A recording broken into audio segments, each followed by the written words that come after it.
bap, bap. That's kind of on the loud side, huh?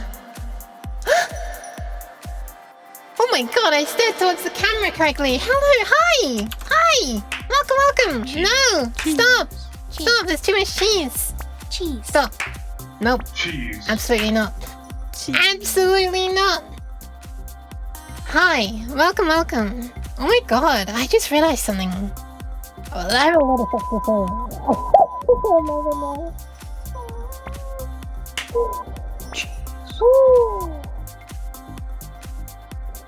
Oh you'll never know. You'll never know. Anyway, hi. You will know. You will know. I'll make sure you know it. Hi, welcome. Hi, Stewie. Thank you for the patch. This hand is a little twisted. Why is it rubbing my ear? Wait, look at this. I don't think I've ever seen the hand to be misaligned in a way that makes it like weirdly rub my ear, like in the that kind of way. That's weird. Is it moving my ear? It is a little bit, but not like how it's meant to. Welcome in Stu, welcome in X and Psych and Dara and Cabbage and Fox and X and Animarine and Omni and Fox and Crazy Kitty. And Psych and Dara and Cabbage and Psych and Animarine and Hobgoblin. Welcome. Hi. And X Egoist. Welcome. Hi. Let me actually read the chat now instead of just reading only everyone's name. She liquid on my crystal till I display. Yes, indeed. I guess.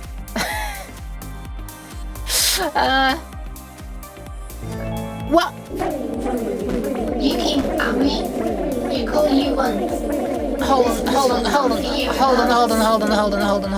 That was a huge burst of activity at once. One sec. Let me hold that TTS for 1 sec. Thank you very much, Exia!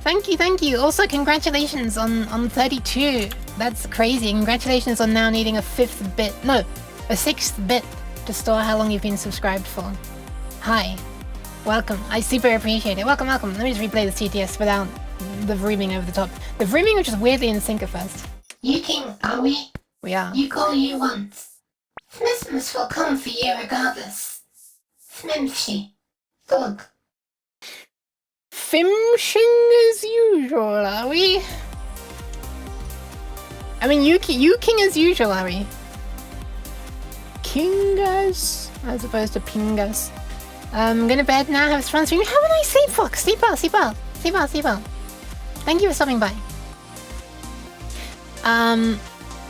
Hi, Hob. Hope your day is as wonderful as you are, Yuki. No, you. Well, that's not actually that's actually kind of rude. Because I'm not wonderful. Hope your day is crap, you're saying. I'm joking. Hi, welcome. I hope you're doing okay as well. Hope your day is as wonderful as I am. See, there you go. That's how to compliment a weird cat. Thank you for the pats, Cabbage and X, and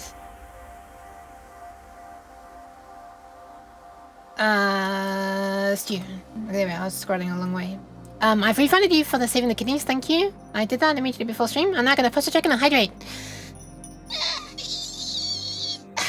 There you go. I'm gonna hydrate. This is very near the end of this bottle of neon juice. I reckon we've got maybe 2 or 3 redeems left in it. Then we're gonna have a brand new one.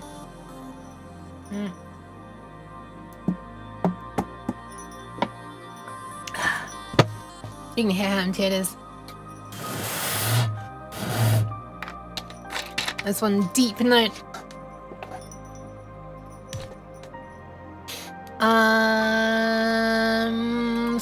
Scrolling through the redeem queue. And that's it, I'm caught up. Holy crap. Hope you have a Yookful day. Thank you, Fox. I hope you have a Foxful sleep. Welcome to Tesca as well. Hello, hi.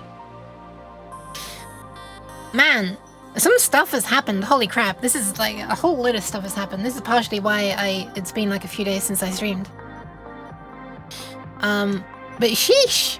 So, yeah, I don't know. Where do I begin? It sounds weird to say out of the blue all of a sudden, but I'm sure a bunch of people here know Foxful sleep and not finale. Yes, I don't need to have a final sleep.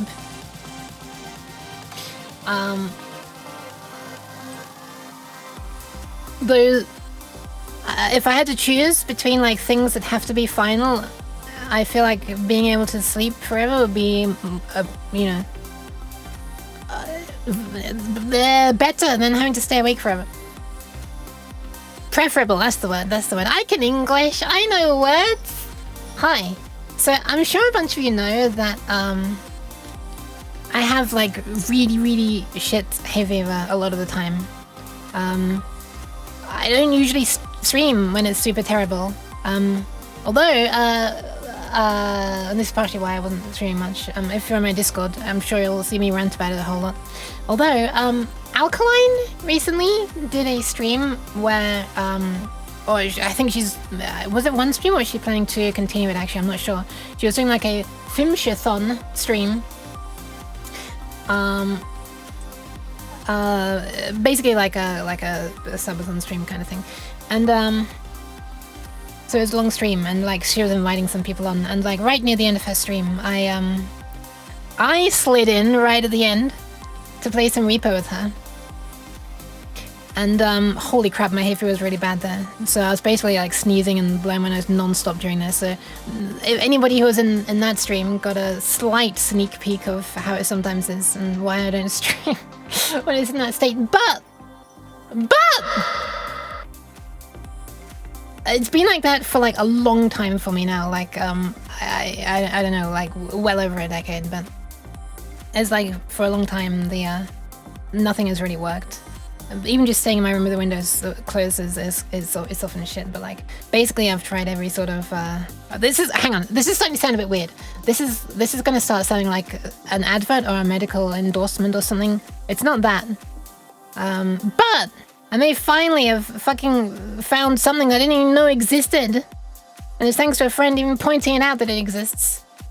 And like this country's tried to make it so that I can't have it, but I still was able to have it. It used to be a thing that like on the National Health Service over here would do, but they've stopped doing it. Anyway, TLDR, I had an injection for a thing that's meant to help hay fever, and holy shit. Like, for the first time in an extremely long time, I was able to, like, go outside yesterday and not even need to touch my nose, let alone sniff or blow my nose. And it was absolutely fucking insane. And listen to me now, and I now realize that perhaps the reason why my throat has been, like, my voice has been weird on past streams recently is also because of the hay fever. But now I can squeak, and it's, like, effortless, and I sound like I used to a little while ago when it wasn't summer and everything. Anyway. It's amazing, and this is opening, as ridiculous as it sounds, feels like it's opening a whole bunch of doors and stuff again, because I'm pretty much not able to do much stuff in the summer most times because I'm drowning on my own bodily fluids, and like, yeah, it's disgusting. Anyway, do I need to take it on time, or it's one-time use? It's meant to last, like, a few months, basically. It's like a slow release kind of thing that goes like an intramuscular, right? Intramuscular thing. Intermuscular would be between muscles. Intramuscular is in a muscle, right? Intermuscular. Just in the void between muscles. No, that's not what it is. It's intramuscular. Anyway, so yeah, anyway. There we are. So I'm just bringing that up because it feels like a magic thing for me, and I thought this is just going to be my life for the rest of my life, that I can't really get shit done because, you know, it's kind of paralyzing. But yeah, anyway. So yay, here I am now. And hi Yumi Pie, welcome. And hi Bucky as well, welcome. And Chris as well, hi, big W indeed. Sheesh. So yeah, I had to have it done privately, so it was yeah. Anyway, nobody cared. Well, actually, that's clearly not true because some people have been saying nice things, but I shouldn't be spending so long talking about this. You know what I should be spending slightly longer talking about? The fact that this hand is not aligned properly. Yeah, let's talk about that some more. Thank you for the pants, Sexia. Hold on, let's get the right thing up on my screen. I'm gonna press the button now. Actually, before I press the button, let me see if I'm... Yeah, it's okay. It's good. Recap? I know. I'm sorry. It sounds really rude when I say that. It's more like I shouldn't... I don't know. I feel weird. I don't know. It feels arrogant to assume that everybody wants to, like, hear about me and blah, blah, blah. Anyway. Because this is like a fairly personal thing that doesn't like directly affect a lot of people, I guess. Well, I mean, it affects me and my ability to stream, so I guess it does affect people a little bit. Anyway, I'm pressing a button now. Boop! A thing that changes your life on your stream. True, true. As if you're not here. Oh my god. Okay, this is making me feel awkward, but simultaneously extremely loved. Thank you. I don't know how to express this feeling. It's extremely awkward, but there are happy feelings. And also feelings of guilt, but also feelings of happiness. Also. So for many months, this mouse mat has been like out of stock on the merch store, and this is not like I only got a certain number made, therefore people weren't able to buy them. You know, some like limited edition crap. No, I wasn't trying to pull anything like that. The problem is I just happened to choose the one mouse mat size that the suppliers of like the mat, before it even gets to like the printing process, just didn't even like, they just stopped making, like within like a month or so after I put the merch out, which is crap. And for months it was out of stock. But like 2 days ago, finally, I was convinced they weren't going to make these ever again. But finally, these things are back in stock. So if anybody wants them and they were like slightly too slow to get them before, it's actually available like now. There we are. I don't like promoting this. I never normally promote my merch stuff on the stream, but I just feel the need to mention this because like it's, you know, it's this shit was out of stock for months, so I just have to bring it up that it's actually in stock now. Okay, that's all. Oh wow, that's an infinite mirror of Yukes. Okay, that's a black screen. Preferable. Anyway, and then they were out of stock the next day. And then they were back in stock last night. So, like... when they came back in stock and then out of stock the next day, I was like, oh, they must have just found the one remaining mat that slid behind the chair or something. And they're like, okay, let's sell it. Oh, it's gone. But now they're back, so... yeah, it seems they are being sold, again. Being made again, I should say. Anyway, very strange. The mat is amazing. Kat did a good job. Ah, it's insane. That art is so good. That art is amazing. Yes, that is drawn by Kat. I feel like a shout out Kat. You know, I'm going to shout out both people I've mentioned already. I just have to make sure I get their underscore on this correct. This is the hard part. So Alkaline does not have an underscore, and Kat does have an underscore. Okay. So yeah, Alkaline, who was doing the Filmshitathon, unfortunately I wasn't able to be streaming while she was doing this, so this shout-out's now a little bit irrelevant, because I think the Filmshitathon is over. But anyway, here she is. This is the person who was doing the Filmshitathon. Learning Filmshiz, game dev, German learning. Oh, I missed the German learning stuff. That's interesting. I didn't know she was having like a dedicated German learning thing. Sorry, I just smacked the mic. Anyway, there you go. She also does a bunch of dev stuff. And using Bevy, I believe Bevy is like a... Thank you for the pat, Stu. Isn't Bevy a like a library for game dev stuff for Rust? I think is that actually what it is? I never quite got to the bottom of what Bevy is. I think it's a thing that allows her to be drawing graphics and handling like inputs and stuff in a more easy way. You promote your merch? You have bills to pay. I do. That's actually a fact. I do, unfortunately. I was playing FBC Firebreaker yesterday and that just came out, and I finally saw a POV of being Yuki. What? There's yellow office stickers on the ground, and if you step on them, they glue to you.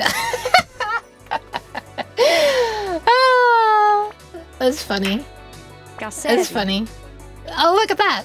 It's a yellow sticker sticking to me. It's not designed to be a sticker, but like by description of what it's doing right now, it is sticking. Therefore, it's a sticker, right? Hi GD as well, welcome. Where can I buy this? What's the link? Oh yeah, I didn't even give the fucking link, did I? I'm such a idiot. Okay, I don't know. Did I make a link for that? Oh, I did. There you go. Would you like some physical weird cat items you can touch with your own fingers? Now you can get them from here.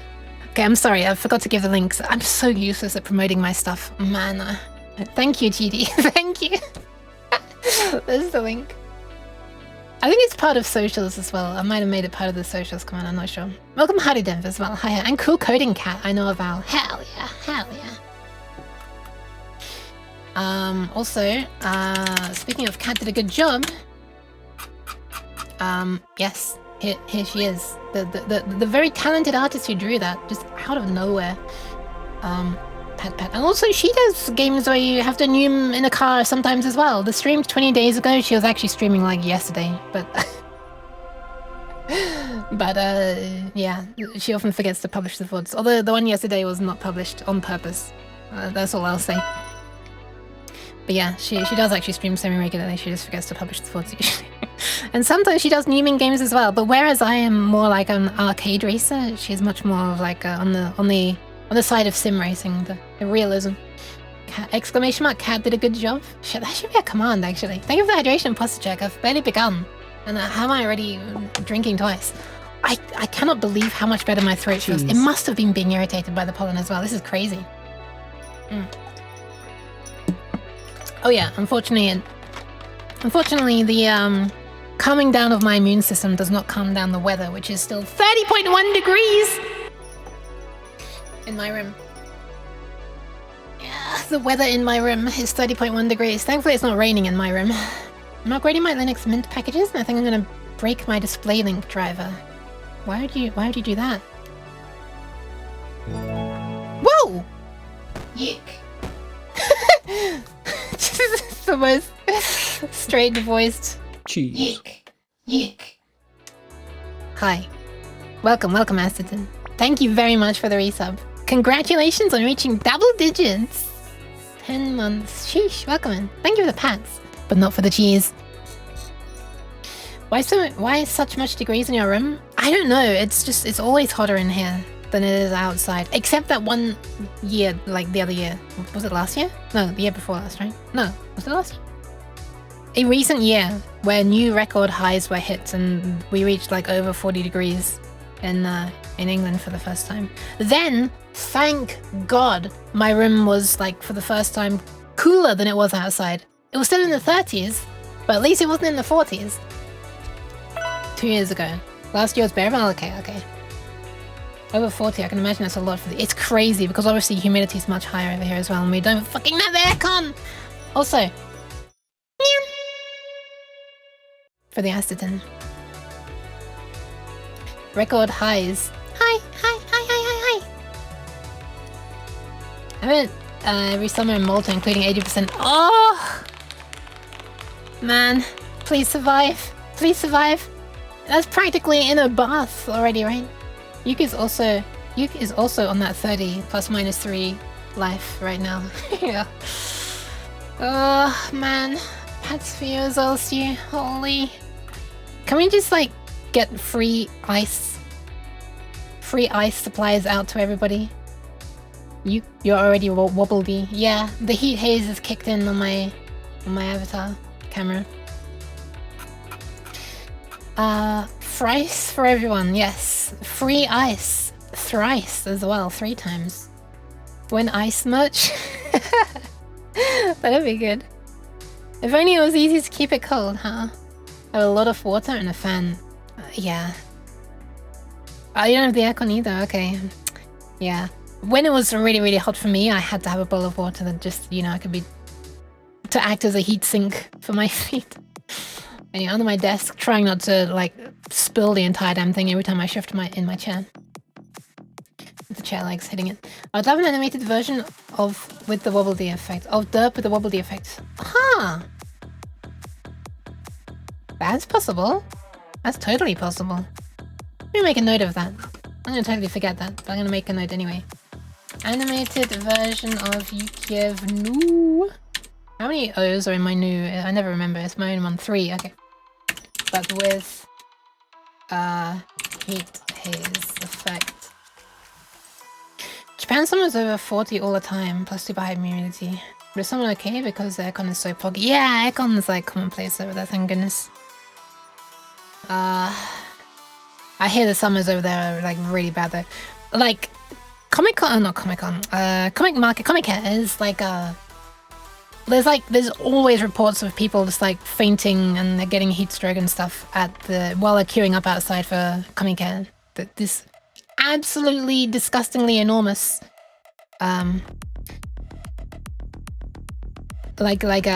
indie comic stuff. I say only indie, I'm not sure if it is actually. Like people are queuing outside in the summer heat for literally hours and hours, and there's always people like passing out there because it's just, yeah. Oh, awful. You basically need like these things that can like, there are some things you can like stick, they're kind of like the opposite of heat pads, right? There are like some things you can stick on you that like get cold, right? I think it's like a chemical reaction as well. And you can just like, I don't know what they're called, like freeze packs or something that you can like, to try to keep your temperature down. I feel like those are just like mandatory if you're going to be doing that outside in the summer in Japan. I've been modeling and coding different accessories for a custom stream avatars system I made.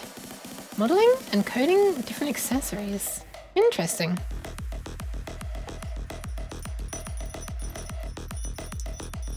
Sorry, this is a banger. Welcome in, Foss and Sleepy. Hello, hello, hi. It's a Yook. Hope things aren't too hot up country. Look closely at the outline of my arms. There's heat haze on them. That's because it's over 30 degrees in my room, I'm afraid. It's kind of hot. There's a Yook. Hi, Foss. Gel packs. They don't last very long unless they're big. Do you need to like tactically use them, like, you know, wait until you're almost dead and then use one, and then it like will keep you alive for another 10 minutes, and then just wait until they're nearly dead again. This just doesn't seem optimal. Okay, hi, welcome. Cooking a Yook. No, don't cook a Yook. Hi, Maple, welcome. Hi, everybody. So here's what I was planning on doing today. I was planning on doing some work on the code that's meant to be driving an LCD. This code is running on a little microcontroller called an STM32. Although that doesn't really narrow it down that much, because there are many STM32s. I'm trying to get into the correct folder to show you a photo of mine. Oh, by the way, I'm also considering changing the one I'm using. I'm considering upgrading to upgrading to one with smaller pins, and it's not because the pins are smaller. Unfortunately, the one I chose is this, and the only reason I chose it is because it's just barely solderable by me. This is a thing that I soldered, that's why it's a bit of a mess. But hey, at least it's not that bad, haha. Which was how it looked at first, and then I cleaned it up, so it looked like that. Anyway, so I chose this one because the pins were like 0.65 millimeters apart, and this is just like, okay, maybe I can like learn how to do drag soldering and like drag the iron across here just to make it solder, and how to make this there. Maybe I can learn how to solder something of this size. And it was the only one that they sell in the L0 series, which is the ultra low power ones, which I want to use. That's the entire reason I went with STM32. Thank you for the pads, Fef. But if I upgrade to a slightly higher one in the L0 series, so still ultra low power, but like a little bit more advanced, I can get one with a built-in DAC, digital to analog converter. So basically, because I'm wanting to do audio, so that will allow me to output like different voltages, like a waveform that can vary its output, not just be pure off, pure on, pure off, pure on. So, and that'd be nice. That would like eliminate the need for like, having to do the audio output with like pulse width modulation, like pulsing on and off really quickly, and then that means I wouldn't need like a low pass filter on it afterwards, and it'd make the circuit easier, and it would just be kind of nicer. What I really want is a DAC, and there is an STM32 with a DAC that's also ultra low power.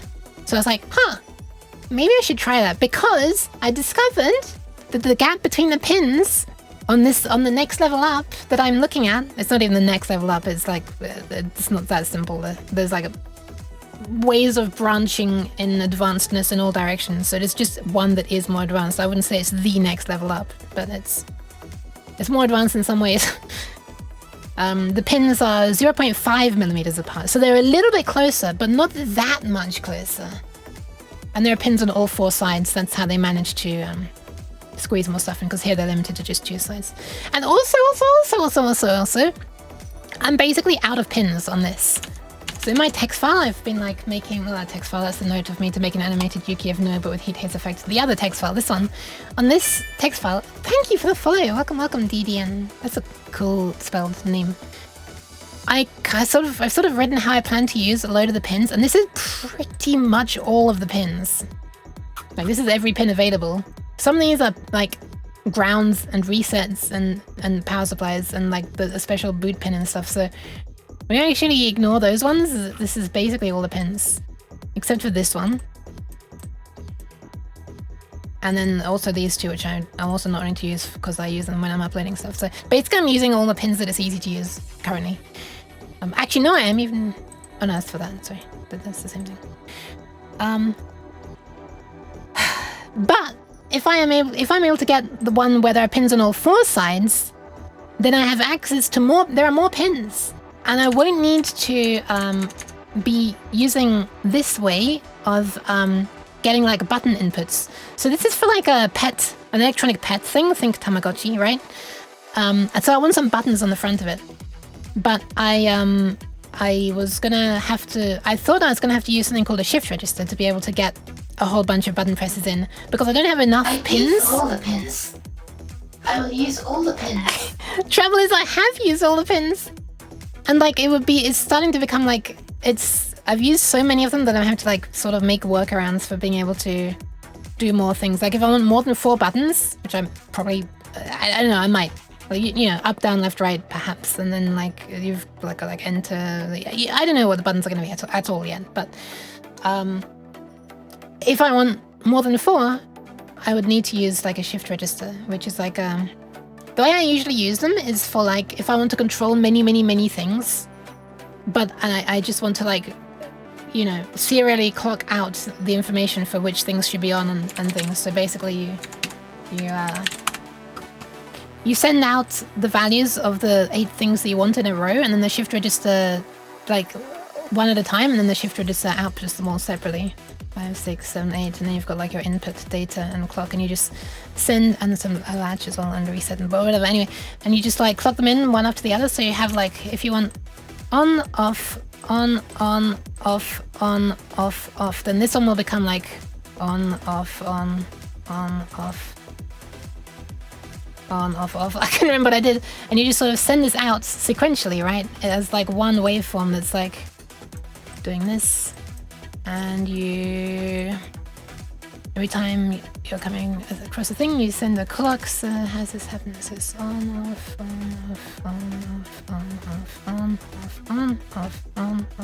something like that. So you basically just send like these 2 signals in, and then you pulse this pin when you're done, which is a latch pin. Wait. Latch.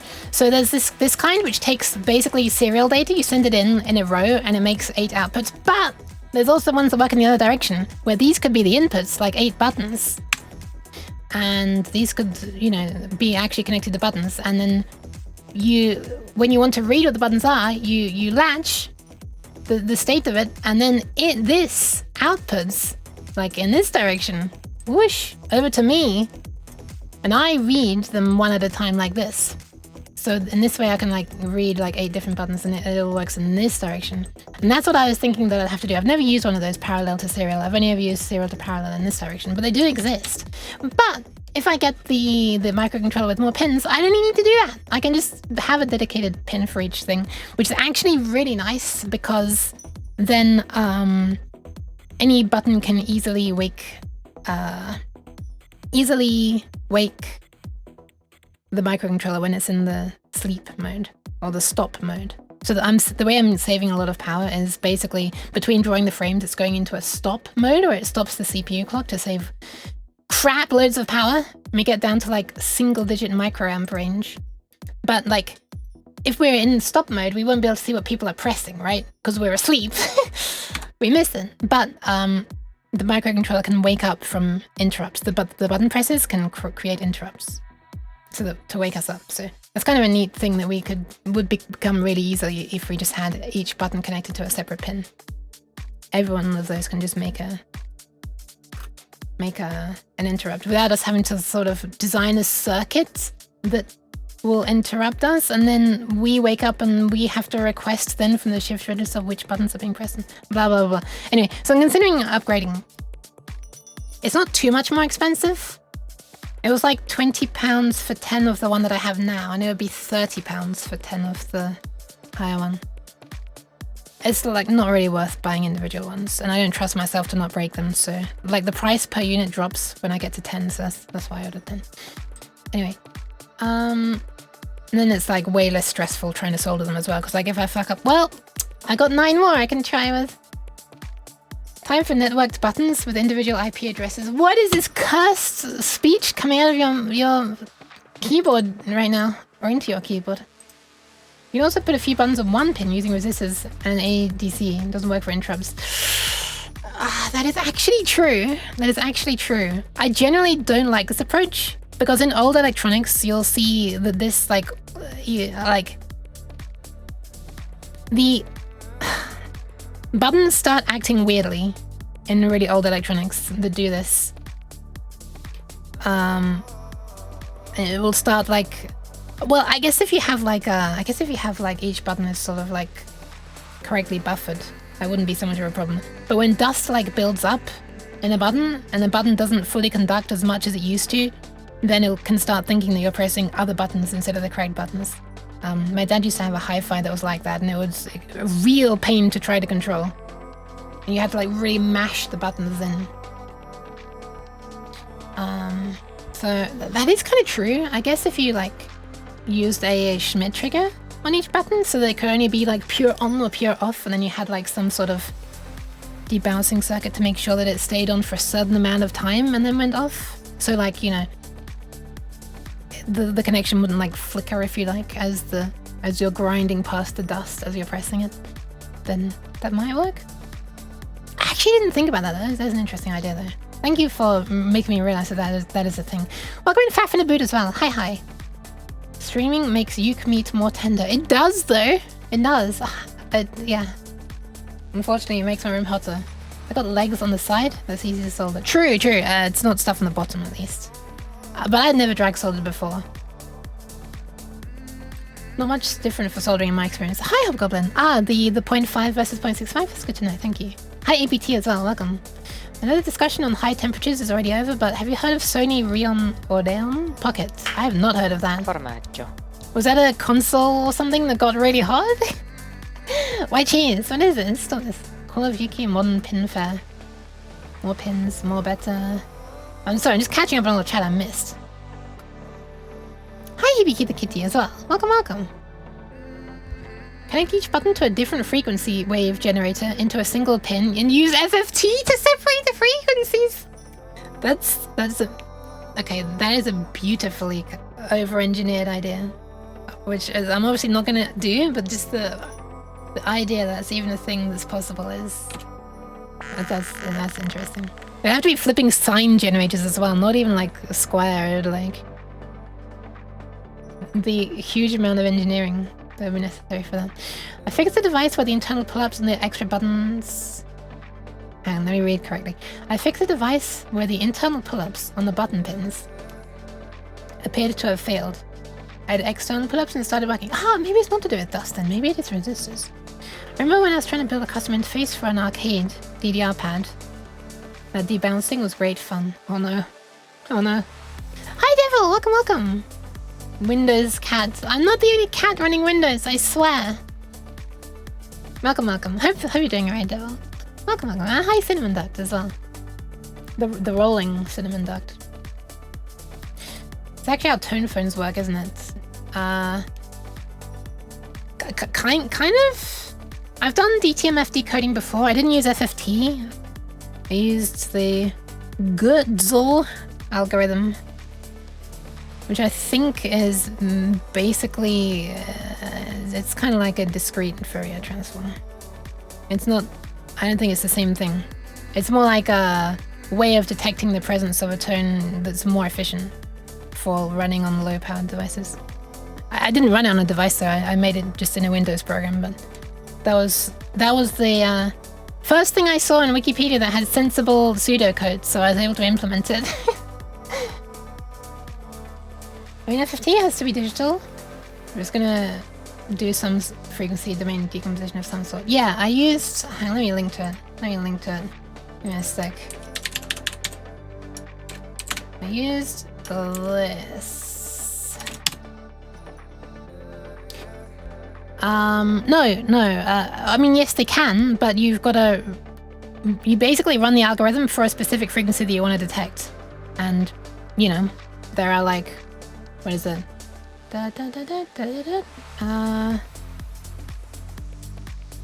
Technically, 8 different tones, but at least in the UK, basically only 7 are used. You've got the 3 horizontal ones for the columns, like 1, 4, 7, 2, 5, 8, 3, 6, 9, and then like the star 0 hash.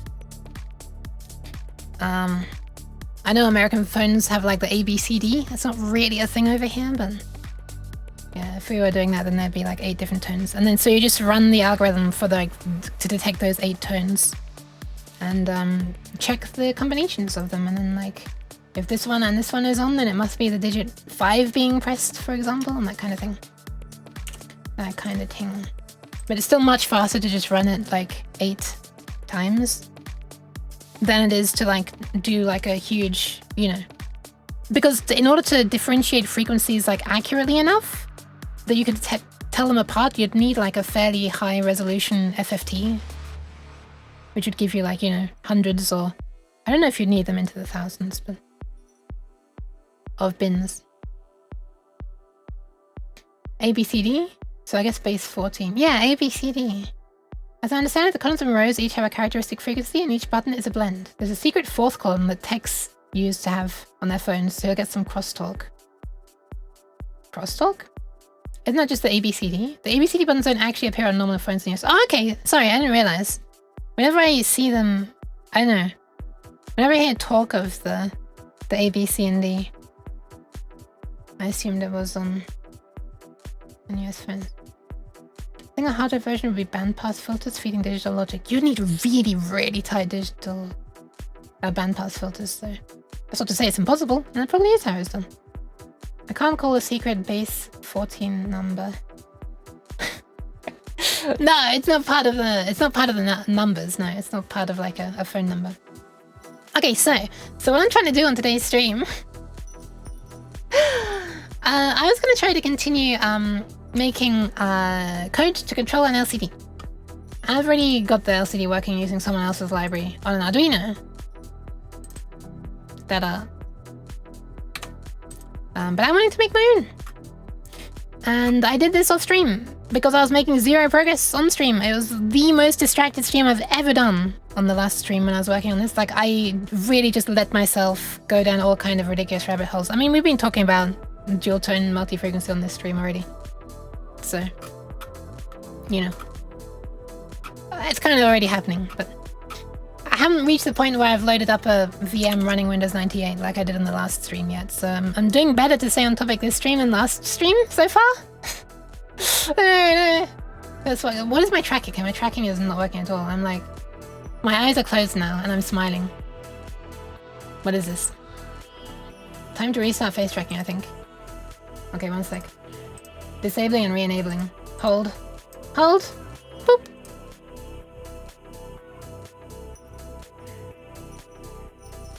Hi, I think I'm back. Am I back?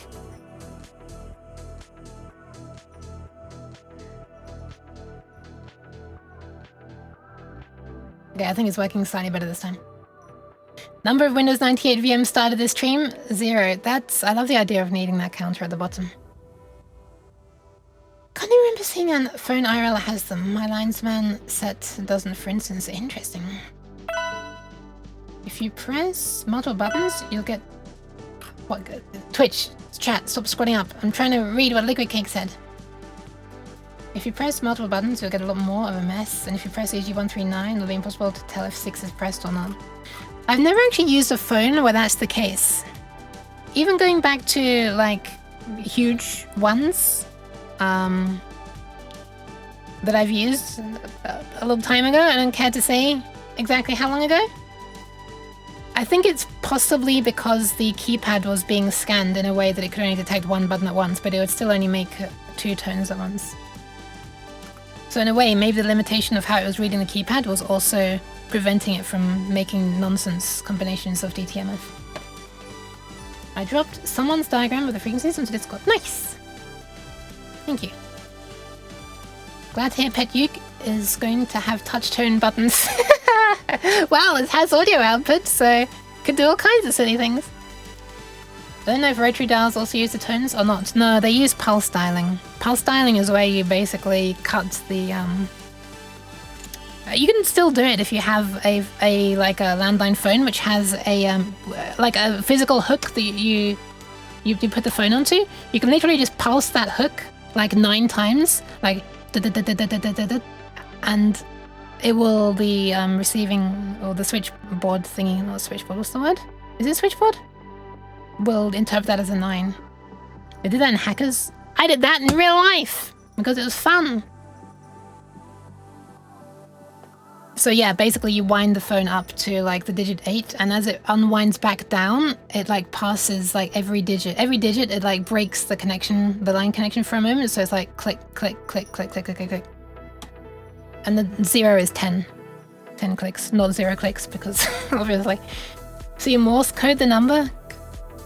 Kind of. It's literally just the number of clicks is the digit though, except for 10, which is 0, or 0, which is 10. But I think using the Hangout pick was fun. Yeah. Also, I think I've said this on stream before, but my brother and I once we wanted to try to dial a number by each, like one of us whistling one tone of the number. So it used to be, I don't know if it's still the case. It probably depends on your phone provider. But you could dial 1, 2, 3, and you'd get the talking clock, which just tells you, what the time is in audio. And so one of us would try to like whistle the low tones, and one of us would try to whistle the high tones. One of us obviously had the easier job because they only had to whistle the same tone 3 times in a row, and the other one had to try and whistle it 3 times. And we actually got it eventually, but you have to be so accurate. It's crazy how like tight the filters are. It took a lot of attempts, but we eventually got it. And anyway, so we were kind of maybe both slightly nerdy. It's really hard to do it. I would never try to do it for like a number more than 3 digits, because it's really, really, really tight tolerance on the frequencies. But like there is no separate channel that the numbers go down. It's just the same channel as the microphone, the same line. So it's just audio at the other end. And if you can make the audio correctly enough, it'll be interpreted as the tones. One hand clapping, but phone dial. Were you here when I played one hand clapping? That was a long time ago. That was a good game as well. Yeah, the frequencies are really close. So FFT wouldn't be great for that. People also use this to bypass fees on payphones, so they think the coins only unlock the keypad. The freaking thing was like something else, but I wonder actually if that's also the case for unlocking the keypad. Right? Right? Like the freaking thing was where it was like some specific tone was used to signal between exchanges. Exchange! That's the word. I was trying to think of the word earlier. I said switchboard, I meant exchange. And you could like whistle some tone that like made it think that it was like a free call or something. And this is like, I thought this was like America specific, but I'm not sure. I don't know, that was a little bit before my time, unfortunately. Seems like it would have been very fun to play around with, but alias, alas, it wasn't. Anyway, alright, so also off stream, I did a tiny bit of, well, I got the SPI working basically. I got it also working with DMA. So I made this version of the code. So what I'm currently doing is cheese. So what I'm currently doing in this code is I have this array of bytes, which is as many bytes as you need to describe every pixel on the LCD. Hence it's the LCD pixel data. Also, this was a class originally when I was modifying it on stream last time. It's no longer a class because I can only control one LCD anyway, because there's only one SPI port. So I was like, why am I even making this a class? So I made like a little test function which just manually sets the first 5 things to Nyan exclamation mark, because I don't know how to do that in C. I tried LCD pixel data equals Nyan and it was like, no, you can't do that. You've already defined this to be an array of a certain length. Like, I don't know why. I'm sure there's a better way of doing it than manually doing this, but what I tried originally was... I didn't like that. I don't remember what the error was though. Expression must be a modifiable all value. I'm guessing that's because like it wants to interpret this as like a brand new string sitting at a different location in memory rather than setting the bytes at the existing location in memory. So anyway, whatever, I just made the first 5 bytes Nyan! With an exclamation mark. And then over and over and over, I started at the beginning of the array and I queued up 1 more byte to send, and then I moved on to the next one until the byte that I'm going to send is a 0. And then we restarted from the beginning of the array. So we just send nyan, nyan, nyan, nyan, nyan over and over and over. And this function here is actually something that's built into the SPI library, but it's very, very, very simple. All it does is while, okay, so the way this works is there's like a, what's it called? Data register. And then there's like, so there is basically a shift register inside the microcontroller that you put your bytes that you want to send in. 1, 2, 3, 4, 5, 6, 7, 8, and it outputs on physical pins like this. And you also have the so-called data register. And when you put a byte into here, oh, and there's also a status register. And there's a specific bit in the status register called TXE, which stands for transmit, because for some reason TX is like a... I don't know how this happened, but TX, everyone says that TX is how you shorten transmit. Sure, I don't know why. And RUX is how you spell receive, which makes even less sense, because how can X sound like ZMIT and sieve? I don't get it. But anyway, so here's a bit. It's a single bit. I'm going to color it so it's a different color. That's a horrible green. Let me make a beautiful, absolutely not eye-destroying green. Haha! Ha! Ha! Anyway, so you put a byte that you want to send into the data register. Well, first of all, you check if this is empty. This becomes empty if this is empty. So sorry. This becomes 1 if this is empty. This is a bit that tells you whether the data register is empty.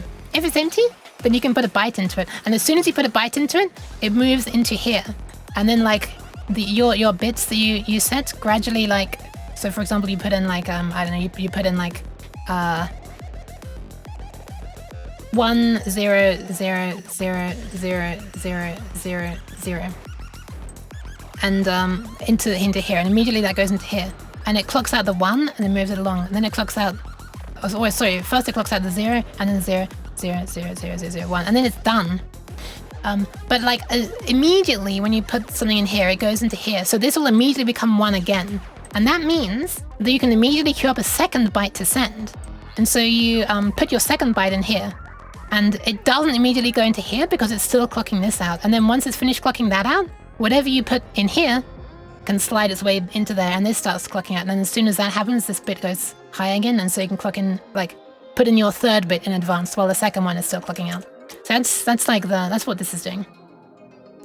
And that's what I would have done. It was quite easy from the datasheet to understand it, but those are already like a really useful, just ready-made function to do that. So I used that. So while the status register on this SPI port, while this specific bit is not set, we just sit in a loop and do nothing. And then once it's done, we put into the data register for this specific SPI port the next data byte. That's all that does. So that was the first thing. And then I made a version that uses DMA.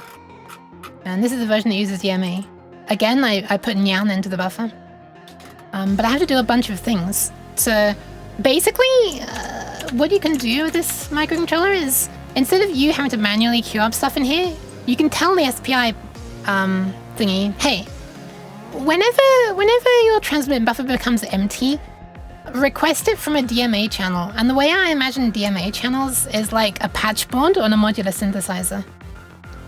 You've got all kinds of sources on one side, like you've got the entire layout of memory on one side, and you've got a whole load of peripherals like SPI on the other side. And you can just patch a cable from one point in memory where your array begins into this on the other side, the data register for SPI.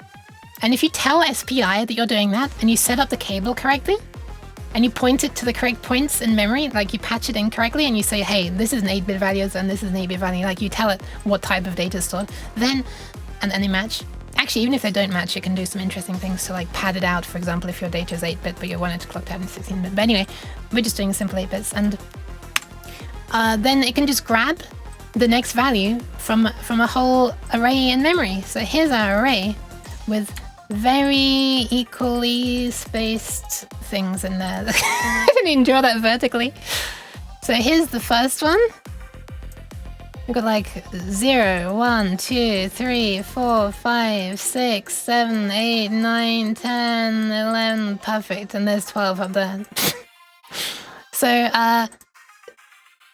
when you start the DMA, basically this is going to be 1. So it's automatically going to request from the DMA channel, hey, give me the next thing. And I've also set up DMAs so that once it gives a thing, it moves the pointer in memory on to the next slot, which is a thing you can do. So it's here. And then the DMA is going to provide this. That's going to go into the data register. And then DMA is also going to shuffle this up to there. And then this is the beginning. That's immediately going to move into there. This will become 1 again. And so this will request from DMA the next byte. And that's going to go into there. DMA is going to move the pointer onto the next one. And then this is going to clock out slowly. Boop, boop, boop, boop, boop, boop, boop, boop. And eventually that'll be done. That'll go in here. This will go high. It'll request the next bit from DMA. That'll go into there. DMA will move the pointer on, and we just gradually work our way through this array. Boop, boop, boop, boop, boop, boop. And until we've sent a certain number of bytes, which you tell the DMA channel, hey, I only want you to transfer like a certain number of bytes. And when that reaches the end, it no longer provides. So this will go high, and it'll request from DMA another byte, but the DMA channel won't give it anything, so transfer will just stop. And then you can like reset up DMA to be like from a different position in a certain number of bytes. And once you've done that and you turn back on DMA, immediately it'll start serving the requests again. So in that way, I made a little test thingy for DMA. Hi, Kinami! Welcome, welcome! YX is how you write Yukia. No! Tranksmit Highlanded! I guess I'm kind of early. You can use memcopy to write to an array. But I have to like store the array somewhere first, right? Or can I put the array literal in memcopy, in the source of memcopy? Otherwise I'd have to like make a separate array, right? Like alloc and then copy. And then free? You make a function to set the whole thing at once. That's true, I shouldn't just be using the same code each time, but this is just a silly test. Can you use this in initializers? There was a hack where you called a toll-free number and pretended to be on the other side of the call to call another country number. Yeah, right, that's what I remember. That's what I remember from seeing in a video. I didn't know about that or anything, but I only know from a video. But yeah, welcome in into this one, APT. And kidding me. /me sliders in your registers, slides in your registers. Yes. Yes, yes.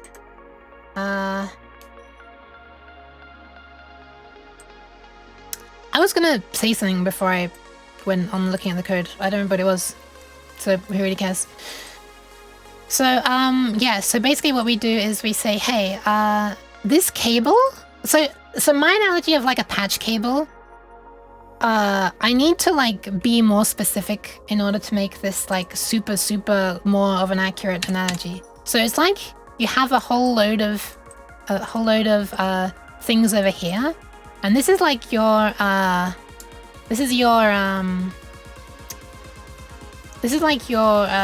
wait, hang on, I literally, there's already a table in the manual that can explain this. Not that table. Is that table? No, it's not that table.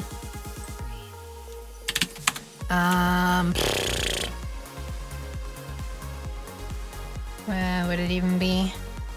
Where would it even be? This is all the flipping pseudocode examples. Get out of here, that's not what I want. And it shows up in a lot of places, huh? There it is. No, it wasn't. Where was it? What am I even wanting to find? Ah! No, that's not it either. Hold a second. I'm just gonna search for CXS. That might find it.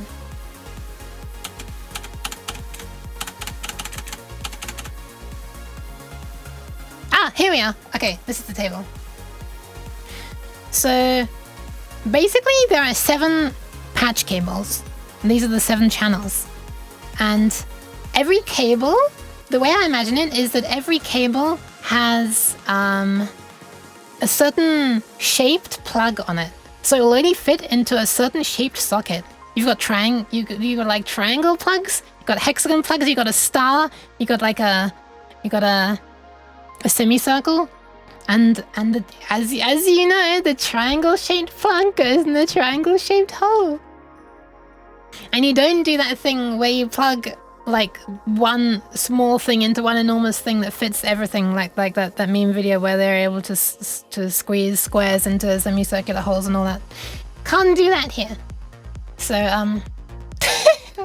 not like that. The triangle shaped plug goes in the square hole. No, not like that. So you've basically got 7 cables, but this cable is like triangular in such a way that it can only, for example, channel 2, the channel 2 cable, let's pretend it's triangular, and then every triangular socket is this named peripheral here. So for example, channel 2 can only plug into these peripherals. So it's as if channel 2 is a triangle and all of these peripheral, like the destinations, if you like, are also triangular. So this one is triangular, SPI receive is triangular, this USAR transmit is triangular. What else have we got? Timer 3, channel 3 is triangular. So if you want to plug anything into timer 3, channel 3, you can only use this, the triangular cable. Unless there's also somewhere else where it's got TIM 3, channel 3. I don't know if that's the case. It looks like it. And so I'm wanting to connect into the SPI1 transmit, right? So that means I have to use this one. I have to use the 3rd cable, if you like. I don't know what shape that'll be in my analogy. Let's pretend it's a star, right? So I can choose from any of these things, which are also star shaped, and that happens to include this one. So I have to set up channel 3. And this thing here, down the side here, this is like which row of the star-shaped things I'm plugging into. Which one out of the star-shaped row I'm plugging into. This particular one is the SPI transmit.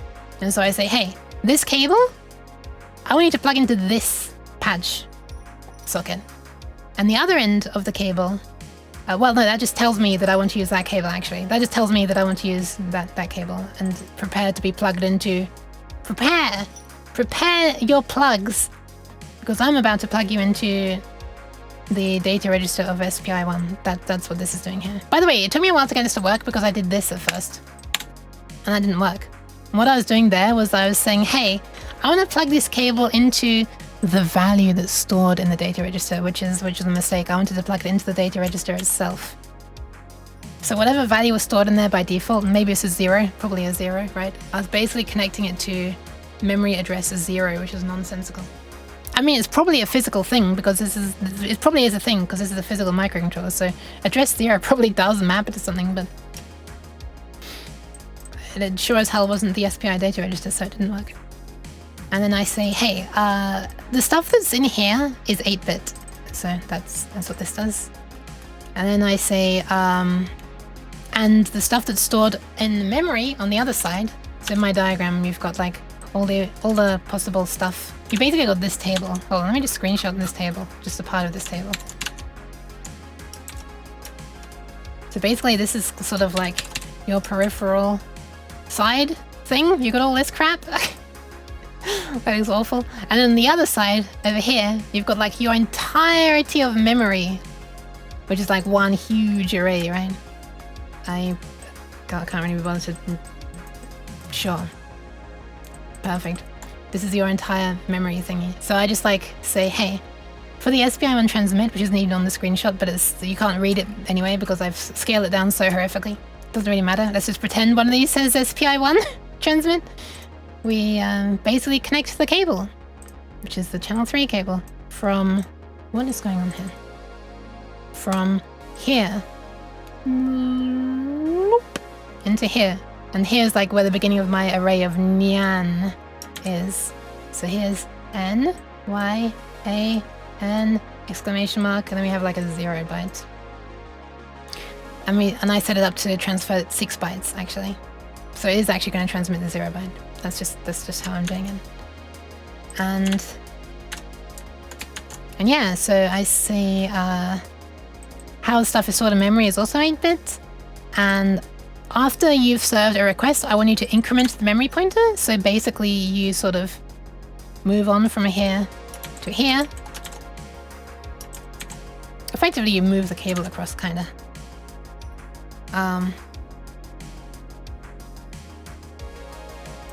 And then this here is like the direction, because you can also choose to, like, a cable has direction, and you can choose for it to like read from memory and write into here, which is what I want. But you can also choose to read from an address of like a peripheral into memory somewhere, which doesn't make sense for transmitting SPI, but does make sense for like a digital to analog converter, because what if you want to make like an audio, like a microphone thing, and you have set your microphone up to take readings every, like, I don't know, like 20,000 times a second? You can just set DMA up to say, hey, whenever the digital to analog converter has a new sample available, just plop it in memory, like here, and then when you're done, plop the next one there, and then when you're done, plop the next one there. This is like super cool. I've never done DMA stuff before, but it's like, it's cool that this stuff is possible. And also you can even plug a cable from memory to memory, which is really cool. So you could like plug a cable here and then plug the other end of the cable here. So you can set up DMA to basically do a memory copy from, like, perhaps you have some data that's here and you want that data copied here. You can just set up DMA to do that, like in the background, and you don't need to be manually telling the CPU to do stuff, and it just like magically copies stuff in the background, which is kind of cool. I have no use for it, but it's a thing that you can do. And you also go directly from one peripheral to another peripheral as well, which is cool. Little robot arms moving data between conveyor belts in a factory. You program them with a set of steps and they execute it by themselves. Kinda. Are we playing tic-tac-toe? Yeah, it's a very big tic-tac-toe. Big tac-toe. Third cable? How scandalous. Hi, Lunar Request. Welcome, welcome. Welcome, welcome. This looks like super lost hieroglyph. Is this lost? The memory to memory stuff is sort of like bit-bin? Bit-bin? I don't know what bit-bit is. I know what box is because of Cat playing Formula 1 games. Have you shown the chat, Long Yook? Have I shown the chat, Long Yook? What? Struct, transfer, message, reality, byte, 16, 30, memory. My memory, my brain is having great difficulty understanding anyone, and I feel terrible for it. I'm sorry, I'm trying to understand, I promise. The other day I was playing a certain ink game and you took screenshots. Oh, right, I did. I didn't save them, unfortunately.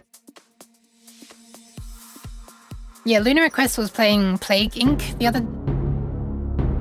Okay, this is quite appropriate. This is quite appropriate. The other day, Lunar Request introduced a virus into the world. This virus was named Long Yook, and this virus was spreading across the surface of the globe. It actually wasn't across the surface, it was like via planes and stuff, but whatever. Via the atmosphere of the globe. Anyway, someday I might want to actually play that, because some of the text that was being shown was really cute. And you can make a virus that doesn't want to kill people, like a harmless virus, kind of.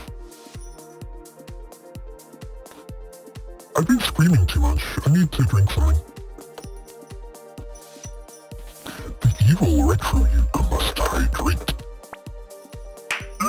Kasaraki.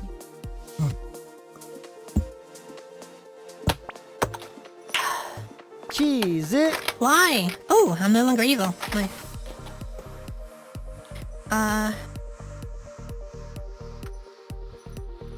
Yeah, I think I've got one more hydration in that bottle, and then there'll be a brand new bottle of neon juice being opened. The joke was supposed to come a little sooner, when it was more relevant. The idea is that you write silly things that make sense in your favorite programming language, but underneath is just a giant array of bytes. Yes! Yes! And I get to just play around with the bytes here. That's what that is really what I like about the lower level stuff, microcontrollers, and then also programming and DOS and stuff. It's like I get a little bit closer to what's actually happening. There we are. I don't know why I'm struggling to bring focus back to this. Wide and retro seem to not work well together. This is okay enough. I'm also going against what the datasheet says slightly here. But I did originally do what the datasheet said, but I was able to like avoid putting some lines in this loop if I went against what the datasheet said, and it still worked. And so to save time, I did this. Anyway, maybe it won't work in the future on different microcontrollers. Not sure, but anyway, so yeah, then we also set the address, the memory address. So this is where it's going to read data from. So it's going to start taking from the beginning of pixel data. By the way, take a close look at this now. And there are going to be 6 bytes to transfer. And then we turn on it, the DMA channel. Like we turn on the wire. Yeah, the wire has a switch on it. And imagine it's just got one of those inline headphone switches things. We unmute and it starts the communication and it just does things. Then we just wait until it's been sent. Which in practice we could be doing other stuff here, like preparing the next data to send in the background. But since I was just testing DMA, I just wait for it to be sent. This just goes into a tight loop where we... Look, this is so shit. Why is it... Thank you very much for the follow, by the way, 4J4V4. Sorry for swearing as soon as you follow. Hi, welcome.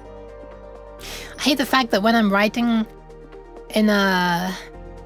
When I'm writing like a separate file with a .h file, I want to jump to the definition of it, and it's like... look at the H file. This is the real definition. Okay, cool. What does it really do, though? What's the implementation? Show me the shit. I can't get anything. I already know what the name is. Hey... What does this do? LCD waits until sent. Well, it waits until... Thanks. Anyway. So I just have to use standard notepad things to find it. Wait, where is it? Where is it? What do you mean? Oh, what the hell? Oh, I didn't finish implementing this. Oh wait, I did. I just didn't choose the correct... Never mind, it's fine. All this does is... First of all, it looks to see if there are any bytes remaining. So this is basically a way of seeing if DMA has reached the end of its list yet, right? So if there are any more bytes to send. So this is DMA 1. I wonder what it stands for. I wonder what that stands for. It's like a count down. I don't know what that stands for. Let's see what this... What is the definition of this register? The name of it? It's a number of bytes remaining, but what does it call it? Channel number of data to transfer register. Okay. Hi, Saidera. Welcome. I always grep for code I need to look at. Yeah, it seems to be the best way to do it. So if there's anything left, DMA hasn't reached the end, then we're still sending, clearly, right? But if we reach the end, there's nothing left for DMA. There's no, like, DMA has no more data to send from memory, but the SPI port might still be clocking out data in that shift register, right? The shift register might not have finished yet. I actually don't need to say the kidding, so I'm going to refund you, but thank you, Stu.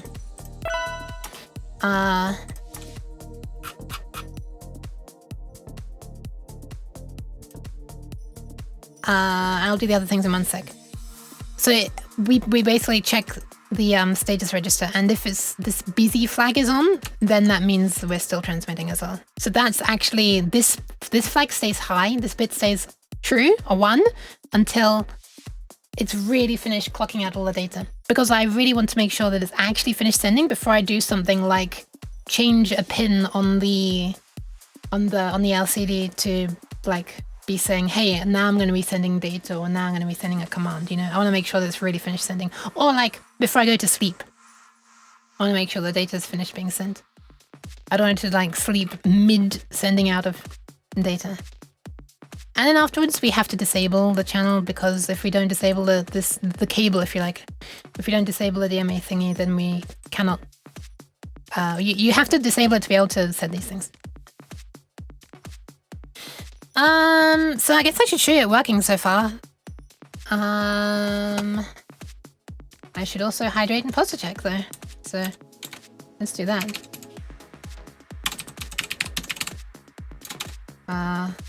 Hold on.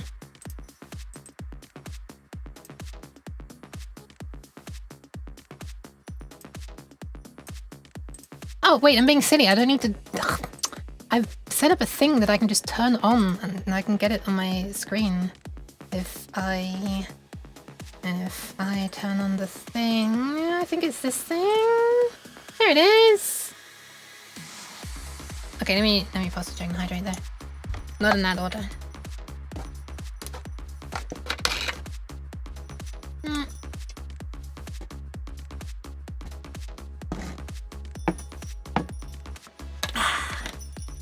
Fully empty. How low is the note? Nice.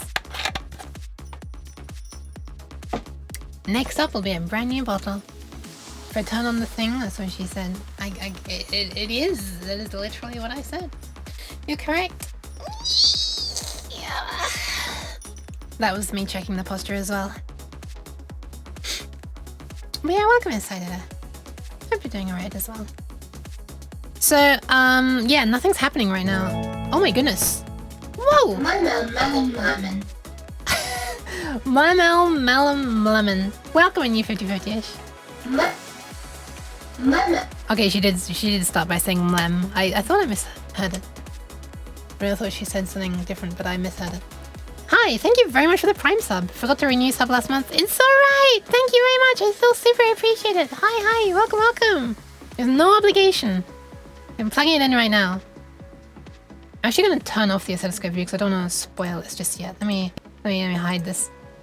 I already posted some of this stuff on my Discord channel anyway, so it's some slightly spoiled already. But I'm just gonna make it so that we loop the send manual code first. So this is the version without the MA. This is the version where I'm just waiting for the data register to become... Oh, sorry. It's greater than 3. Lane! Thank you very much! Thank you. What is this weird subscription train? Wait, Golden Kappa train incoming? Holy maximum engagement baiting Batman. Sheesh. Thank you very much, Lane. Hi. Thank you very much for the flipping 25-month resub. I've never seen this before on my channel. I've heard about it on other channels. Wow, look at that. Look, it's even got like a little golden strip, so you know it's real. Okay, so this is the version of the function which just we send a thing and then we wait until well, this SPI send is already handling waiting until the data register becomes free and we can queue up the next thing. So let me just upload this version. Also, hi, I hope you're doing alright, Blaine. This is the third one I've ever seen. Oh, hi, Monotron. I see. And hi, Arctic Dev as well. Welcome. Live mode Twitch has me dead. It's alright. It's fine. Don't worry. You can change it to dark mode. Gold? Fine then. Oh no. Don't give in to the Twitch engagement baiting. Don't do it. No. Don't do it. No. Thank you very much, Cinnamon Ductrell. That's super kind of you. Wow, look at that. Did you see that? It's got like, it's got flipping... oh, never mind, it disappeared. It did have like a shiny effect on it. Thank you very much. And congratulations to Sleepy Tea Cloder, Fafita STM, Gara OTD, Zment, and Sky Grey TV. I know 2 of those people. Hi, Trace Platter. Welcome. That's super kind of you. Thank you, Cinnamon Dog. I'm doing okay. 67% through my silly compiler. You can't just throw the word silly before things to make it less impressive, Lane. I know you like to call all your things silly little things, but they're actually not though. It doesn't matter what you call them, they're actually impressive. Lane is actually making her own flipping compiler for her own, like, language, which is slightly ridiculous. But hi, Trace Platter. Oh my goodness! Sky! Thank you very much for the raid. What the hell? You literally just got gifted a gift sub. Look, it's still in the chat log. You just got gifted by Cinnamon, and wow, thank you very much. Thank you for the raid. Hi, how was your stream? Welcome. That is amazing. I've never seen that before. Hi, how on stream? Shout out. Sky, Gray, Timmy. What are you up to? Welcome in. Damn, the script writers are out tonight. Kinda.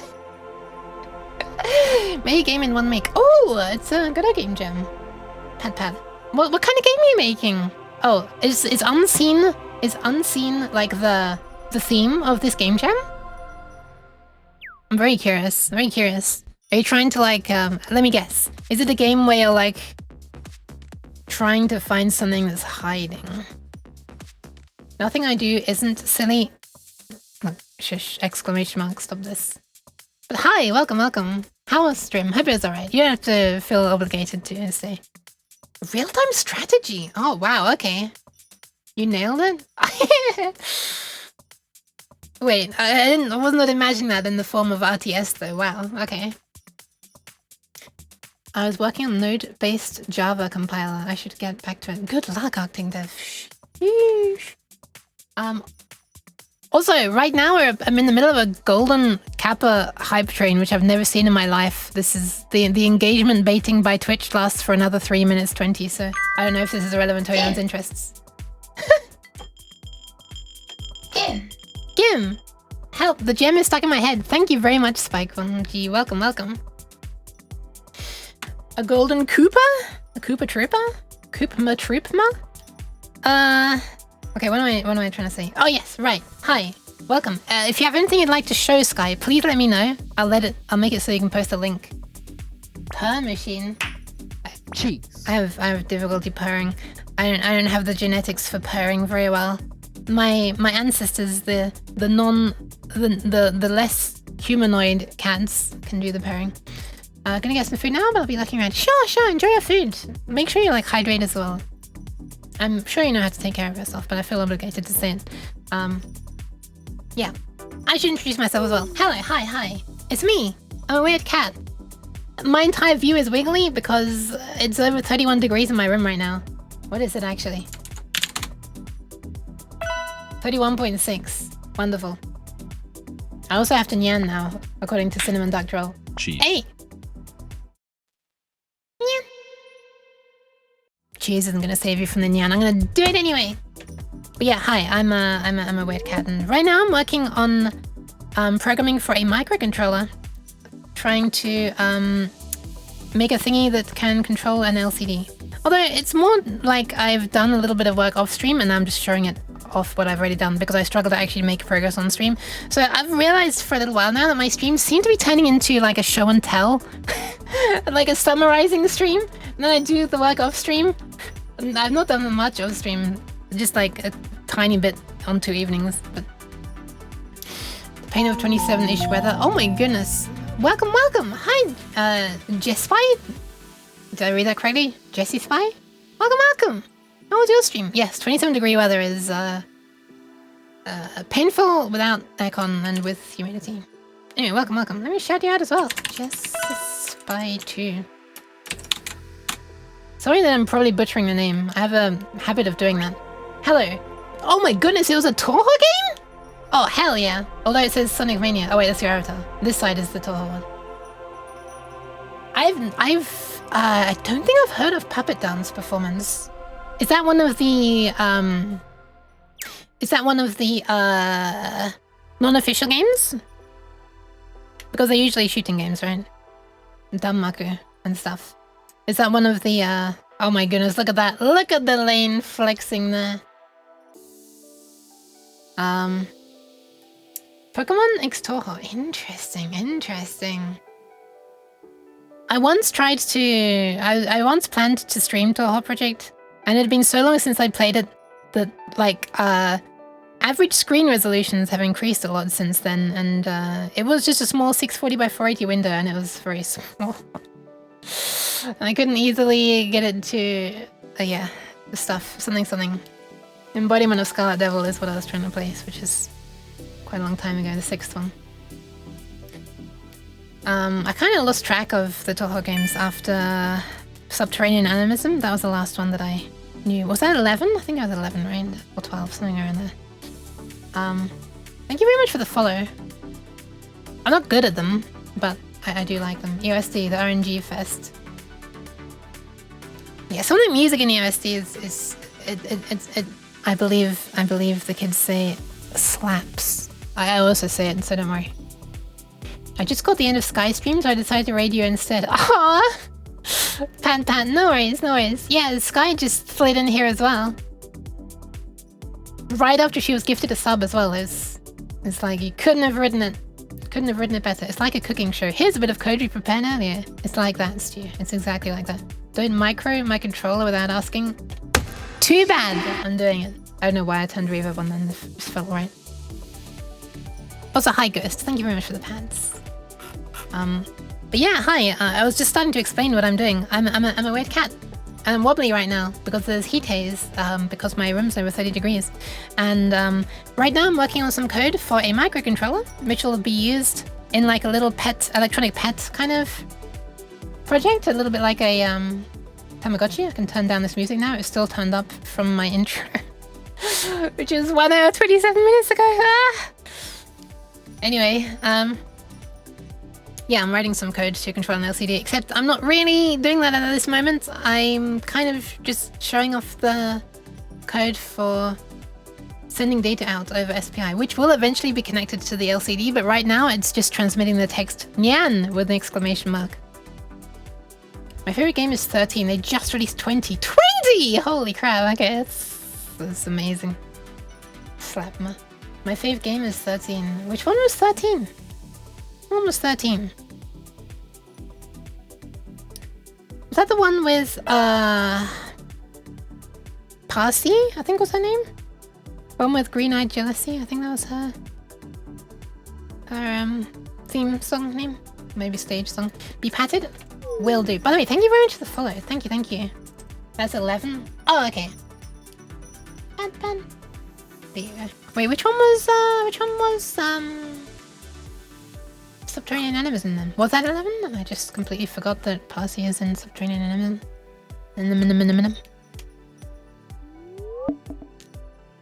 You know, I was just watching the other day, somebody, I've been following someone for a while. I've never talked in her stream before because she's like kind of big and it's scary.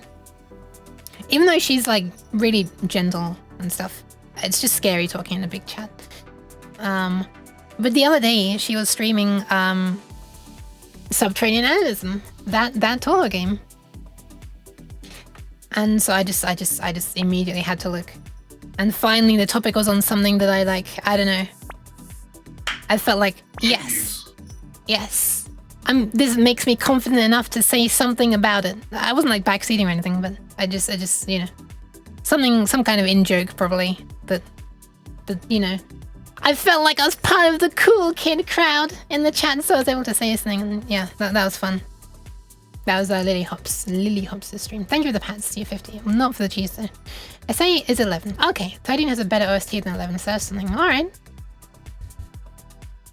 And 13 was 10 Desires. But ironically that wasn't 10. But yeah. I really like... Oh, you know what I could do? You know what I could do? Cheese. Yes, I could cheese. But also what I could do is I have a flipping Roland synthesizer now. I could, because games 6, 7, and 8 had the option to choose MIDI as the music. You could choose a MIDI device for the music. So I could actually have the my Roland synthesizer sitting here on my desk, synthesizing the music of the game live. That'd be so cool. Utterly pointless, but I could do it. You know what? I actually want to see if I can do it now. Screw it. It's time for a diversion. I've done nothing on stream. I haven't even got to the point where I've shown you everything I've done on stream yet. We're having a diversion. If I have the Toho games on this computer, I might not. I do. EOSD. Please don't go into full screen and absolutely ruin my streaming setup. Please don't go into full screen. Please don't go into full screen. Please don't go into full screen. Please don't go into full screen. Oh, thank God it's windowed mode. Okay. There's also no sound. It's probably muted on Windows Mixer. It is. Okay. Hi, Sergeant Reaper. When I read the title, I thought it said you were doing some LSD. LCD. Hi, Yuisha, though. Welcome, welcome. Okay, I'm turning on the synth. And it is connected, but I have to unmute it on here. That's an interesting instrument that it's set to. Wait, what is my default MIDI device set to, though? Well, I guess we'll find out. If I go to options, BGM, MIDI. Oh my god, that made me jump. There it is, it's coming out of the synth. It's pretty cool. Can I stop the music? Ta-da! Look, look, it's muted, but it's coming. Is it set up the instruments correctly? Yeah, it has, I think. That's pretty neat. If I unmute this, then you can hear the sound effects. Oh my god, I need to turn it down. How cool is that? Yeah, that was easier than expected. I didn't know that I had the correct default MIDI device set up. I'm looking at the display because I want to see things change. Yes, I'm going on easy mode. Fight me. Haven't played this in years. Oh wow, it sends a proper GS reset message. It showed the mode 1 text. Oh my god, how does it send, right? Okay, I see why I had the volume turned down. Man, I can't believe this just works. The sound effects are still not MIDI. Yeah, this is, I think Zun, who's the creator of this game. I need to turn this down a bit, sorry. I think Zun, who's the creator of this game, made the music with a Roland SC8850, I think it was, Sound Canvas 8850, which is like a little bit above my one. Mine is 88 Pro, and 8850 is above that. So it doesn't have the same trumpet sound, like the really characteristic trumpet sound that he used. So the trumpet sounds a little bit different, unfortunately. But it's still pretty cool. Oh my god, I went back to pressing space instead of... I hope you like this extremely tiny view in the middle of the screen. It's just that tiny on my screen as well, so... Zun mentioned? Hell yeah. Oh yeah, that's how I do it. I just remembered that X did something. What is the CV shift? Shift is slowing down. Man, I completely forgot the controls. Get out of here, Dumia! Be gone! Damn, didn't quite get it. Anyway, there you are. That's pretty cool to know that that's possible. Alright, nice. Good diversion. Now let's get back to this. Good to know that I could do that sometime, but I'd probably want to change my screen resolution. Because that's not great. So, Nanaka! Exactly. Man, I wasn't expecting to flipping have, like, be able to have Toho memes in my channel today. That's pretty cool. I should play the original, I say original, the earlier PC98 games as well. They have some really, really nice music in there. I flipping love the sound of the FM synths on the PC98. So the first 5 Toho games were made for a different platform called the PC98, so not Windows. So I have to use an emulator for that, but some of the music was great. Let's see if it wants to work. It does. Where's my volume so low? Holy crap, that is turned down low.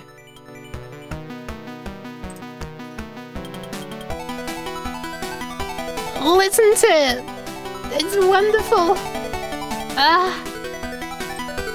I'm sorry. I like it a lot. Also, a fun thing you can do on this emulator, by the way. Oh, okay, now I see why I had the volume turned down. My ears! Help! You can actually see, like, how the things are configured. And you can, like, turn on and off the different sound generators and stuff. Apparently I can't turn off the FM ones. Oh, I guess this is, like, the PC speaker or something. One square wave. Another square wave.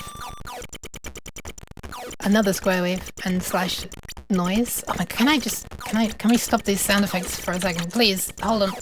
Help, I've lost it! Okay, let me just go into the music mode so that I can just keep the music going. Sure. Okay. I can turn on the FM channels.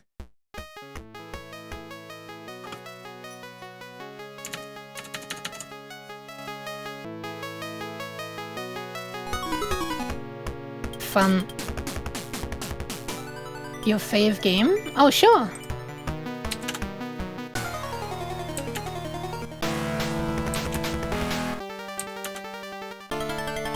Man.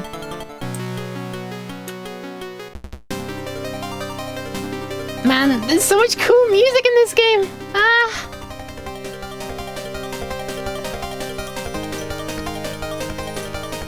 Anyway.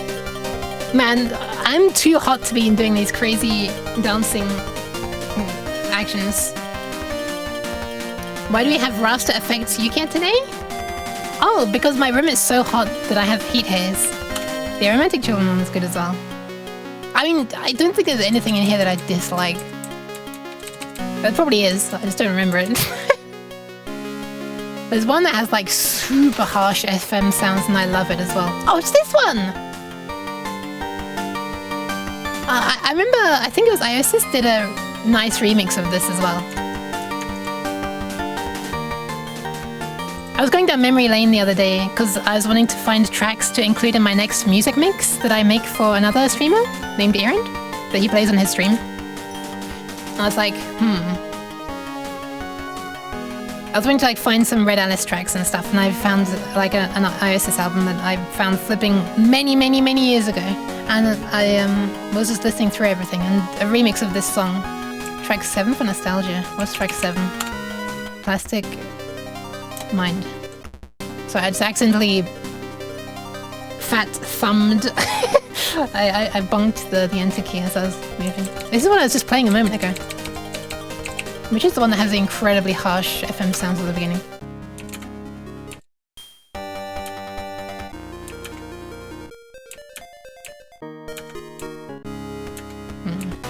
This one.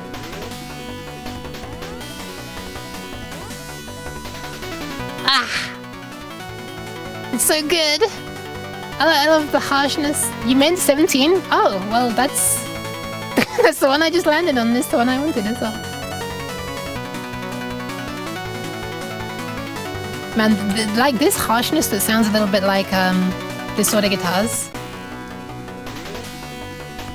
Wait, let me just mute these bits.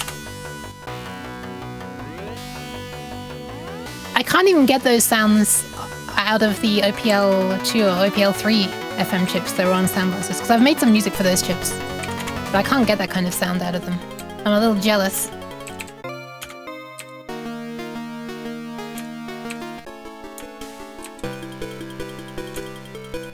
So I just listening to everything now.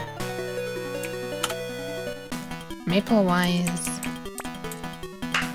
Oh, shot. The timing of the cheese! 17 plays until her 7. Oh, nice! Okay. Oh, yeah, right. Perfect Cherry Blossom? What's it? Have I heard Doom E1M1 remix for OPL3? It gets the harshness right. I don't know if I have. I can't remember. Get other games OSTs. I see. Why is this still here? Oh my god, sorry. It is massively off topic, but it's fun. I have to take the opportunity. I don't usually see other Tilhor fans around, so I have to take the opportunity. Cat. Hi, Cat. Mew.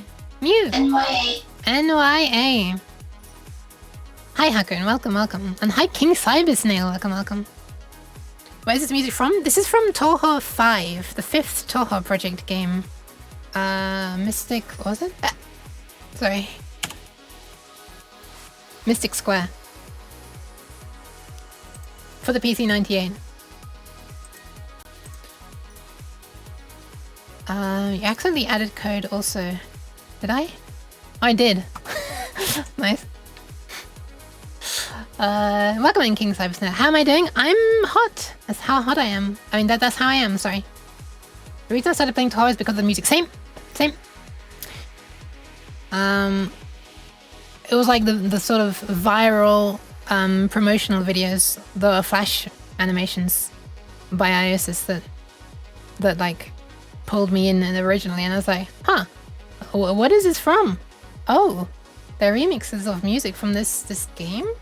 Huh. I was fully prepared for the whole stream to be trying to debug the MIDI output, but it just worked. It did. I wasn't sure if I would need to change the default output device, which is a thing that Microsoft has made impossible to do unless you modify the registry. But thankfully other people have made programs that mean you don't need to modify the registry. I don't know why Microsoft just decided to remove the interface for that. And then now they're suddenly advertising it as a brand new feature on Windows 11 that they re-added back. It's very strange. Anyway. But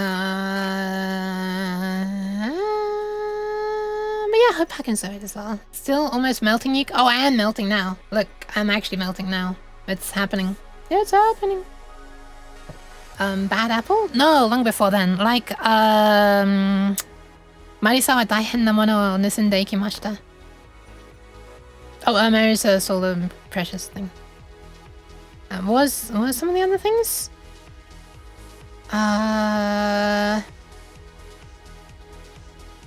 There was the Udongin one. I can't remember what that song was called.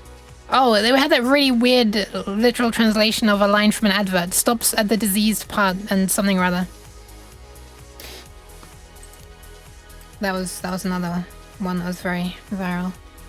Tolerance is the proof that being open and nice about fanworks is really awesome, and more people should do it. Yes, true. Man, Zuna is so ridiculous. This is what I ended up talking about. And well, not just me. This is what the chat ended up talking about in Lily Hobbs' stream. Basically how cool Zun is, and he's just incredibly chill about people like selling their own fan works, like with his characters and music and stuff, and just even entire games, fan games. Did you make the model? If yes, can you make a melting redeem or something where the model melts away? Look, even if I made the model, which I didn't, I kid bashed it a bit. But even, well, not that much. I mean, I did, but you don't really get to see the parts that I kid bashed on, which are the legs, because they're mostly just for VR chat. But then I also added the collar and bell and added the whiskers. The whiskers are actually modeled. That's the extent of my modeling ability. 6 lines. And then change the hair and stuff. Anyway, what am I trying to say? Even if I did make the model, making a melting effect, changing my entire model into a liquid sim is, I don't know if that's a thing that I can do ever, and I certainly don't think it's a thing that my computer can render in real time. I'm not sure, but it depends on accuracy, I guess.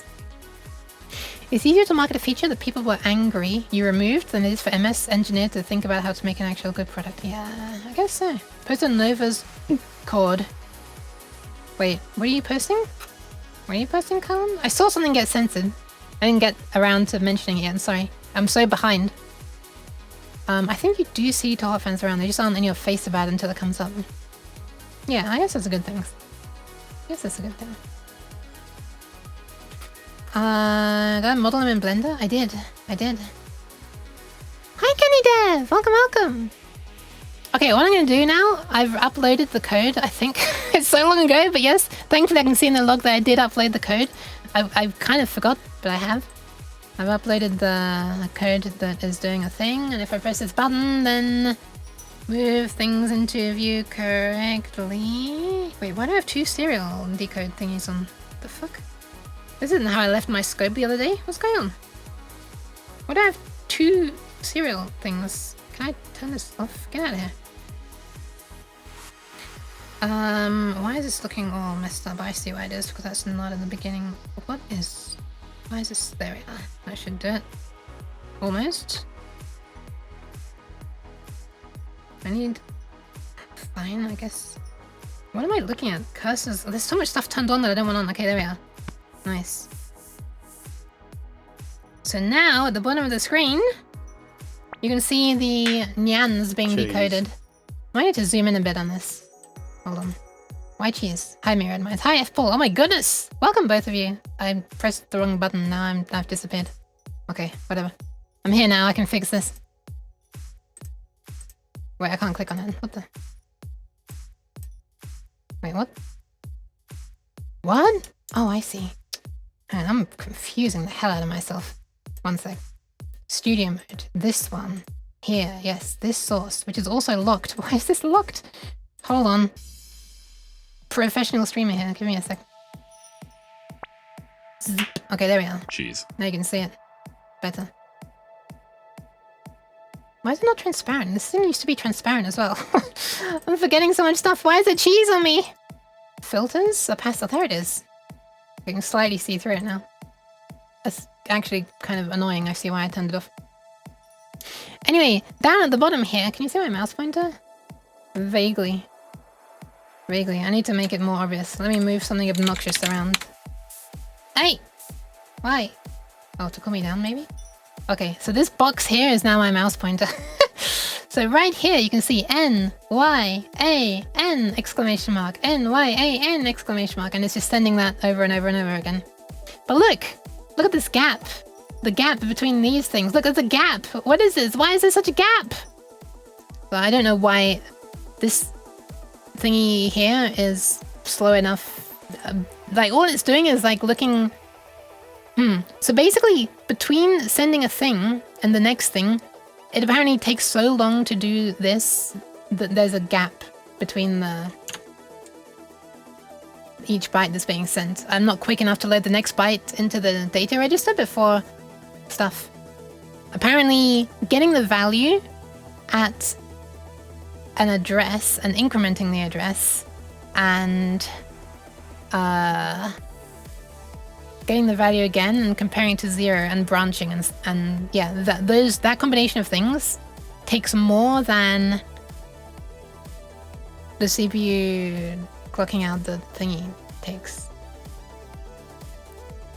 Oh, not the CPU, the DMA hardware, which are running from like the same clock thingy. So interesting. Anyway, but that's why I thought, well, maybe if I can do it with DMA, it'll be faster, right?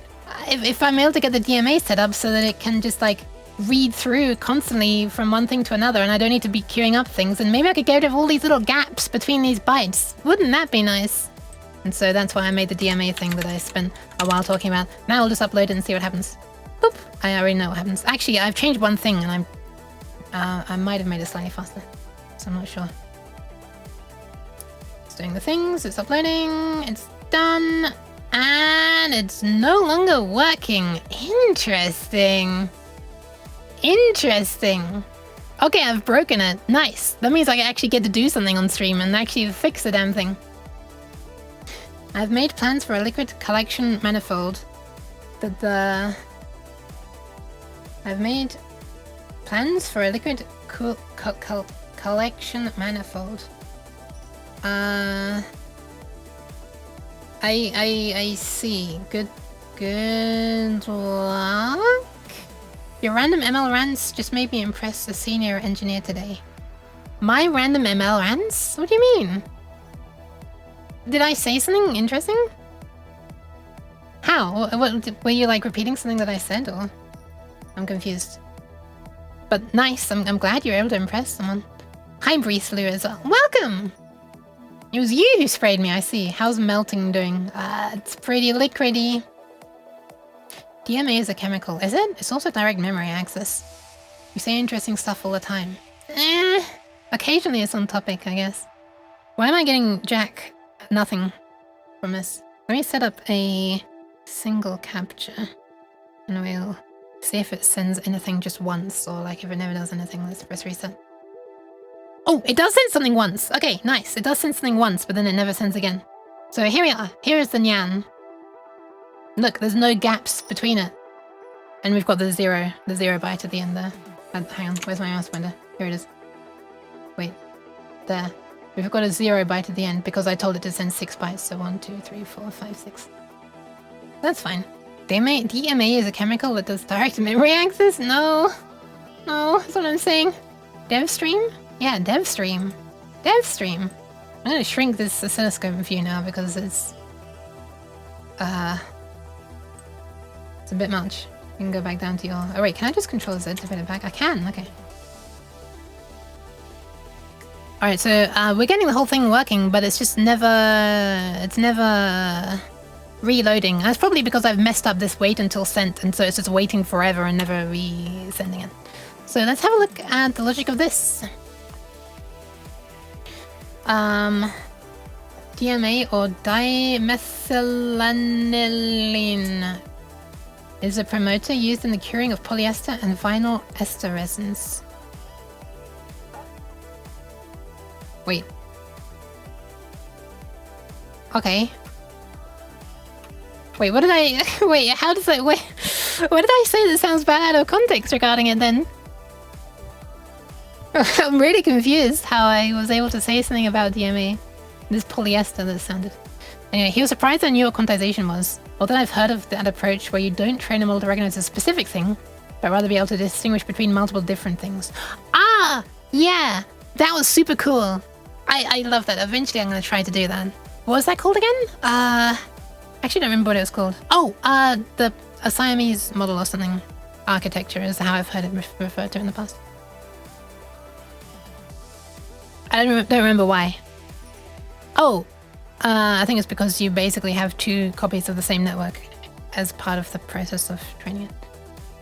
Hi, Crankbee. Hardware programming? Yes! Yes. Hell yes, might I even say. I love how you will pull the stream topic aside for 2 hours and just do fun stuff and talk to chat. Thank you! I'm trying to be able to do that more. I used to feel so bad about it because I was like, you know, I'd glance and I'd see, wow, I've been streaming for 4 hours and my stream title says I'm gonna do this and I haven't done this. So I feel like it's false advertising. I've lied to people and I didn't do what I said I was gonna do. And I realized, this isn't a video that I mean, okay, it is gonna be a video on YouTube and that's why it's gonna get terrible ratings on YouTube. But, like, first and foremost, sorry, I just distorted. I screamed too loudly for the compressor. Thank you for the follow, by the way. Thank you very much, Quang. Hi. But, yeah, it's primarily a back and forth, an interaction between people who were here, right now. Dairy product. As Fatboy Slim would say. Why cheese? Thank you for the pads, Jesse. DMAC is a polar aprotic solvent with various industrial applications, including fibers and blah blah, and it's nasty and hard to get hold of. Base for some banned chemicals. Interesting. I see. I am trying to be more allowing myself to like go off topic a little bit. It just seems kind of fun, right? Sometimes it's vaguely related to what I'm meant to be doing. I'm trying to kid myself. I joined and you uploaded broken code. I'm sorry, pragmatic programmer. It's nothing that you did or said. It's just, it's bound to happen eventually. I'm going to try to give pads, but it's impossible while I'm derpy. Because look, the camera is attached to my head, and so I cannot reach it. As I move my head around, I've got tiny little T-Rex arms now. I haven't actually. My arms stay the same size, but it's such a crazy FOV, isn't it? Alright, when this comes back, when I come back and you stop staring at this face, I'll give the headbands. I promise. Hi, Linton. Welcome. Welcome. And I'm going to try and position myself correctly in advance so that when it comes back... Oh, that wasn't too bad. I'm roughly in the right position. Let me be a little bit close. Let's back off. Okay, I'm way too close. Hold on. Where am I? There we are. Pads for the Atherton.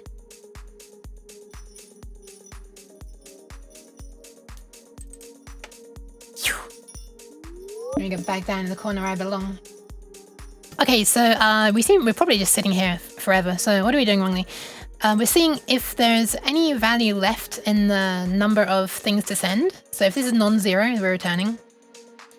And we're looking to see if the status register for this and... Oh!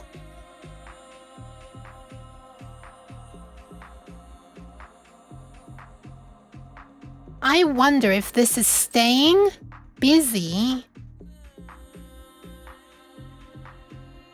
because it's wanting DMA to send it more data, and DMA is not sending more data. So for example, if I comment this out, and we're just waiting until we've gone through the whole array in memory, and then we're gonna jump back to the beginning. White cheese. I will hydrate in a sec. Thank you. So if I only wait for it to finish going through the whole array, and it hasn't actually finished blocking it out yet, but then I like take the cable and plug it in back into the beginning of the data so it goes through it again, to use our analogy from earlier. Thank you for the pants.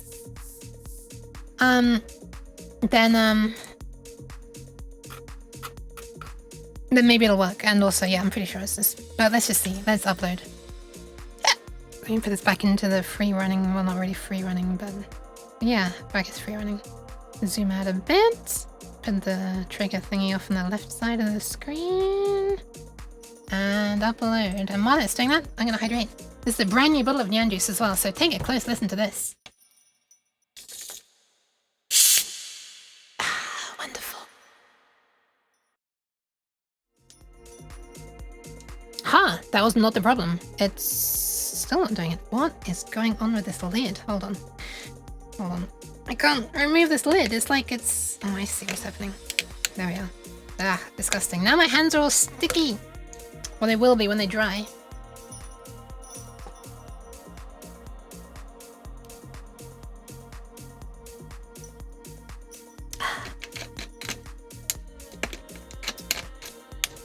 This lid is kind of a little fooked. Alright, let's put it back into single trigger mode. Press reset. Boop. Okay, it does still work, but it just never re-triggers. Never re-sends. So this was not the problem. So while it is sending... Oh, hang on. What's it warning about? No return statement in function returning non-void. Wait, why is this a bool? This should just be a void. Cannot overload functions. Oh, hang on a second. Where's my H file? Where's my H file? You should be void. You good now? Cannot overload functions distinguished. What are you talking about? Retry building?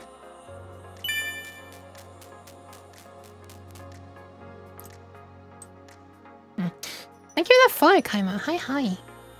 What is this? Cannot overload function is distinguished by return type alone. It's just a void. Wait, what? What am I missing? Wait until sent. I have saved this, right?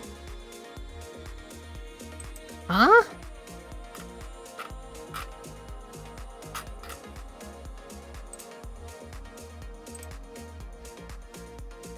I'm feeling very silly right now. What am I missing? Huh? Cannot overload functions distinguished by return type alone. Have I accidentally made the same thing twice? There's only one there. There's only one here as well. The brace ends there, the function ends there, the thing starts here and ends there? Huh? Tangents are the best part of the stream. Oh, thank you. Yuki, I'm mobbing a little bit. Hi, Mentis. Zoom on the yoke. I did. The corner where I belong. I didn't realize we had a corner of excellence here. No, you. Wait. Why is it not detecting that I'm smiling? Hello? Why am I needing to restart the tracking again?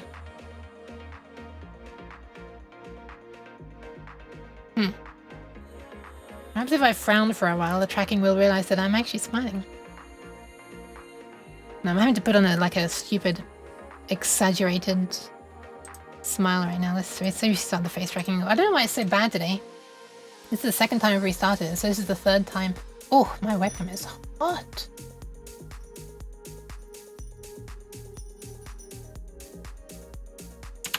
Okay, is that better? Can I just do a normal smile now? Okay, it's not even tracking my individual eyes correctly. Let's try again. Can I do a smile? I can. Okay, good. this restriction detailed in blah will take effect on blah. The restriction applies to mixtures containing blah. Or NEP! Oh my god, nepu nepu.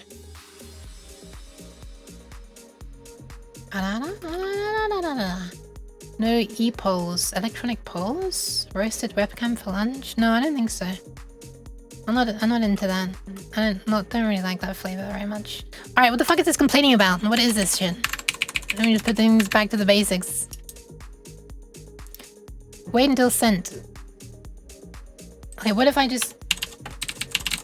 Let's remove this. And we just...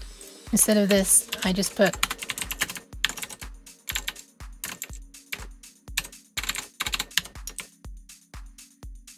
Still complaining inside the H file. What? Why is it huh? I don't understand this. Why does it not like the existence of this? What? Is this a case where I just need to restart Visual Studio? This is weird. I didn't get it. It's not because of this existing. What? I just waited and it disappeared. Did you see that? I just waited for a while and the error went away. Okay, so I was being... Okay, so it's Visual Studio just fucking with me, I guess. I wait for a while and then it's fine. Okay, so can I bring this back and it's fine now as well? Are we good now? Build? Yeah, no problems. Amazing. I literally turned it off and turned it back on again. I didn't even turn it off. I just like hit it and unhit it and now it's fine. What the actual fuck, Visual Studio? Happens to me a lot. The intro is slow. Yeah, like 5 minutes slow? That's crazy. That's crazy. Anyway, did I... Wait, what did I... Okay, what did I... Have we tried this yet? I can't even remember. Let's upload. What are these shenanigans? Right, let's put in the oscilloscope pre-running again. Actually, just single. Oh, I saw it flash. Oh, wait, it's because it was resetting. Oh my god, it's doing it now! Okay, it's working. So this is now constantly running. If I zoom out, you can see. Alright, it's working now. It's quite a long reload time still, isn't it? It's not really saving much time. Yuki question. Have you tried using the new LLMs for coding? I tried it and only found it useful for context-aware autocomplete. Maybe I'm doing something wrong? Sometimes I can... Sometimes take me rebuilding everything for the linter to realize what I wrote is okay. I did rebuild it though and it was still saying it. I have run a local LLM called, which one was it? Hold on. Give me a sec. Which model was it?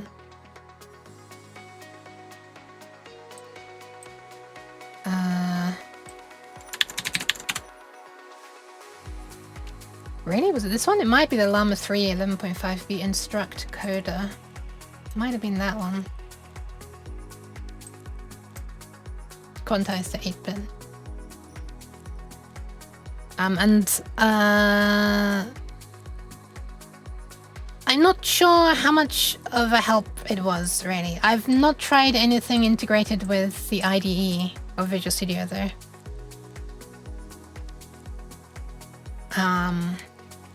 Yeah. Every bit of code you can get from LM, you have to review and fix. There's often errors and inefficiencies. Yep. And just made up function names and stuff. Who would have thought that a system based around randomness makes up random things? Absolutely unexpected. Every bit of code you get... Oh, I just literally just read that. I personally don't like them. I've used Copilot, but it always suggests the most random code that doesn't make sense. I was watching somebody in the voice chat on my server actually last night, playing around with like a really new thing, which I believe... I don't remember what... Was it Visual Studio? I can't remember if it was Visual Studio. But essentially they just gave... whoever made the IDE gave an LLM... Not theirs, of course. Some other one. I think it was the GitHub Copilot thing. They... There's now this new thing called agentic mode, which boils down to, yeah, just actually let the LLM execute any random command. I mean, you have to give it permission and stuff, but... and they were just like, they just gave like a small instruction, like a implement imgui, as I pronounce it, because saying I'm GUI with a straight face is too much for me. And just let it go and try and things, and like when it fails to compile, it tries again and stuff. It was kind of interesting watching. I didn't really understand what their project even was in the first place, so it was a little hard for me to know what was actually happening. It looked interesting. It looked cool. I wouldn't pay £20 or dollars a month to play around with it, but which you need to. But or was it 10? I can't remember. But yeah, interesting. I mostly use it for context-aware autofill. I've not tried that. Again, I'm assuming you need to pay for it because like these things. Wait, no, there was a way to do that locally, wasn't there? There was a way to set up Visual Studio to have a local LLM running. Or to interact with an LLM that's running as a separate program on your computer. I've not tried that. No, I've not tried that. Might be interesting. I feel like it would be a lot of load on my computer while I'm streaming. Mostly use it for context-aware autofills, which for me is a game changer since I do most of my coding by voice. Oh wow, okay. That's kind of cool. I have severe trust issues with LLM code ever since... Wait, ever since what? Tried using the best of the best GitHub Copilot to write some C and immediately and confidently wrote a remote buffer overflow exploit into the code. I see. I see. Writing Python is super annoying. You can't tab indent without accidentally accepting whatever the LLM wants to insert. Oh god. Is this like a default bindings issue or something? Boilerplate and code that has been written a million times. Yes, that kind of thing it will be useful for. But that's not like a... That's like a sign of like a systematic failure of like the language, right? Right? If you have to write this annoying thing every single time, and you have to do it so much that like an LLM is able to overfit and just like memorize this outright, and it's like that it's such a stupidly written, repetitive thing that like is annoying to type so often. Then like I feel like an LLM is not really the solution to that. I feel like fixing the language is the solution to that. Like you shouldn't have to do that in the language, but I understand why it's easier to bring out a new program to try to work around the problem than it is to change the language specs. So anyway, sorry, I just wanted like another opportunity to rag on languages with annoying amount of boilerplate like H files, but also just like a C# in general. I feel like I'm never going to scroll to the bottom of this Twitch chat. Holy, what an active chat. That's not a complaint. This is really cool. Copilot is nice. Great to have local LM for VS Code. I once read an article about it. I don't remember where the article was, and I certainly never tried it, unfortunately. Or like saved the article or something, so I'd have to have a search again. Anyway, it's probably changed because like 1 week has passed since the article was written, so... It's not a language issue if it's 500 lines of OpenGL initialization. What if it's 5,000 lines of Vulkan initialization? Link rodent forums. Yeah, it's really sad. I mean, thankfully, the web archive exists. But yeah. It's crazy that the web archive is basically the only place where a lot of knowledge and stuff still exists. Like, that's really sad, just in general. Like, there's so much human knowledge that if the Wayback Machine goes away, or when the Wayback Machine goes away, because nothing lasts forever, the amount of human knowledge that will be lost is insane. Anyway, it's like, it reminds me of like, you know, I don't know, just the very fact that like knowledge can have been known at some point in time, and then it can just be permanently lost, is, I don't know, it's kind of an amazing phenomenon, but also like really sad. Like, you know, like the building of the pyramids and stuff, obviously how to do this was known at the time, and then like it wasn't written down and the people who knew it died, and now we don't know how it was done and stuff. There are ideas and stuff, but yeah, like that's just one example. Anyway, I mean, there are patterns that come up often, so if you do char star username, you'll get a suggestion for char star password. Yeah. Remember I tried to learn Vulcan, it took about 1000 to draw a triangle. Yeah. I've never tried, but I've seen someone doing it. So... Okay, so the problem is this. This line is never changing. Oh, sorry, this status register is always saying busy. Let me read the datasheet then, for information about that register specifically. SPI status register. Here it is. And here's the busy flag, which should be the 7th bit. Let's make sure we're looking at the right one. Yep, 1 shifted left 7, okay. Excuse me. Holy. Let me hide this oscilloscope for now. You'd be really sad about 99% of human history. Yeah. Yeah. Yes. SPI or I2S is busy in communication, or TX buffer is not empty. So that really does sound. Busy flag must be used with caution. Refer to this.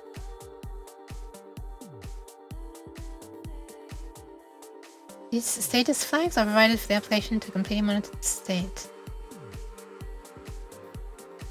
So when TX buffer empty is set, it indicates that the transmit buffer is empty, and the next data to be transmitted can be loaded into the buffer. And is cleared by writing the data into the buffer. Busy is set and cleared by hardware. You can't write to it. When busy is set, indicates that a data transfer is in progress on the SPI. There's one exception in master bidirectional receive mode, which I'm not using, so don't worry about that. Busy flag can be used to detect the end of a transfer, thus preventing corruption of the last transfer when the clock is disabled before entering low power mode. That's literally the scenario that I was describing earlier about why I want to wait for it to be finished before I put it into stop mode, which is like low power sleep. This is given so many different names. Deep sleep and the low... Oh, yeah, I don't know, anyway. Low power sleep is something else, actually. When busy flag is cleared... Sorry, it is cleared under any one of the following conditions. When you disable SPI, when a fault is detected, in master mode, which I'm using, when it finishes the data transmission and no new data is ready to be sent. Huh! So it should actually disable. What I was wondering is, maybe it's staying busy because it's trying to request data still from DMA. Because DMA is not disabled yet. You know? Perhaps the fact that the DMA channel is refusing to give it another byte because there's no bytes left to give it, but it still wants a byte, is resulting in this staying high. But what the datasheet's saying, it makes it sound like it's actually doing what I thought it should be doing, which is there's nothing written in the data register yet. And like whatever was in the shift register is finished being sent. There's like a... No, it's not this one. There's like a timeline thingy where they explain how stuff... Yeah, here it is.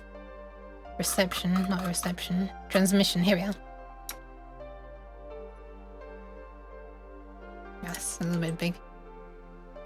We do page width, is that gonna be alright? Fit width? Yeah, that's a good size. Perfect size, in fact. Remember I tried to learn Vulcan... Oh yeah, I read that. My triangle is 1200. They still have you write the name of the struct into a field. Twitch mobile is awful. Right, no worries, no worries. Bye-bye, Pragmatic. Bye-bye-bye.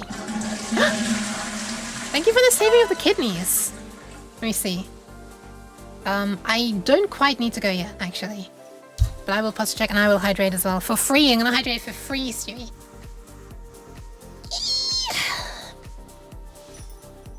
I think the fact that I don't need to save the kidneys is probably a sign that I need to be hydrating more, so I'm gonna do it.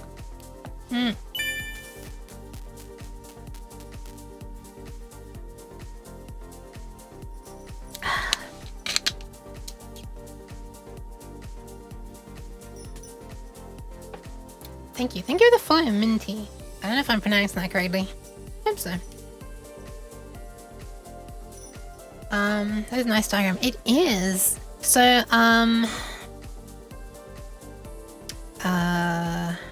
are you doing things? DMA writes to the data register for SPI. Here. And it can immediately write another one because it gets moved from the data register. Okay, I'll do another hydration. Into the shift register.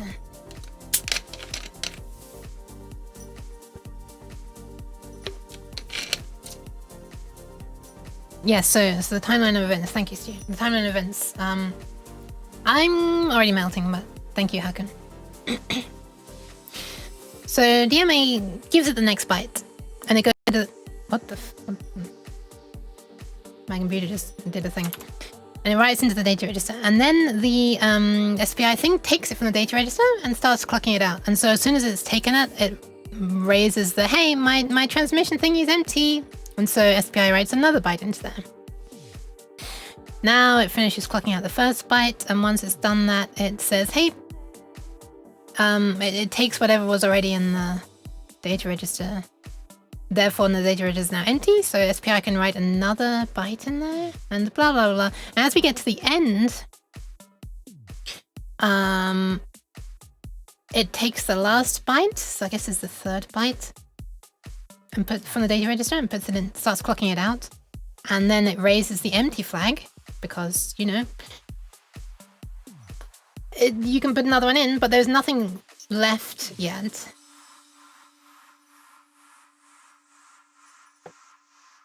For the DMA to put in, so.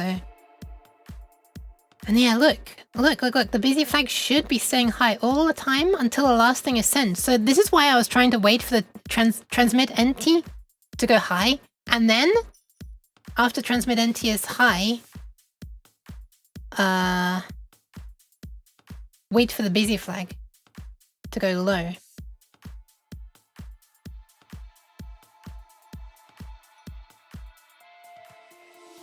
The DMA request is ignored because the DMA transfer is complete. It looks like I'm doing this correctly. Am I missing something? So yeah, software waits until TXE is 1, and then software waits until busy is 0. Have I just made a typo somewhere? So we're waiting until... Oh, okay. I guess I am just actually waiting for TXE to become 1.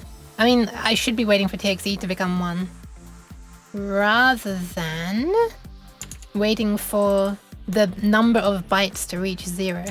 But surely that shouldn't be a problem, right? We can see that this is becoming 0 correctly eventually, right? Oh! It doesn't auto reload, does it? Software waits until busy is 0. Okay, let's change it so that we're not looking at it this way. Let's not look at it this way. Let's look at it, let's look at the TXE thing instead. SPI, this is in the status register, right? Excuse me. So there's never a time where busy is both low and empty is high, except for when we've really finished sending everything, right? So what we could actually do is just to save a little bit of time in this function, rather than doing a manual lookup of TXE and then returning if it's returning if it's low, so it's not empty. Otherwise, we then go on to do the second check to see if it's not busy. We could just do the check for both in one command, right? We could just do, because they're both in the status register, right? So we could just look inside the status register, wherever that was. Yeah.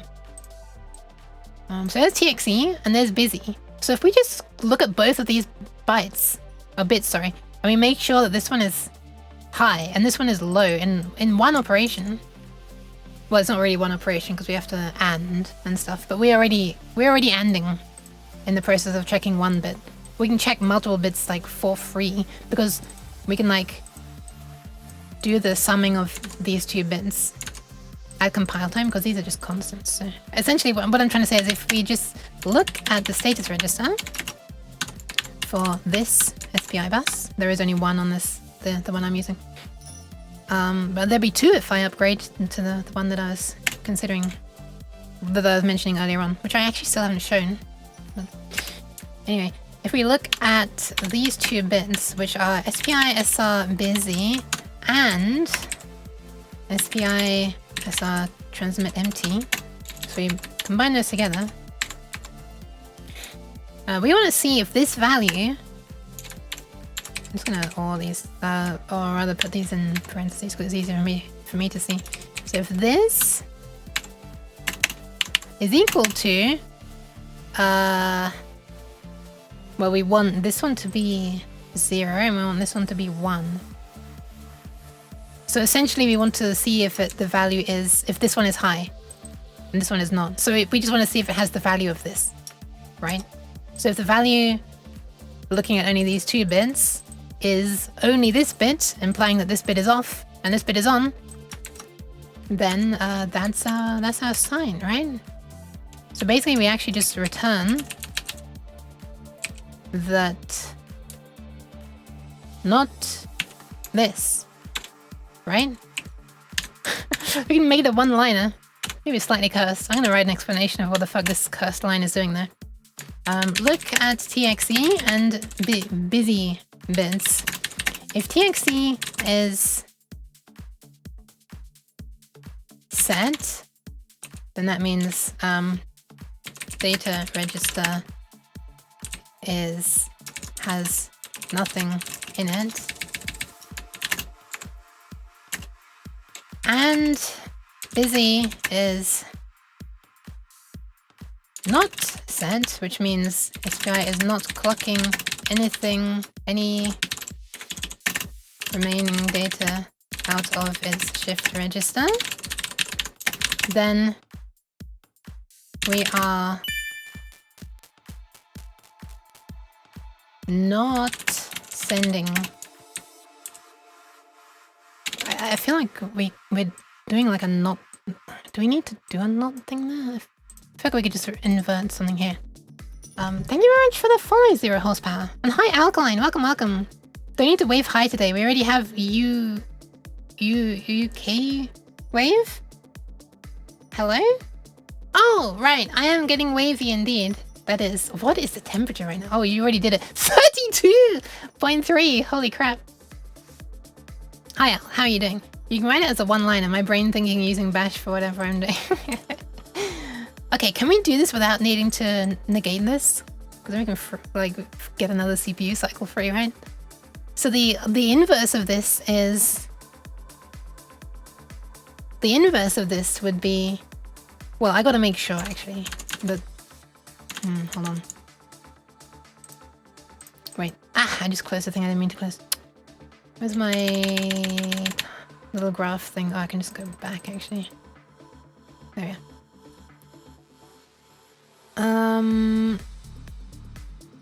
No, I don't think we can actually make it a one-line without the inverting thing because, oh my god, because like this is the state that we're looking out for, right? It is empty and it's not busy. But there are other multiple states that it could be in that we don't want to, that could be the busy state. We could have the busy flag high and it is empty. We could have the busy flag high and it's not empty. And we could have the busy flag low, but it's also like right at the very beginning here. The busy flag is low, but it's also not empty. Because that's at this one moment in time here is when you've put something into the data register. River Yook will do her best to read it. She may glitch or fall back to basic TTS. 20 seconds max. Please keep it civil. D equals D. Oh, equals D. She tries her best, yes. So this one moment in time here is when you've put something into the data register but SPI hasn't yet grabbed it and put it into a shift register and started dealing with it. So the one state we care about is this one. So really we just have to check for that one state. And we have to see if it's not in that one state, I guess. Sure. Okay, let's see if that works. Then I can remove this if it does. I'm not sure why this didn't work. Maybe this ends up... Maybe it's like, I don't know, maybe does it clock below 0 at one moment and then... I don't know. I'm fairly sure at one point I was just checking to see if this was 0. And it worked. But then when I added this additional busy check afterwards, it didn't work, which is strange. Anyway, let's actually do it how the data sheet tells me to do it, checking these two things instead and see if it works. Boop. And turn on the oscilloscope view again. Here it is. This is like a live running view, so if... Hey, wait. Well, yes, it's done. Nice. It's uploaded. Okay, it works. Nice. Look at that bigger gap between the data now, though. Oh, dear. Wait. I'm not even calling this. Oh, yeah, I am. Wait, what the f... Hang on a second. Hang on a second. I've got both of these things in here. That's why the gap is bigger, because... Okay, hold on. Remove that. Okay. I'm gonna freeze this for a moment. Okay, it's stopped. I've stopped the oscilloscope from running. And, okay, it's uploaded. Now I'm gonna press run, and let's see if that gap between these things gets smaller. Ready? 3, 2, 1. Nice. It's quite a bit of overhead though, isn't it? I thought I reduced that.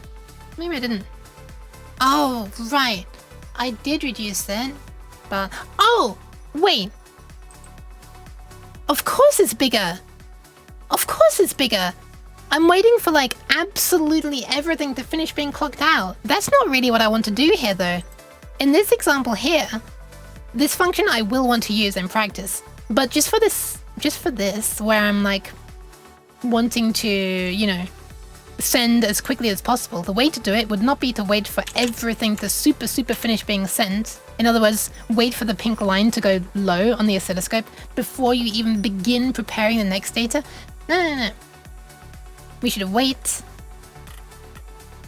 only until it's the DMA buffer is empty. So that's, we're waiting for, are we waiting for TXD? Not really. We're really waiting for this to be low. While there's still something left to send. Wait. So this is basically wait for the final data byte to have started being clocked out. And then this, what this is saying is wait for entire transfer to finish being clocked out. So this is waiting for the last one to have finished. This is waiting for the last one to have started being clocked out, and this is waiting for the last one to have finished being clocked out. So if we only wait for the last one to have started, we're not going to be wasting so much time before the reloads. So let's pause the oscilloscope and upload, and hopefully this gap will get quite a bit shorter now when I run it again. So this is what will actually be useful at some other point in code, but just for seeing how quickly I can send a nyan, this is what I want, I think. So I'm about to run the oscilloscope again. Let's see how... Wait, can I put cursors on this? Yeah, I can, okay. So let's measure from here to here. I think there. So there's like 92 microseconds. I don't know if you can read that purple text. It's probably not surviving Twitch's compression very well, so let's zoom in. Zoop. So about 92 microseconds. Did I say milliseconds? I meant microseconds. Now let's run it again, and hopefully that gap gets smaller. Boop. Nice! That's like half the time! Holy crap! So it was 92 microseconds, and it's now like 51 or 2? Wow, okay. Nice. Hi Israel, welcome! Hi. Alright. Well, that's satisfying as hell. Alright, so we can now send data and we can also properly wait for it to fully be finished. And the fact that the gap is longer kind of it shows that it really is waiting for longer. So I think this really is actually working. Anyway, this works. Let's get rid of this non-working code. Alright, so I can finally start talking about this. Oh yeah, right. So I also had to change some things. On the previous stream, I was wanting to set up like all the registers for a port that is like a group of pins. And then I was wanting to turn on power up the port basically. And I was hoping that, because what happened with some other things is that basically the changes only took effect at the moment you powered it up. But unfortunately that wasn't working here. It just wasn't paying attention to anything I was telling it to do if it wasn't powered up when I was telling it to do it. So I have to power it up first and then do this. The reason I was wanting to set the outputs and stuff first before I powered it up is so that it would like immediately go into the correct state upon power up. So that would go from the default state where the pin is floating to like a low or a high state or whatever, rather than having to like momentarily like, how do I explain it? Like flash, like pulse at the wrong level. Actually, if I just put this up here, Fromage. then that should, fromage, why? Then that should, oh, we have a, oh, there we are. That's where we're doing that. Okay, no, that can be, that is in the right position. Yeah, so we've powered it up. Then we say, by the way, I'm going to want you to go into low mode, but I know you're not an output yet. So let me just say you're a low. You should have a low value. And now I'll set you to output mode. So the moment that I set it to output mode, it should go to the correct value of low. I think low is the default anyway. But like, I could change this to high, for example. And then the moment that I do this, it'll go from floating to high without like, you know, pulsing low for a moment. It's like it wakes up and it's half asleep and it's like, oh, sorry, I meant to be high. I'm disgustingly sweaty. I'm gonna have to shower as soon as I finish the stream, I think. Which is not yet. Not yet. Alright, so let's have a look at this function, which is also what I did last night. I've not tested it at all yet. And something that I thought I had tested didn't work, so something that I have not tested at all is... there's no way in hell that's gonna work. So, let's change this music a bit. Here's how the thing works. I have, like, a back buffer, kind of, which I'm calling, like, a canvas, because it's the thing that I can draw on. And it's just an array of bytes. And each byte is 8 pixels. Because this is a monochrome LCD, so each pixel can only be on or off. And the way that the LCD, like the way that it makes sense of the bit values. Hang on a second, I just realized the oscilloscope view is still stupidly big. We're not even gonna need the oscilloscope view for a while.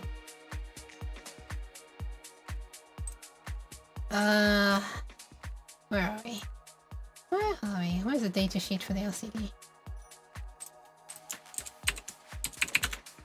Here it is. The driver to be more precise.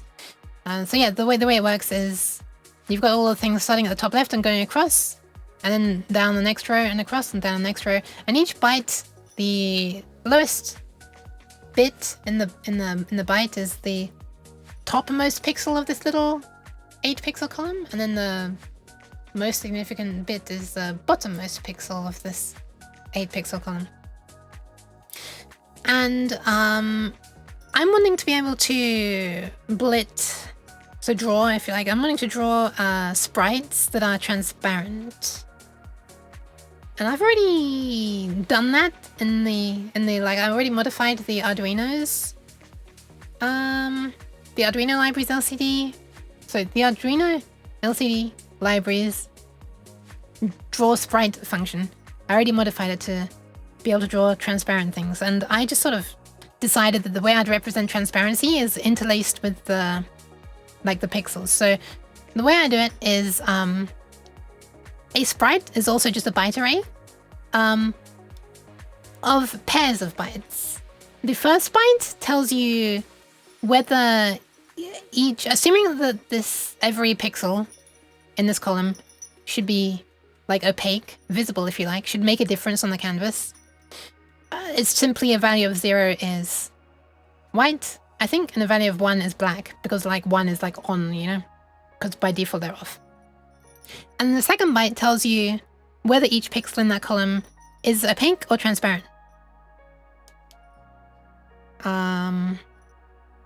Wait, no, it's the other way around. Sorry, the transparency or the mask comes first, and then the pixel values come second. Sorry, and then that just repeats over and over. And so I sort of made this little draw routine, which I sort of remade here. And I also made make it so a sprite is like a struct of these things, so you can just pass the sprite in, and then it tells it information about how wide it is and how tall it is, where the height is measured in banks, where one bank is a column of 8 pixels. So it's like a multiple of 8 pixels. Thank you for the hydration, the posture checks to you. I still don't need to save the kidneys. This is disturbing, isn't it? Holy. It's almost like having my room be 32 degrees is making me sweat. Disgusting.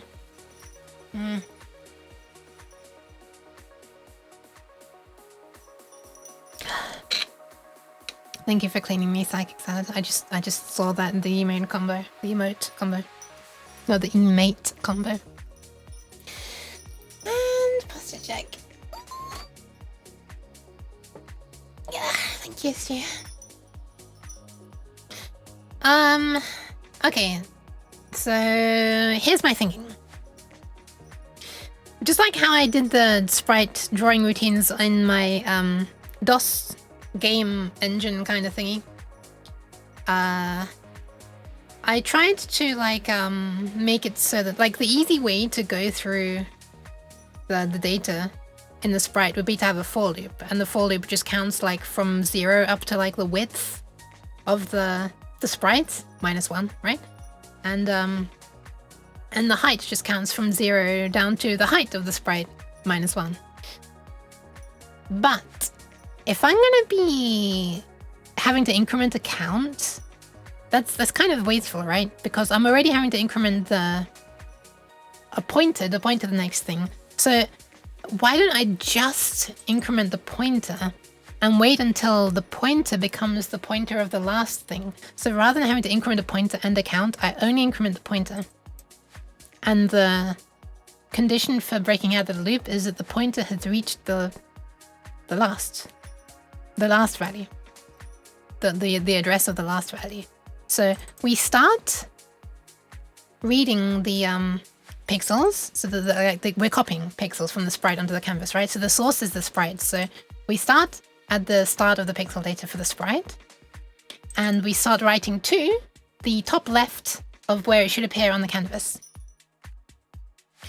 So this right here is this little macro that says, it just like, you pass it in like the X and Y, and it just like multiplies the X by it multiplies the Y by the width and adds the X. So this is just how the stuff is laid out.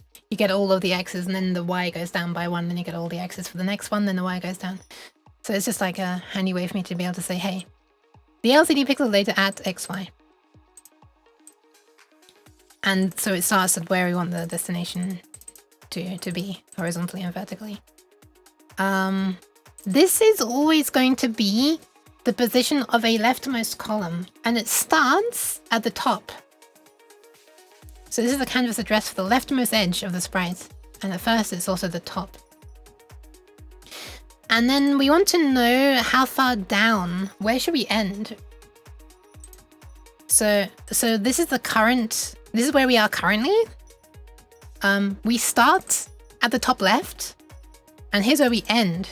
We end at once we've gone past the bottommost row. So this is like the bottom plus 1. That's what the P1 means. So the bottommost row plus 1 is wherever we start plus however many vertical like banks there are.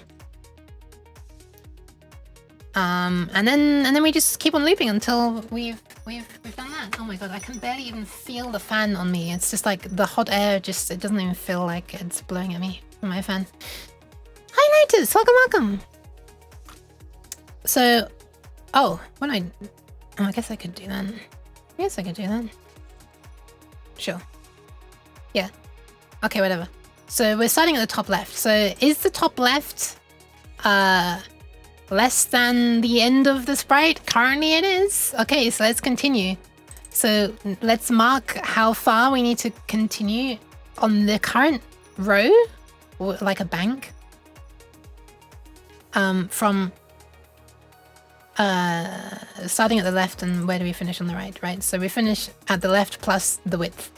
That's the rightmost. The rightmost position, +1, is the left plus the width. And until we've reached that position, we deal with setting some pixels. We read... hold on a second. I actually can make this slightly better, I think. Hold on. This is the thing I wanted to change. New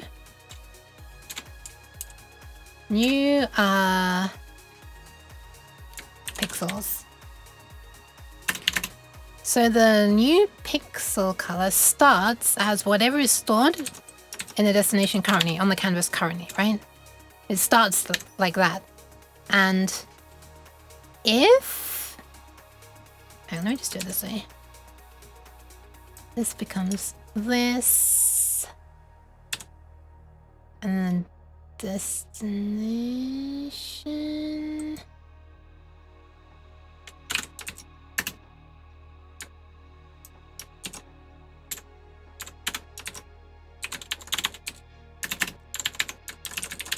Okay. This way I'm not having to like read from an array twice and then read from array, write to array, read from array, write to array. We're reading from array once.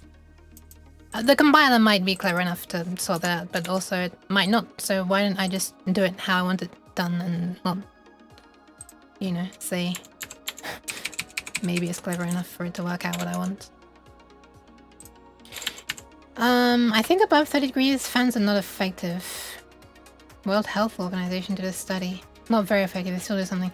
It certainly does something, but yeah. It's very effective if you keep dipping yourself in water, because then it's evaporative cooling. I don't have a bowl of water under my desk right now. I probably should. I'm probably being an absolute idiot not getting one. Yook gang. How is the Lotus doing? How's the loot? Let's say get current value of this column of pixels on the canvas.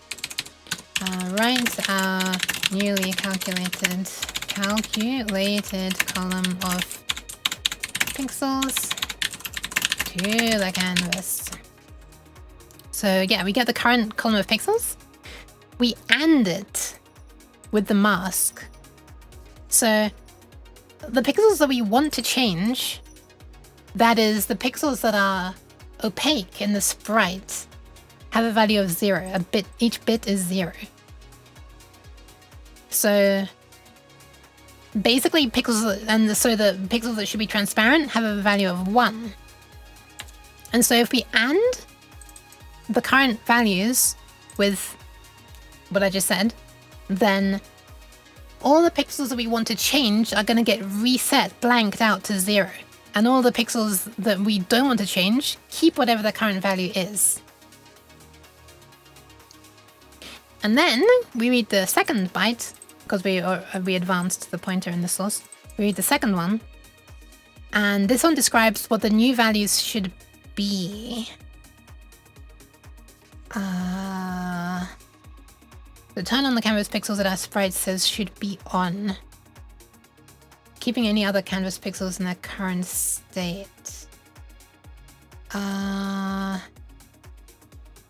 Yeah, so all the ones that should be transparent here, or should be off, have a bit value of 0.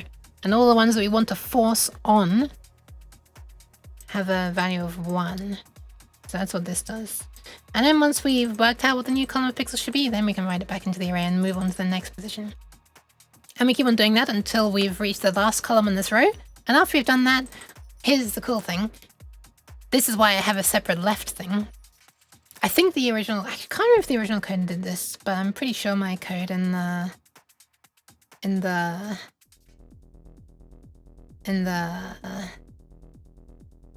DOS library thing that I was writing. Why is this music so quiet? Why is my song so much quieter? I thought I used replay gain to make it the same volume, but apparently not. Redeem, get a bucket of water for cooling. I should do. Fascinating to see somebody keep actual document notes. Thank you. Thank you. Welcome in, Tobakato. It's a cool name. I appreciate it as a cat. Thank you for the pets! Another cat just came in. Hi, Inline. Welcome, welcome. So once we've reached the end, we move the left edge. Oh, I just remembered. I actually did it fractionally differently in my version. Rather than keeping a left edge and moving that down each time, like the entire number of columns, so that it goes down one bank. What I did in my DOS library code is I calculated how much I need to... I calculated an alternative value for this and didn't have that. So basically, rather than having a left value that I added to all the time, I pre-calculated an amount to increment this by, which is basically the difference between... So I think this is going to be much easier to explain if I load paint. So we have a canvas. Actually, let me load a sprite because then we can get a grid easily. Sure. This is my grid. Show pixel grid.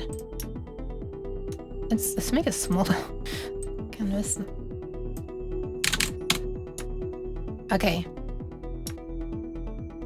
So the idea that the way I did it in the DOS thing is I imagine you want to draw a sprite here, and it's 1, 2, 3, 4, 5, 6, 7, 8, 9, 10. Sure, 10 across. And it's 2 lines long. We jump to this position.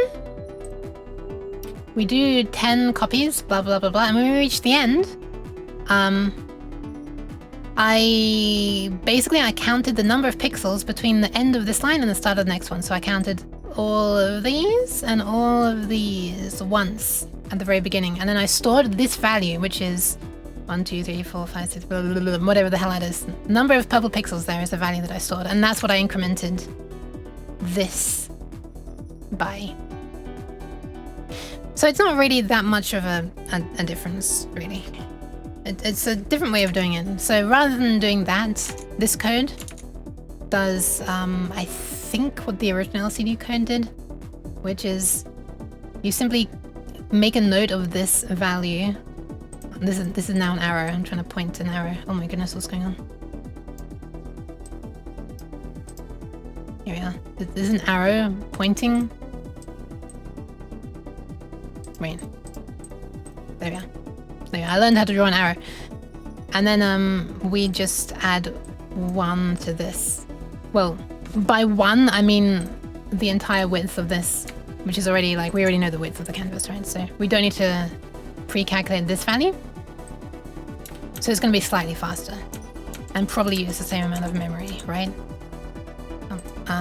Well, a pointer is 32 bits, so actually it's going to use a little bit more memory than if I just calculated an 8-bit value to add, but it's fine, it's fine. Limit establishment via pointer. Yes, exactly. That is what this is doing. Cats congregate. Hell yeah. Oh, Jalklongan is hard to follow sometimes. Yeah, but he's so entertaining. I usually don't know what he's doing. See, he's like almost at the other end of the spectrum. Wait, no, he's not really the other end of the spectrum because he still goes off on tangents and like does interesting things. But I feel like he makes more progress than me. Meanwhile, I don't make much progress and I feel bad for wasting people's time. Thank you for the pants, thanks, yeah. Hope you're doing right in then. I hope you're not dying like I am. Have you seen the temperature? Look at this. Look at this. This is in my room. Oh, look at that. 33! Oh my god, we've hit 33. This is really high even for me. Look how wavy it is. These are big waves now. It's starting to look like a reflection in the water. And I want to see what the lines of my room look like. Nice. Like the thermometer is like wiggling in the wind as well. I'd be dead. Well, you might just have to not use your hand cam so that you can be truly maximizing your uncovered skin surface area. Well, you know what I'm trying to say. VTubers have an advantage when it comes to not fucking boiling over. I mean, I'm still boiling over, but I would actually be dead. It's currently 35C at the moment. Outside? Sheesh. Wait, where? This is inside my room at the moment. I was suffering with 27. Yeah, 27 is also horrible. If you're needing to be wearing a lot of clothes, that's nasty. Employers are required to have extra protections for employees above 28.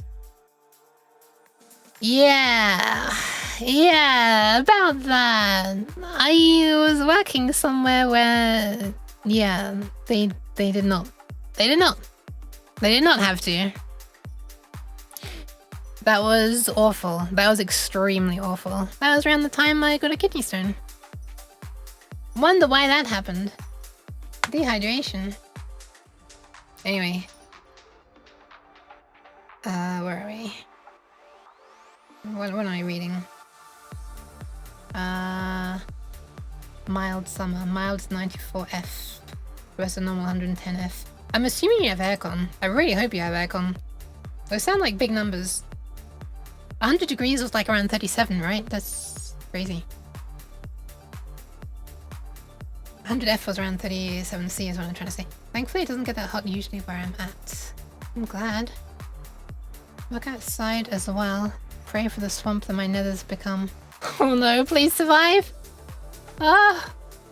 As Nova says, I am a space heater because I naturally run warm. Pan. You still had to get a portable AC unit. I see. Is there not one at the place where you moved into? Anyway, and then all we do is we move down to the next row and then this loop breaks out once we have gone too far down. And I haven't tested this at all. And I don't really have a good way to test it yet. Aside from like manually.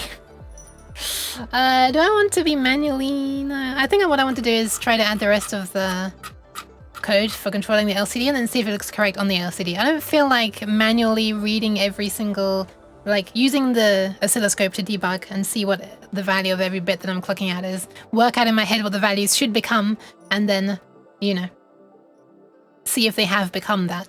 Like reading it from the oscilloscope display. So how about I actually add some code that's a little bit more specific to the LCD, like the initialization code, which I've already slapped some of my comments from the Arduino library. At the bottom of here. I don't know how to turn that into a grammatically correct sentence. Alright, back to the datasheet for the LCD this time. This is where some of the more technical stuff starts, which is arguably more interesting. Okay, so we've covered resetting. The initializing of the LCD so far has covered resetting. We ensure that the reset pin is low, which is active. And we do some things which takes definitely enough time for the reset pin to be low. It requires at least 100 nanoseconds. And if I'm running this microcontroller at 1 megahertz, then this is going to take 7,000 nanoseconds. So this LCD is well and truly reset. And then we bring that pin high again so that the LCD can, you know, come to life. But it's not going to be ready for stuff, probably, unless I set some things. So what do we need to set? We need to set these things. How did this work again? How does this work again? Oh my goodness, help! I mean, having too much nyan juice. AC is pretty common here. My apartment management replaced my aircon recently. Nice. Turns out AC is not common here. As a former AC technician, I am flabbergasted. Oh god, Enlin. I'm glad you have something now, though. I hope they're not going to be charging you too much for the power usage of it. Only 28C? That's also horrible, Linted. It's... look, this is a place where people congregate who can't handle very high temperatures. I'm one of them. So, yeah. You're in good hands. But I mean, like, without aircon and in humidity, it's... you know. Yeah. I think I'm stuck here for a sec because this is the first time in Texas I've had aircon that's reliable. I'm glad you haven't. A little bit jealous, maybe. Maybe. I'll be ordering an AC for my office here soon. I hope it helps. 30+C and your brain feels like it's boiling. Yeah, I can confirm. I must sadly look and wish upon you many cool breezes. Thank you! Thank you! Alright. Where are we? So what I want to set... at some point I'm going to... Actually, you know what? I kind of decided against... I realized that it's actually going to be a waste of time to be trying to do, like, partial LCD updates. That is, drawing only the changed part. Thank you for the pats, by the way, Nikodeo. Welcome in, Nikodeo. And good luck. Good luck with work. And I decided against just only resending to the LCD the parts that have changed, which is a thing that's possible with the LCD. You can sort of effectively move a cursor on the LCD, which tells you where you're going to write next to like a certain position, and then just draw, you know, send in some data to that position, and it will just overwrite that part of the LCD and keep everything else as it was. But I've decided against that because the way I was going to implement that is when you call draw sprite transp, what it was going to do is it was going to, for every row, every bank, it was going to store... I got it here actually still, LCD bank info. There's going to be an array of these, one for each bank. And... let me just put this down. I think this music needs to be turned down just a bit. Also maybe changed. Let's put this back so you can see the color coding. So there's going to be... there was going to be a variable that tells you the column that was the leftmost column that was changed and the rightmost column that was changed. I probably should have called this left and right or something. And then when as you draw the sprite, it would basically work its way through and it would mark the, you know, if the leftmost edge of the sprite as drawn on the screen is more leftmost than the leftmost one that has so far been drawn, then it would update this to say, hey, you know, this area has been drawn. So when you update the screen, you need to make sure that you start drawing from this position on this row because you got to update from this position leftmost. Hold on. Sorry, I had to mute for a sec. And the same for the rightmost. It would look for the rightmost edge, and if it's more righter than the current rightest, then it updates the rightest to the new rightest. And then when you come to update the LCD, it would only loop from this position to this position, and it would update only these columns. But like the additional CPU cycles that it will take on every single row of drawing a sprite to check to see if the current left position is more leftmost than this, and if so, set this, and the rightmost is more than this, and if so, set this. You know, accessing array things as well on every single row of every single sprite. Like, that is such a waste of CPU cycles. It's not, it's like, it's not going to take too long to just send out the entire LCD array, so I think I've decided against it. I just don't think it's going to be worth it that much. Like, if I were wanting to... yeah, I don't think it's going to be worth it that much. Yeah. Anyway. Typedef char to U8. What is this for us? Typedef char to U8. What is this for us? It's Zingish. It's Ziggish. I did these things. Ta-da!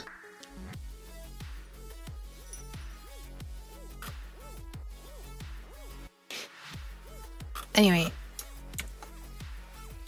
Hi Lunk, how are you doing? Store the rightmost values and let most value in some form of array. Ah! Cheese. Oh, store rightmost values and leftmost values in some form of array. Yeah, exactly. That's what this array was. Wherever it was, I've lost it. Hold on. This. I just don't think it's worth it. Because we can clock out data fairly quickly. And... yeah, whatever. This limits how I'm drawing it to drawing sprites as well. And if I want to do some effect of, like, rainfall, I wouldn't literally want to draw a million separate raindrop sprites. I would just do some loop and, like, if every... you know, like every...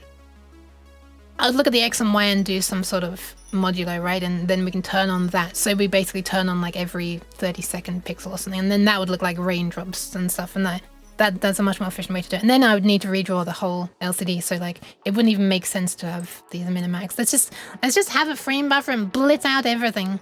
And I might want a second frame buffer as well, actually. So that I can just have like a background and then I like, how do I explain it? I just draw on top of the background. Like, I move the Long Yook on the background, I don't need to redraw the entire background. I just mem copy, I guess, the entire background over the frame buffer, and then I draw Long Yook on top of the frame buffer again. And then when I want her to move, I mem copy the whole background and I draw Long Yook at a slightly different position. And if I want rain, I don't include the rain on the stuff, and I copy the version without the rain, and then I draw the rain. And then I copy the version without the rain, I draw the rain in a slightly different position. And then that way the background stays still and just the rain moves. Every full frame, I think, takes, was it 504 bytes? 48 times 84 divided by 8. Yeah. And we've got 8 kilobytes of RAM.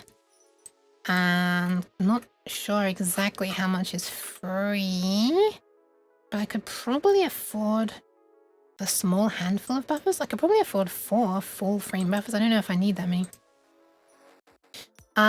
Y cheese Hesitant and TTH. Hi, and TTH. Hi, TTH. And Y Lonk. Y cheese Lonk. Exclamation mark Y Lonk. Is it C++ or C+++++? Yes. Or C+. Technically C++, but I'm not really using the plus-plussiness. That's why the plus at the top there are in brackets. I know how it feels. Though almost blowing cold air at the stream. Not really, you'd probably die in the middle of the worst of the heat. Wait, what? Oh, Texas even habitable without AC. I see. No dying, please. Certainly not of heat. This is kind of like a scanline thing.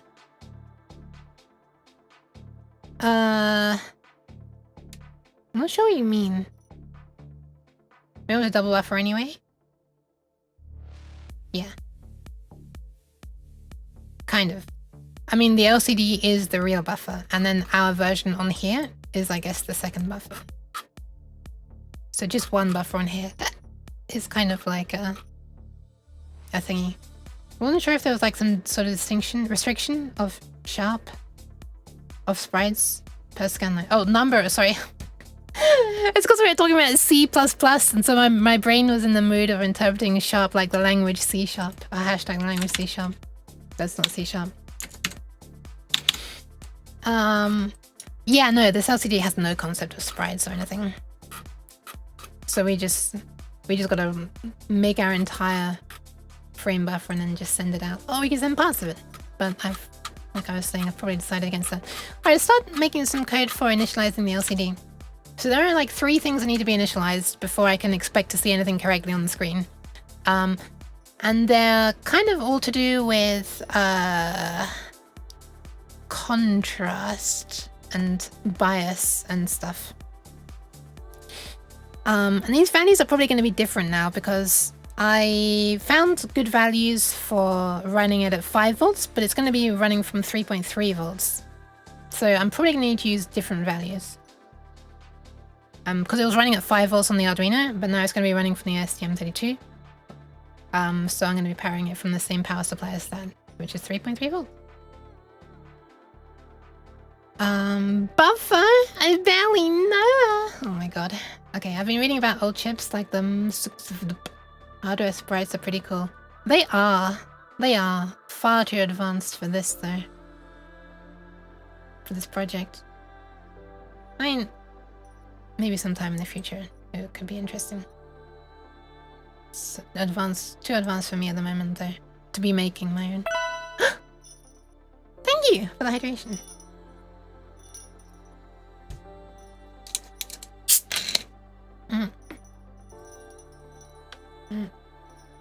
Hang on, my headphone cable got stuck on the bottle. Let's try again.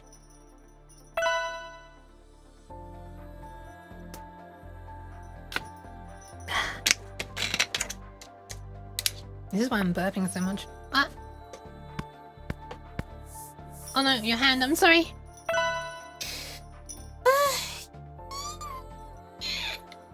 That is the posture check. Thank you for the pass as well. Let me return the favor. Pat, pat. Pats for the Kinami.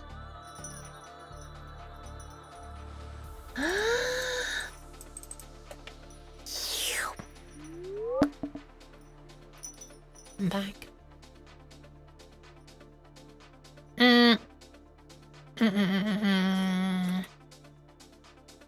Right, how is this working again? H equals 0, H equals 1. What was this? I need to remember what this is. H equals 0. Oh yeah, right, it's this bit. So there's this thing that stinks of backwards compatibility, or more like not really backwards compatibility, but not having planned ahead that much when they were making this. So there's a pin which is data/command. It's command when it's low apparently, but look around. I finally see this in the data sheet. Hang on a second.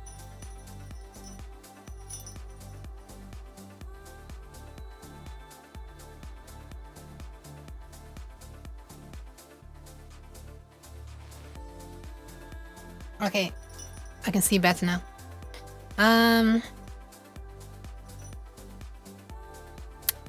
Yeah, so when this pin is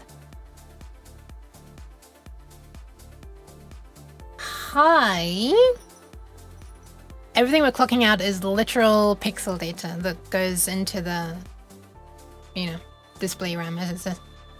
When this is low, well, that's what I'm wanting to deal with right now. You can send a no operation. I don't know why they decided to make that a thing.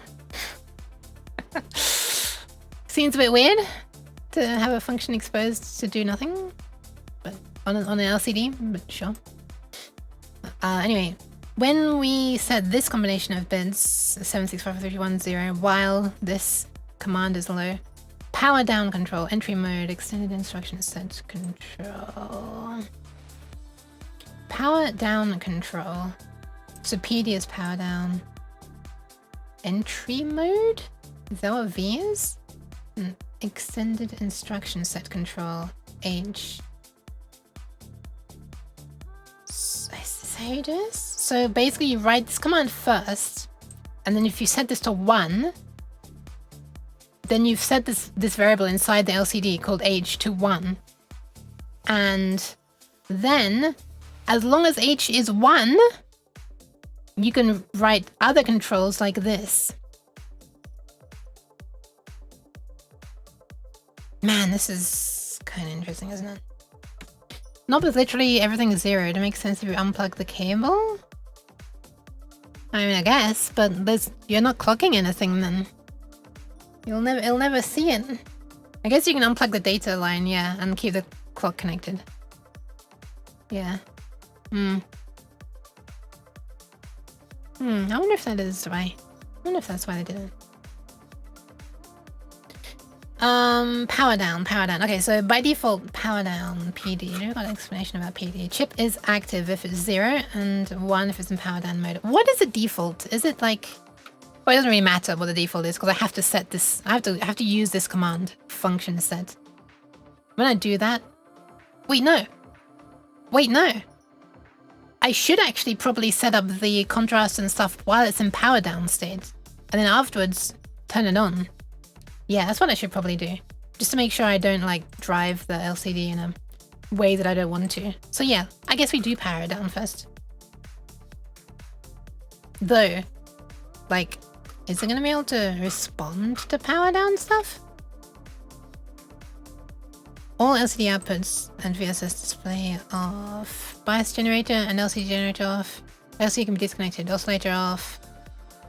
Before entering power down mode, the RAM needs to be filled with zeros to ensure the specified current consumption. I assume this means to ensure that it agrees with what the datasheet says the current consumption should be in power down mode. I'm assuming that I can, like, still... Well, oscillator off, though. Oscillator off. Cheese. Ah! Why cheese? So how do I ever turn it back on if the oscillator is... Okay, whatever. Let's just try it. We'll try having power down mode on. Please survive. I'm trying. Thank you. It's going up still!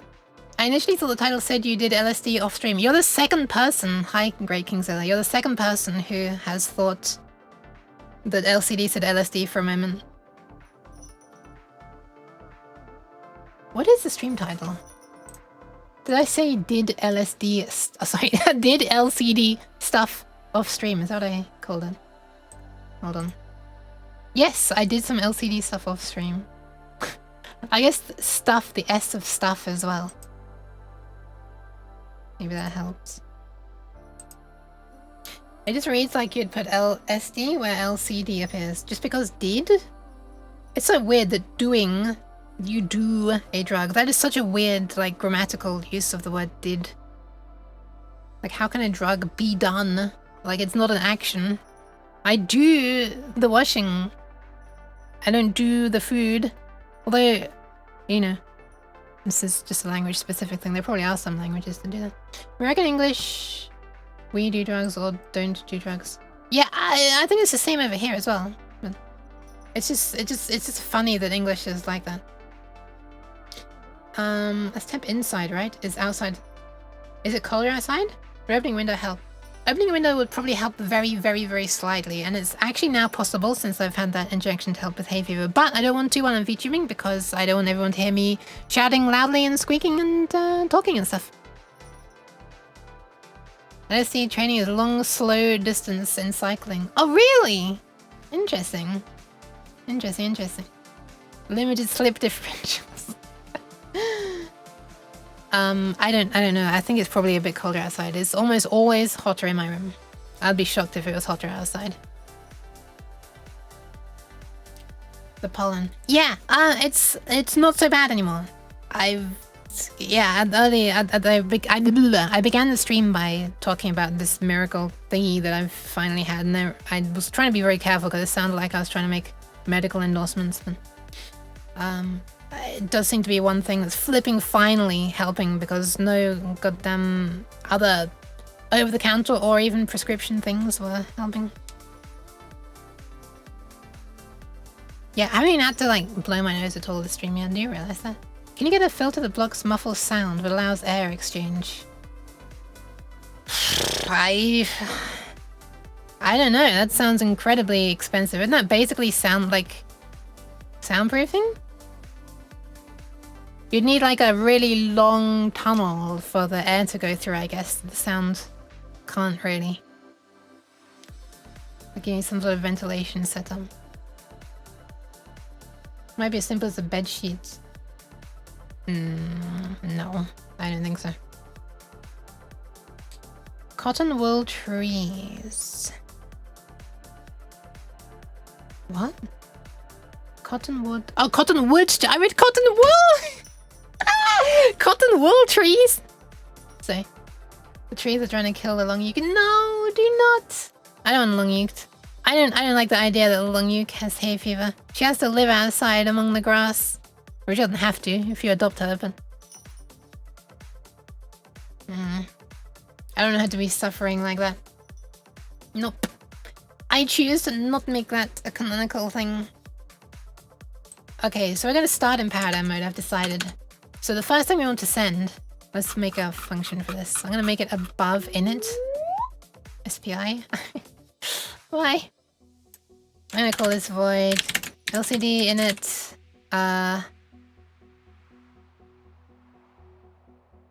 Why? Delicious plastic cheese. No.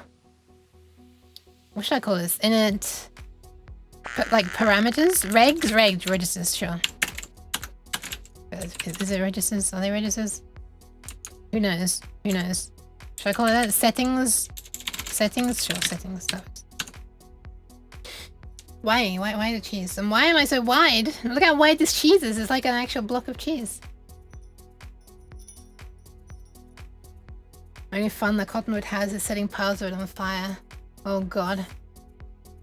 5.1 perhaps I'll allow her to live in the grass overnight like her ancestors. Aww! Yeah! Have her like roaming free in the garden. I mean that's huge to her with how slowly she moves. Holy Yook. Long Yook already has to touch grass every day. Not the touching of grass. How's the redstone doing? Welcome, welcome. Welcome, welcome. Map, map, map, map, map, map, map, map, map. Okay, so let's make the data command byte bit below. That's PA14. So we're gonna, I'll probably abstract the idea of sending a command byte eventually, but for right now, this is my first time, so I won't abstract it yet. So, set pin, port pins low on GPIO port A. Wait, how do you say it? GPIO A? Yeah. This one. So, so this is the data / command.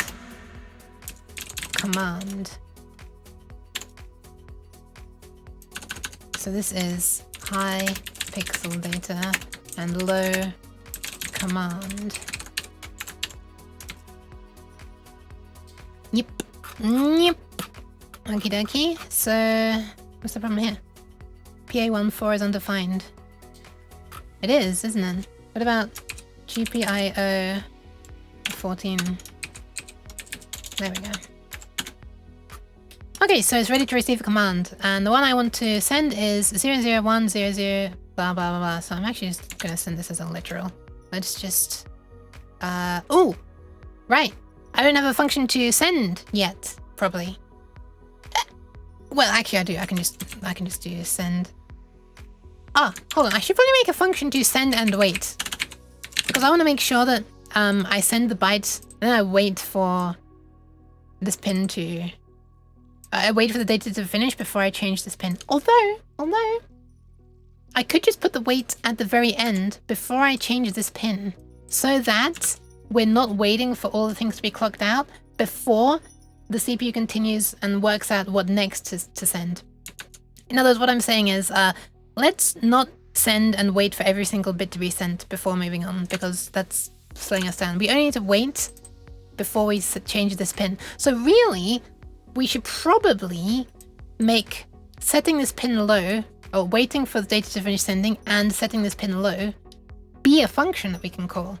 Because we always want to make sure that the SPI is not busy and has fully sent everything before changing this pin. So, you know what? Let's do that. Let's make that a function.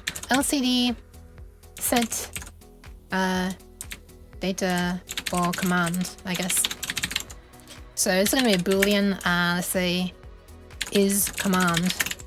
And if it's a command, then we do, so if is command, we're just gonna make sure this goes low. Unfortunately, these are two separate thingies that get written to, by the way. Wait, where is it? The kitten baby is forever play time and never sleepy boo time. Help us. I'm afraid you just have to exhaust the kitten. I'm afraid that's how it is. I have to protect her from the foxes though. Foxes eat birds, so it might actually be helpful. Maybe. Bulldozers remove concrete, so must be good for flowers. Yeah, maybe. I don't know. You have to keep her safe, yeah, of course. It would be like a completely walled off garden. Have I seen the baby? I've seen the photos of the kitten you posted in Nova's server. Yeah, they're very cute. Very cute. What is this plus 0x1? Hang on, what am I doing here? I don't remember. Why am I... What is this super literal thing? What am I doing here? Oh, right. I know what this is. I know what this is. So there is a register on the STM32 where the first 16 bits, if you set one of those, then it will turn the corresponding pin, 0 to 15, high. And if you set one of the upper 16 bits, because the register is 32 bits, so the lower 16 bits make a pin go high, and the upper 16 bits, if you set one of them to high, makes that pin go low. So that's why I made this. Okay, okay. Good job, Long. Thank you. I remember why you did that now. Should never have questioned you. Alright, so this one... If we do this, then we do this. Otherwise, we do the... This is not particularly elegant, is it?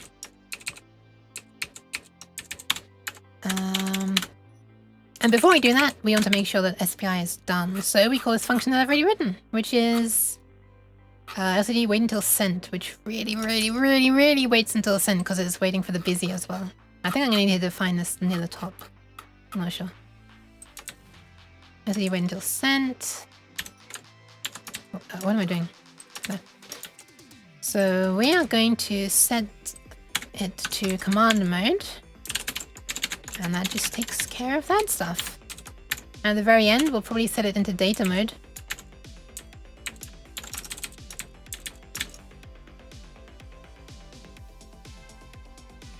Do we need to worry about that? I wonder if I need to worry about that. Should I just leave it in data mode by default? Or should I just explicitly say what I need at the very beginning? I should probably just say what I need at the very beginning.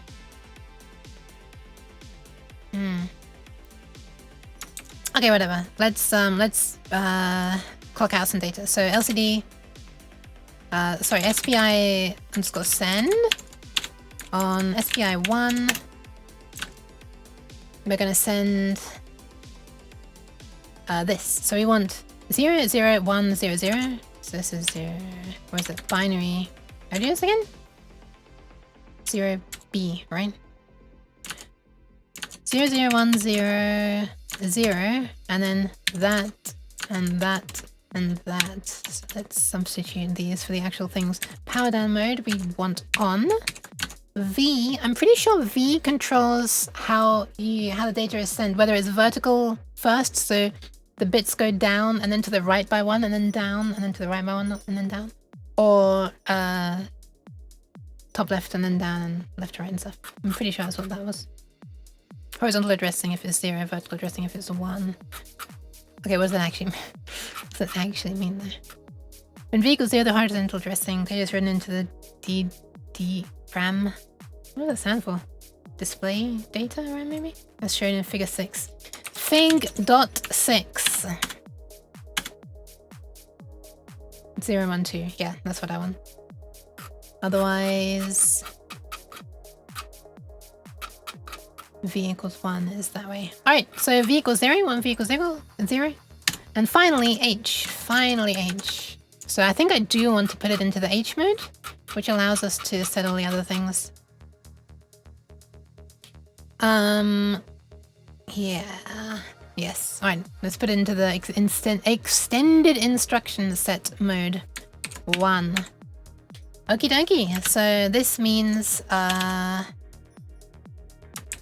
let me just put a little breakdown of what the hell this means. So this means, what does this mean? So 0, 0, 1, 0, 0 means, what does it mean? It means, I can't alt tab for the life of me.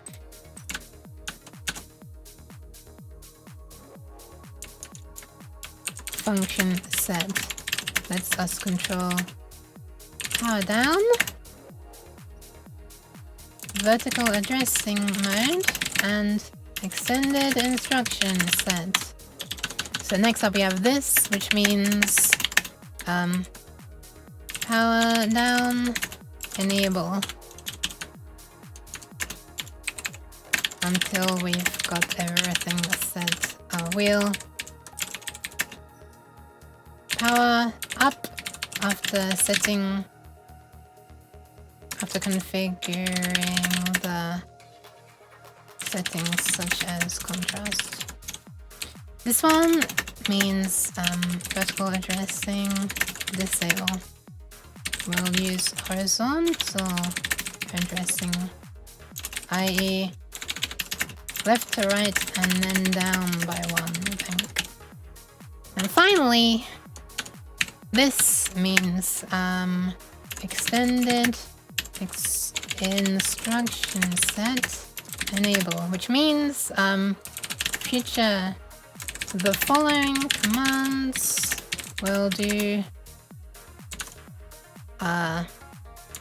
things like set the contrast. Okay, 4 lines of comments, but I think future Yook will appreciate it.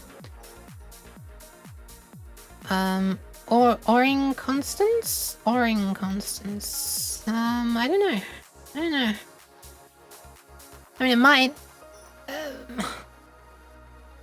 I don't know. My eyes kind of catch onto this a bit more. I don't know. The thing is, like, you have to make sure that you're using the right combinations of them, which is the case with the STM32. This is why you have stuff like, you know, for each separate thing. Like, for example, for the CR1 register, you have all of these settings. That's why you've got SPI CR1, baud rate, blah, blah, blah, blah, blah, blah, blah, blah. Like, you wouldn't want to set SPI CR2 to include some of the SPI CR1 rigs. Bit flags, for example. Alright, so we send that out, and then immediately, we don't even need to wait for it to finish sending that. We can immediately send something else. Oh, actually, is that a lie? Is that a lie? How long does it take to process? Is it actually gonna have a problem if we immediately start telling it to do more things? I wonder if there's any, like, timing information here. Do I need to wait after all?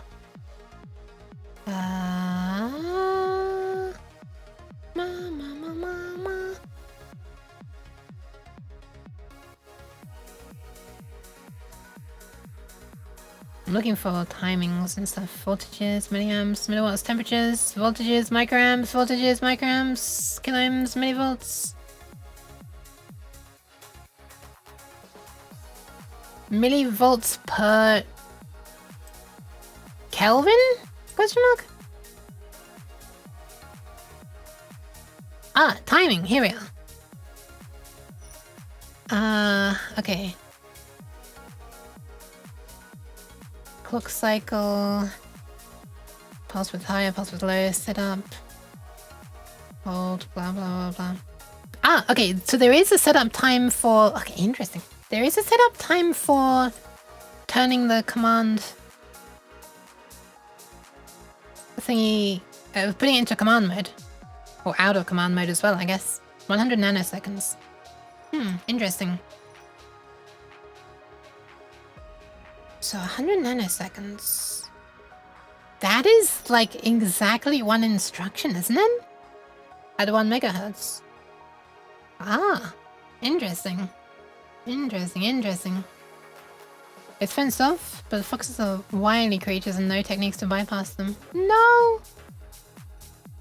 My experience with gardening is exclusively from logistics/ecology simulations. 1 megahertz. Oh, wait, it would be 10 megahertz, wouldn't it? 10 megahertz would be 100 nanoseconds. 1 megahertz is 1 microsecond. Yeah. So it's fine. Even 1 instruction is taking 10 times longer than we wanted. Yeah. Okay. And this is data, actually. Copy and paste this. Going against me.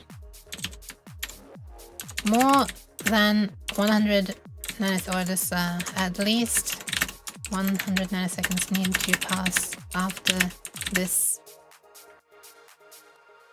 data. Oh no, it's not after this. This is not data, this is just a pin. After this pin is changed. At 1 megahertz, each instruction takes 1000 seconds, so that's okay.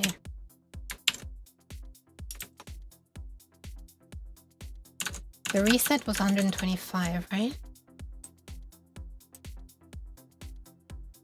No, reset was 100 as well. Wait, why am I worrying about this? Hold on, did I miscalculate something somewhere before? 32 megahertz, it would be... Okay, no, I guess that makes sense. Yeah, so if we were running at 32 megahertz, this would be a problem.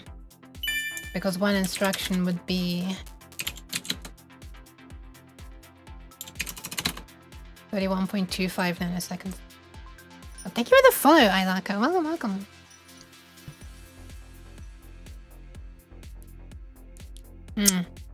Okay. Okie dokie. Alright. Serial data in, set of time, hold time. Okay, so all these times are so low that at 1 megahertz we really don't need to worry about it. Even at 4 megahertz, which is the other speed I was considering running at, we really don't need to worry about it.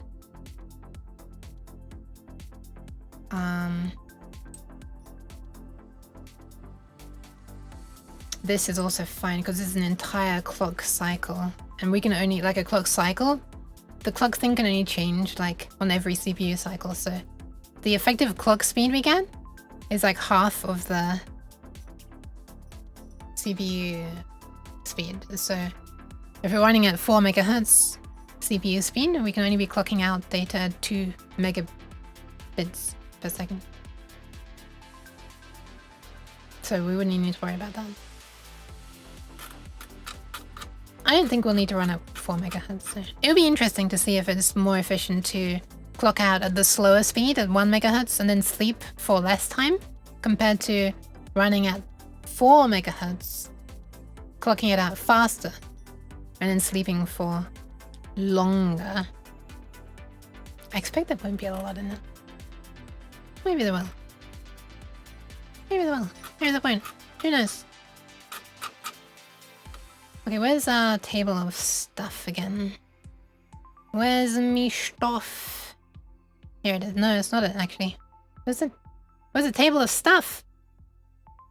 Help! Extended instruct. There it is. Search to the rescue. Okay, so now we're in extended mode and we can do these things. Reserved, do not use, do not use. Set temperature coefficient. So this is where I need my comments. These are settings that I decided on as being good before. And these are the things that I should pass in, I think. So we want to pass in the... What do you want to pass in? Temperature control, bias, and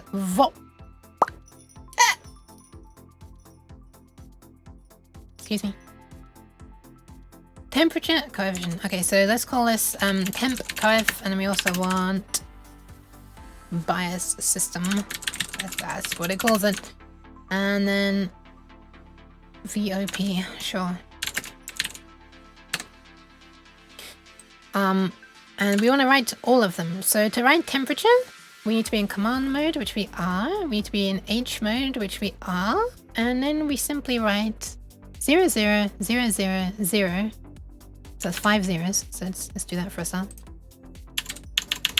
And then 1. And then TC1 and TC0. So this is just a 2-bit value. 0, 1, 2, or 3. So we will do... yeah, those two. Or it with the temp coef. And to be on the safe side, we'll AND it. We've got some free time to AND it because the SPI is still going to be clocking this out by the time we get to... Actually, it's probably going to be known at runtime, right? This is all going to be just... This is all going to be constants. I mean, I'm not marking it as constant, but it will be known at compile time. Anyway, just to be on the safe side, I'll end it with those 2 bits. So, this means 0.00001 means set temperature coefficient. Can I look up what the TC means again? Oh, it was something about this something per Kelvin thing, wasn't it? Yeah, here we are. Oh, mind you, this is assuming it's running at a certain voltage, which it won't be running at. Interesting. 1 millivolt per Kelvin, 9 millivolts per Kelvin. These numbers are... These units, rather, they mean so much nothingness to me. But the default value that I decided on was... Oh, wait, this is not the value I decided on. This is just the meaning of the things. So I'll need to look up the values that I used in my Arduino thing. This is just explanation of what they mean. So this is the temperature coefficient. This one. So this is temperature coefficient. You know what? I'm gonna add some of this. 0.000. I think I can just put these all on one line, actually.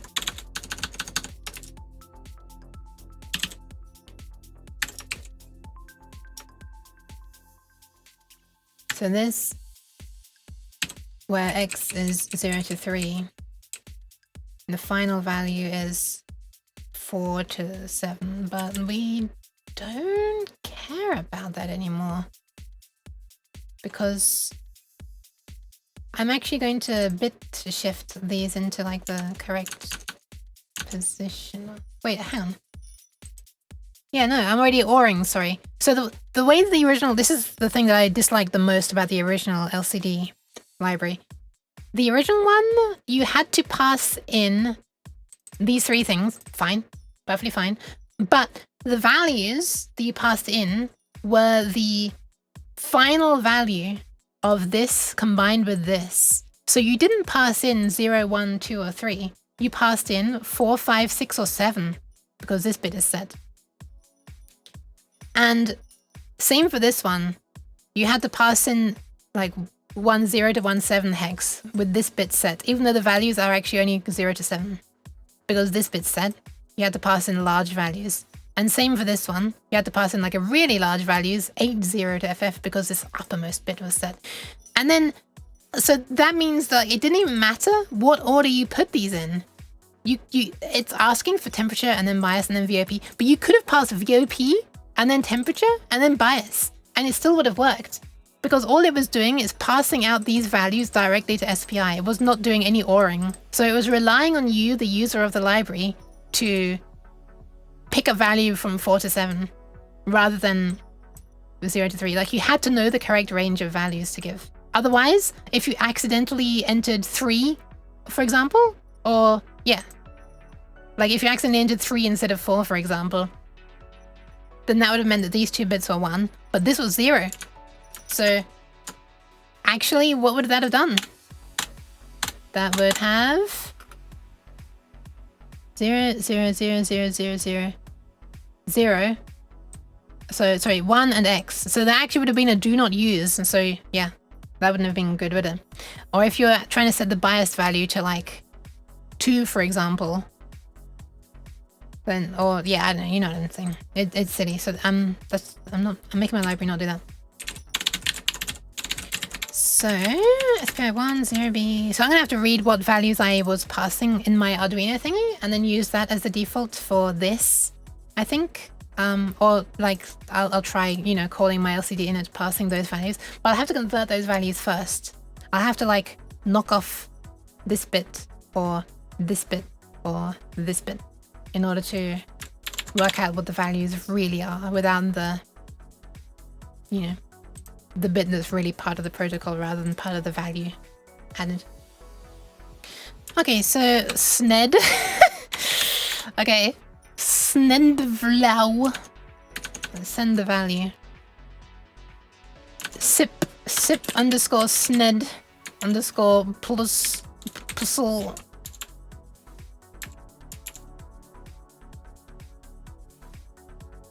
Lamo.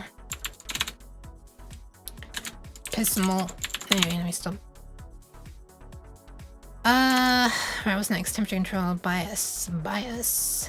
Why is bias such a cool name? Bias is such a cool name. So for this, we need 00010. 0010. SNED value. Oops. Yes. 00010. And then board with the bias system value. Only keeping these 3 bits. 1, 1, 1.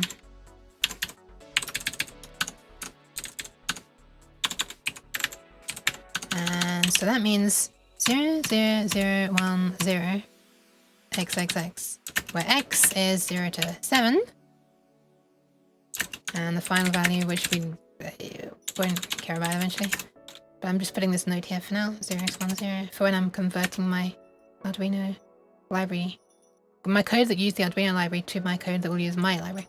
I'm going to need to know this so I can subtract this value, basically, from whatever value I've typed already. To 0x17. Yeah, she's trying to sned the value. Excuse me. Oh my god. Alright, and finally, you know it, you love it, it's the VOP. Holy crap, have I ever been this wiggly before? I must have. What is the temperature right now? 33.6! Oh my god. Okay.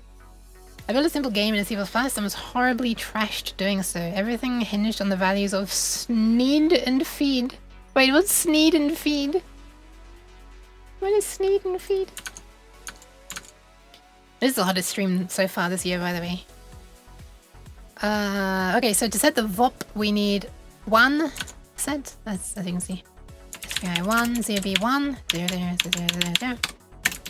Ordered with whatever the VOP, you know, the wanted VOP, the VOP value is, which is this. And the value can be up to 0, 1, 2, 3, 4, 5, 6, 7 binary digits long. I don't know why I said binary digits instead of bits.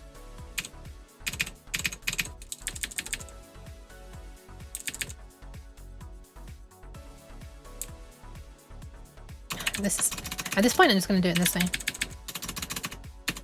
There we go. Now they're all aligned with each other. So this is 1xxxxxx, where x is 0 to 1 to 7, and the final value is then 0x80 to 0xff. All right, done. Flipping done. We have configured our thing.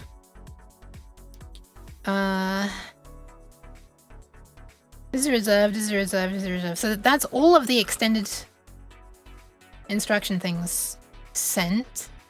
Is there anything non-extended that I want?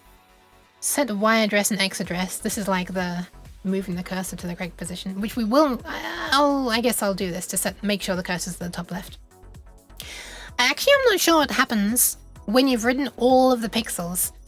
Maybe the address pointer loops back to the top left after you've written the bottom rightmost pixel.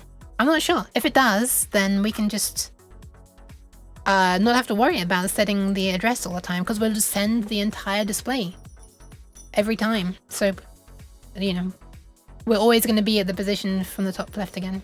Are you missing a 0 before that 1? Ah, this one here? This is, yeah, that caught me out several times as well, but no, this is like a different column. This is a column for a different pin, and then these are the values of these bits. Is that what you meant?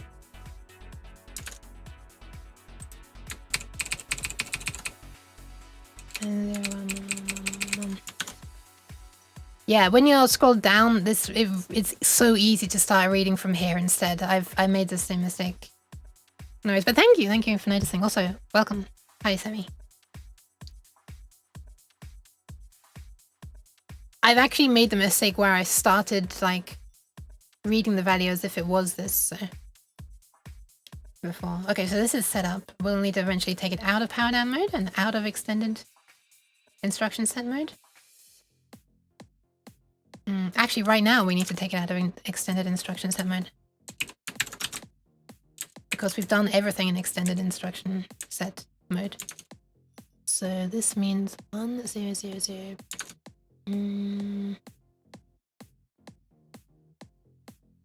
I can make this... I'm gonna make this one thing here. One comment.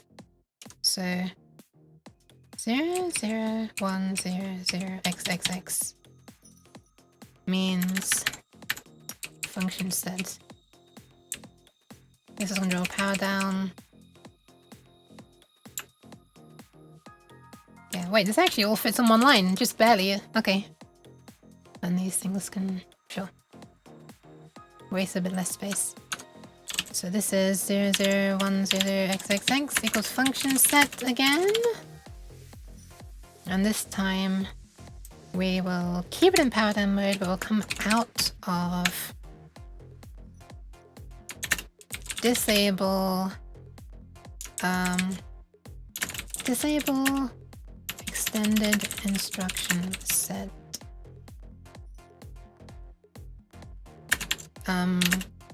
We've set all we'll ever need to set.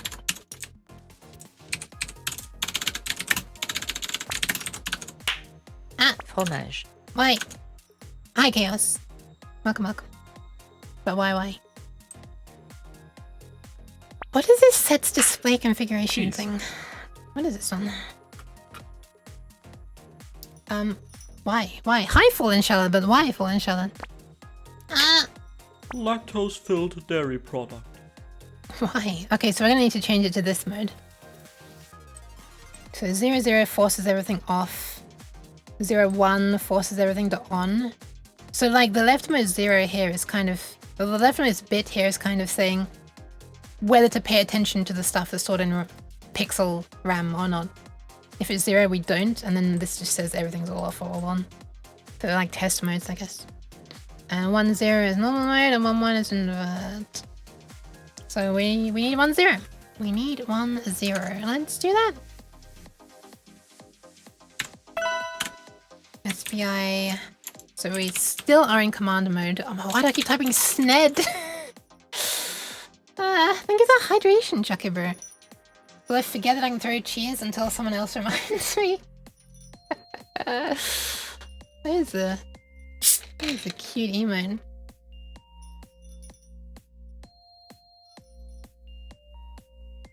Snap.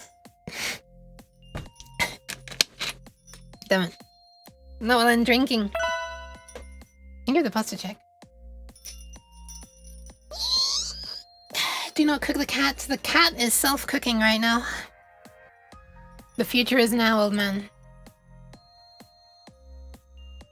Never thought we'd have something. Yeah, never mind. Anyway, SPI 1 data. What are we wanting to send now? We've taken it out of function set mode, so we're now doing display control. So 0, 0, 0, 0, 1.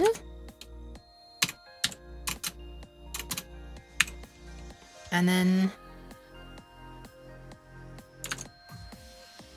D0E. D0E. D and E. I don't know why they call them D and E. I'd have called them I for invert. And D... I don't know. I guess D makes sense. Like it's reading from data or not reading from data. Okay, so we want 1, 0, 0, right? That's normal mode. 1, 0, 0. So this means 0, 0, 0, 0, 1, xxx. Actually, x is 0x. Yeah. Means display control. I'm actually gonna write D0E. Maybe lowercase D0E. Maybe X0Y actually. Where X... Ah! Oi, jeez. Why? X equals, do you pay attention to pixel data in RAM?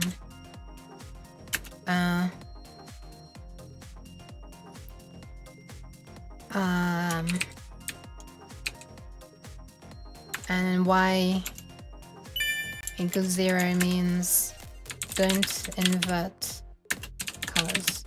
Thank you for the follow, Plixinka. That's a satisfying name to say. I don't know if I'm pronouncing it correctly though. How am I still alive in that temperature? Lack of clothing and a fan, I guess. Also, lots of hydrations. Almost 34. Yeah. Oh my god, it's still going up! I mean, it makes sense. It's the hottest time of the day for my room. Because it's like... the sun hits this wall at this time. And windows, I guess. If you reach for something, or let it be water. It's tonic water, so it's pretty much water. It's I mean, it's neon juice, but it's tonic water. Carbonated water, that's basically it. With some citric acid and some quinine and sweeteners and a preservative. And 2 kilocalories per 100 milliliters. So I think it's alright. It's basically that. I too love gin. I love gin as well, but I'm not having gin right now. That would be... I don't want to drink alcohol in this kind of heat. Really, really don't need dehydration. I do need hydration. Why cheers? Why cheers? Fun fact, if you expose tonic water to a black light, it'll glow. Yeah, it's the quinine, isn't it? I think I remember doing that once. I don't really have a good source of ultraviolet anymore, though.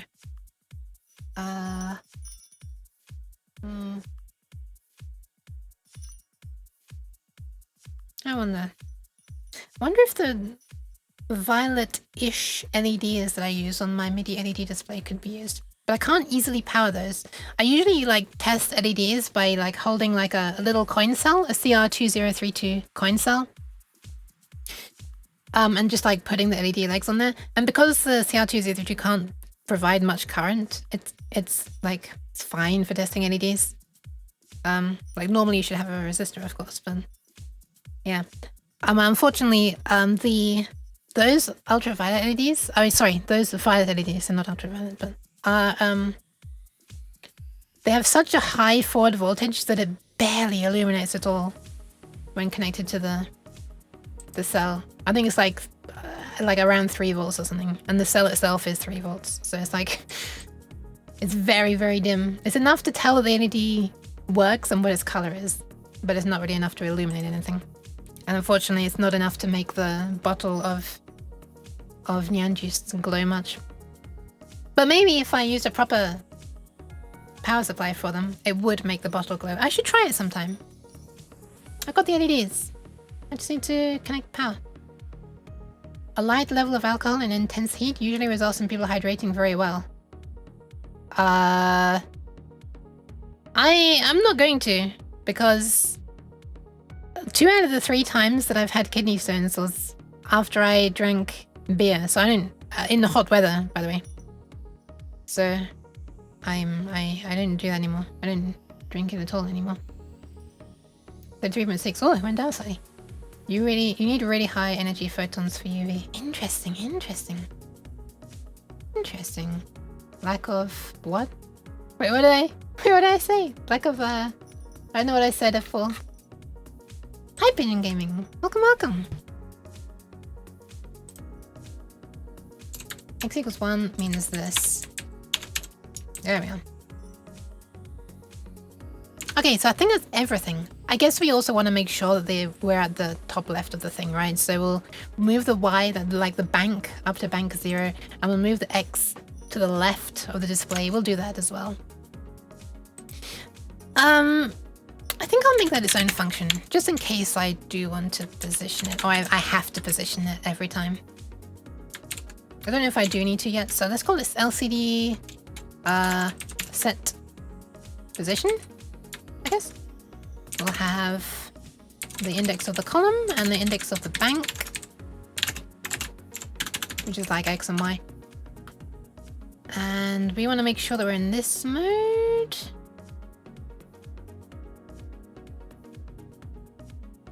Well, we're going to be in this mode all the time. We're going to be like, yeah, so we want to make sure they're in this mode. I just whistled between my teeth. What the hell? Or through my teeth. So yeah, we want to make sure that we're in, that we've disabled extended instruction set mode, because extended instruction mode would put us in this table. We need this table, which I can't select right now, apparently. There we are. I shouldn't have been able to select that, but there's a bug in here where it sometimes lets me select text, even when it's in this hand draggy mode. H equals 0. How far I turned a cure for malaria into a mixer. It tastes nice. So what can I say? Clothing. You said lack of clothing. Oh, true. True. That is true. Okay, so we're going to assume that we're in the correct mode all the time. So I don't need to explicitly set this here. I just need to send the two commands. Set Y address and set X address. I guess I'll do Y first, just because it's like the first numerically. So we'll do SPI send. Ah! I guess, do I want to explicitly go to data or command mode? In here? I think I probably do. I think I probably do.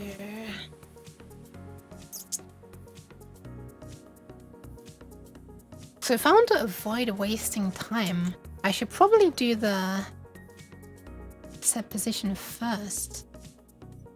Although power dial first sounds kind of nice.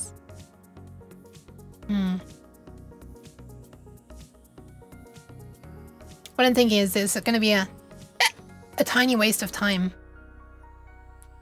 to call this here, because this is going to wait for all of the data to finish being sent first. And we don't actually need to wait for it here. But this is initialization code that's run literally once on power up, and I'm wanting the thing to keep running for weeks, so frankly, like a few microseconds longer is, you know, I probably don't need to worry about that. Okay, so SPI send. So what do we got? We've got SPI1, and the data is 0B01 000, and then these things. I'm just gonna put the comment here.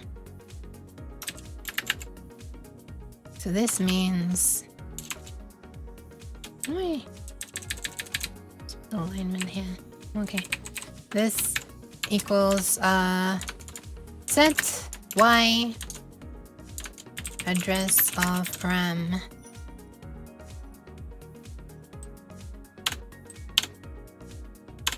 I don't know why I've decided to start using quotes. I didn't even close the quote for this one. Whoops. Okay.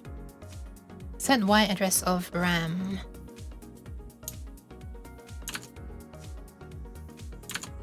This is a bank, so column of 8 pixels.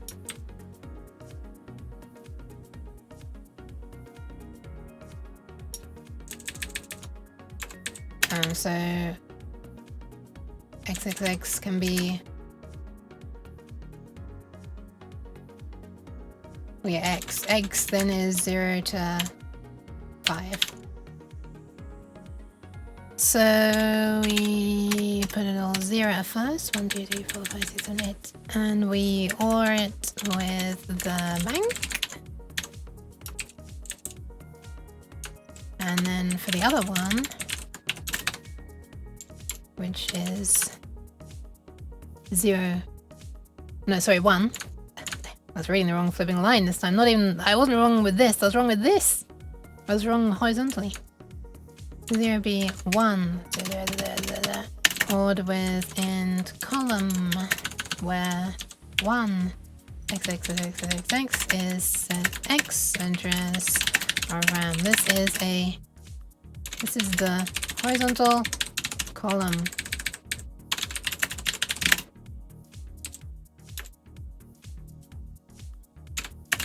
Y, where X, I guess I should put Y.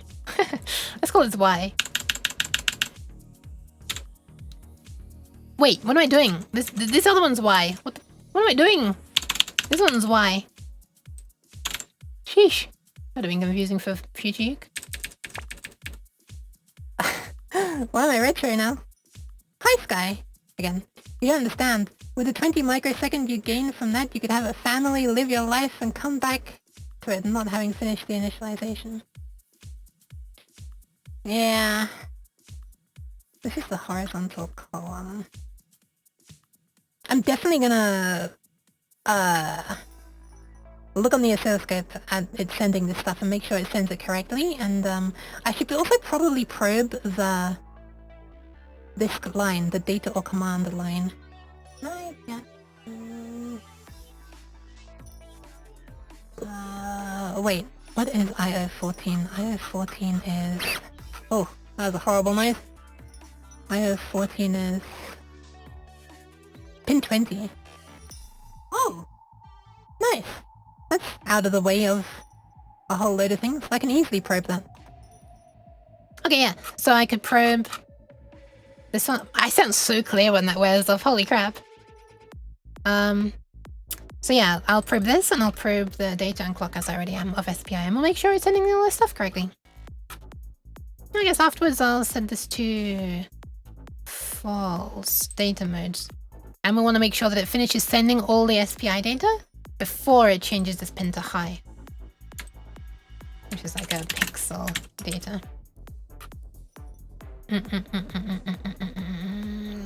So X is 0 to 83, I think. Yeah. Because it's 84 pixels wide. Alright, so then we can just call LCD set position 0, 0. So this is prepare to send, well, I guess prepare to draw to LCD from the top left position. I'm not quite sure what that means to my ability to type right now. I think that's it. We just need to make sure that we call init settings now from here, I guess. And we want to actually pass in some settings for this.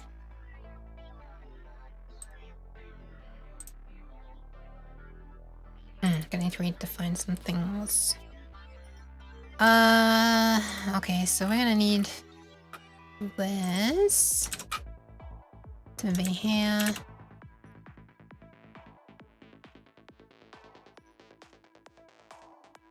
Wait, can I just not define these things in the H file and they won't be available separately, but they will still be available from within here? Is that how that works? So I could just like only define init and not define init SPI or init settings. Wait, I can test that really easily once I've finished this. That's defined init. Init, bruv! Init settings, sorry. Okay, and then that one, blah, blah, blah. So we need to define these. So make that function signature match. And then we just pass these straight on to here. Bloop, bloop, bloop. Huh. It's actually not saying there are any problems. Oh, now there are. Wait, where? Oh, yeah, right. We need to actually give these settings an LCD in it now. Okay, that's good, that's good. I'll need to look at my Arduino code to see what the settings should be. Or, well, what the settings were when it was running on 5 volts. It's going to be different now that it's running on 3.3. And by the way, there is no LCD connected at the moment, so I'm just going to be probing it on the thingy. Oscilloscope. So, so this is initialize the settings. I feel like I don't need a comment that says initialize the settings when the thing is called init settings. Ugh. But everything else has had a thingy. Let's just put that there. We can put the comment alongside. So this is set up the registers in the LCD. Oh, hang on a second. Have I even disabled power down mode yet? No, I've not. Sheesh. Okay, let's disable power down mode now as well. Let's see. X, Y, Z, I guess. X, Y, Z. So here, Z equals 0 means this. And here, X equals 0 means disable power down mode, i.e. power up the LCD. Is that correct? V, yeah, V is the vertical addressing mode we don't care about. Yeah, okay. I think it might be time to... oh, I can't upload it because I need to find the values. Hold on. Alright, diving into my Arduino stuff. Downloads, program, Arduino.exe.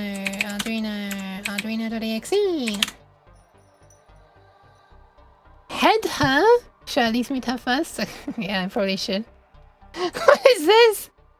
What is this? That's really cute. Soy milk. I once saw Soy Milk collaborating with Uwu2Owo, as he used to be named, or Uwo's Lab as it is now, or Uwo's Slab, as it looks like, which Clunk also says, and that's cute. Yeah, she was interesting. She seemed like I don't know. She seemed like she was like quite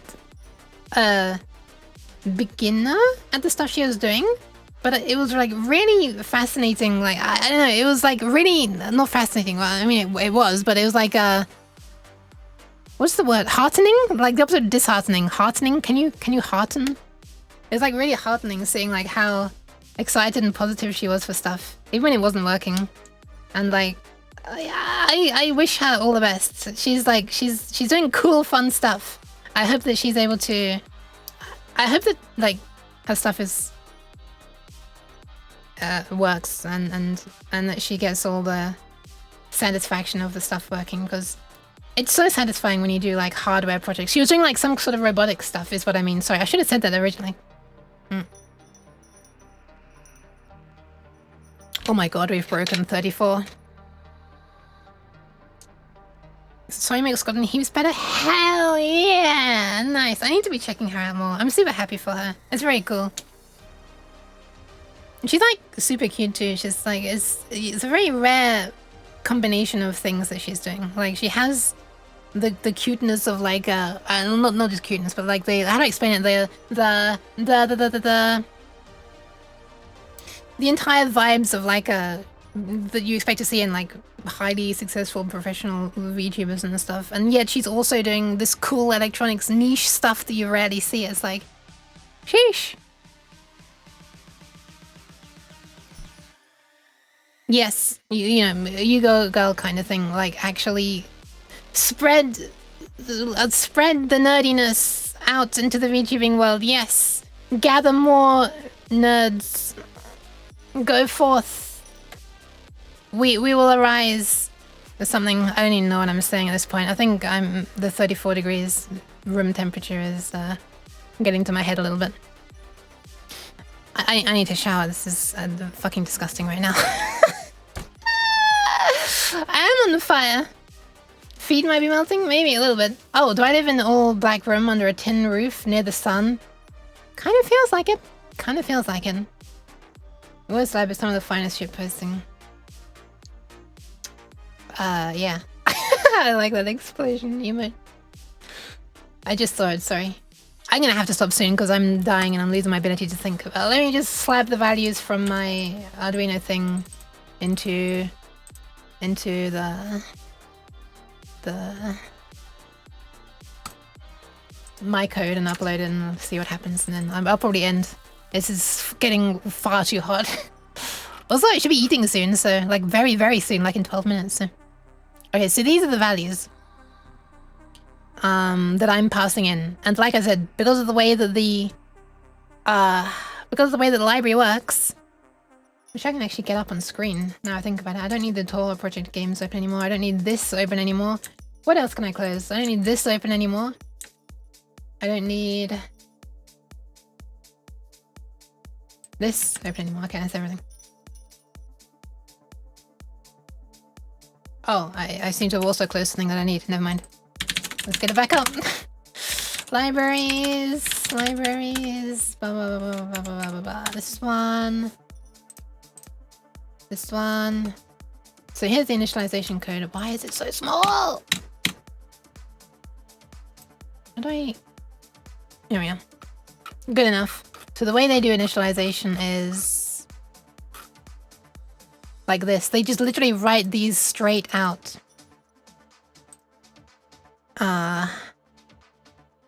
So yeah. Ah! Oh my god. Sorry. That was weird. That was a mix. That was about to be a burp and it turned into a hic. So yeah, they just send them straight out and this just goes to here. Okay, why did pressing F12 jump to here rather than to the H? Oh, I guess because I didn't load the H file. What if I load the H file?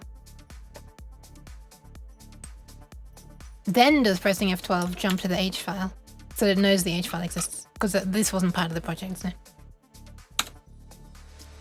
No, it still jumps to here. I don't think I've ever seen myself this wiggly before, except maybe that time when it was 40 degrees outside. Help, I can't. There we are. Okay, so what are the values I want? We have, oh my god, we have A8. So A8, 04, and 15. Sure, I'll just use those as starting points. Hopefully it's close enough to see something on the display, even if it doesn't look great. So let's break down what they actually are. Hex. A8 is... So we have the leftmost bit set. Let me just remind myself. I didn't mean to close that, come back. Leftmost bit set. So this is the value for VOP. So this, without this bit set, would just be 101000. So we can actually just do -80. And then the value is hex 28 or decimal 40. Out of the 0 to 127 range. Right, let's do 40. For the VOP, right? I really don't understand why Visual Studio has issues with like multiple commas in a row. I actually have to type nonsense for it to actually realize that I'm editing this parameter now rather than this parameter. So VOP is 40?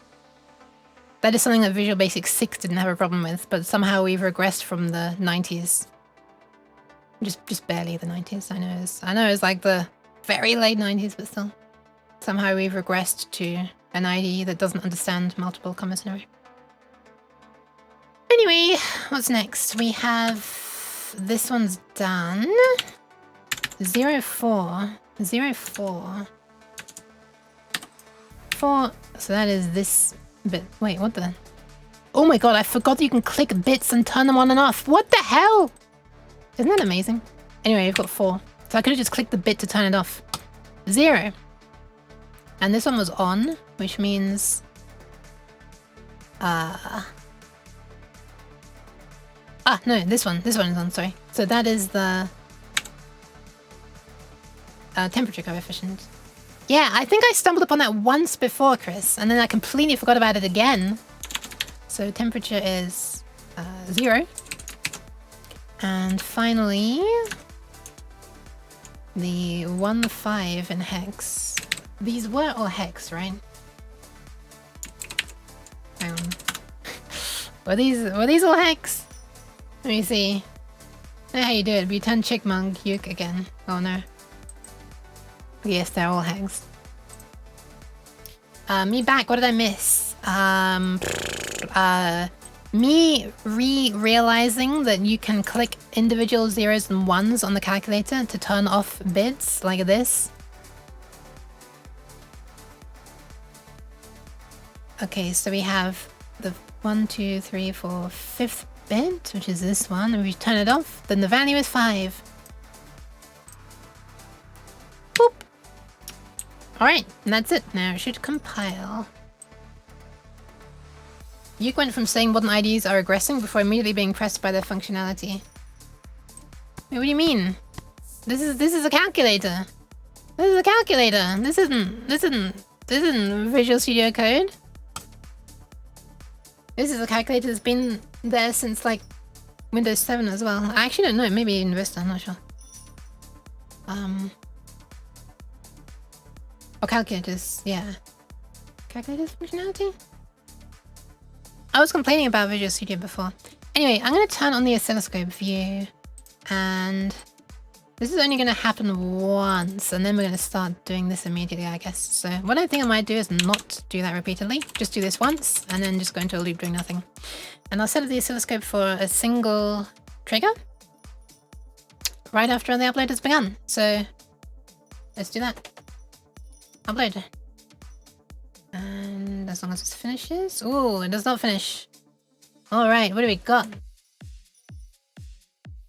That's a load of errors, what the? LCD init declared void. Wait, one. Wait, one. Variable or field LCD init declared void. LCD init. Ah! Kasaraki. Why? LCD init is here. It is void though. U8 was not declared in the scope. Excuse me? Oh. Yeah, no, that's true.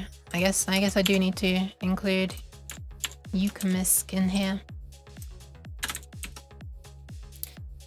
Try again. Oh, that was everything. Okay, it's uploading. So, single trigger enabled.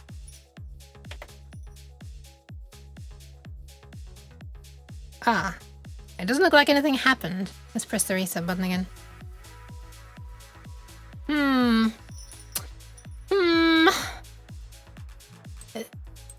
It's not sending anything out over SPI. Have I called init SPI? Oh! Okay, I tried to send SPI stuff before I called init SPI. Yeah. Let's do that first. Re-upload. There. Whoop. I made aliases for those. I have. See if it catches anything. Oh, hell yes! Okay, nice. Oh, look! Wait, why is it... Hang on, why is the yellow pin staying high at the end there? Wait, what? It's a bit weird. Oh, I mean, I guess it's just data, right? Hang on, is it yellow pin data or is it yellow pin clock? Pink must be clock, right? It's a bit annoying, actually. I'm gonna swap those around, because pink is drawing on top of yellow. So I'm gonna swap these pins around and reconfigure them on the SPI decoding on the scope. One sec. Because the data pin is more important, so I kind of want that to draw over the clock.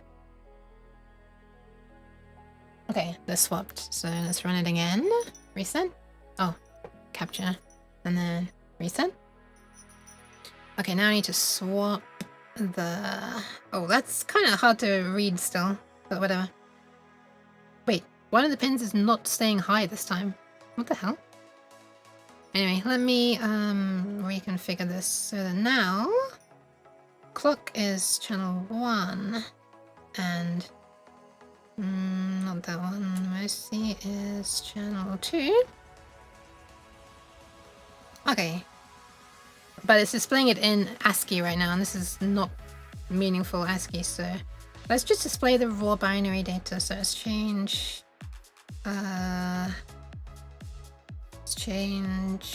format to binary and have a look at what the data is.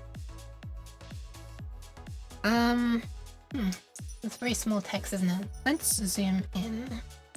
Let's take a closer look. Zip. Okay, so first of all, we have 0010 0101.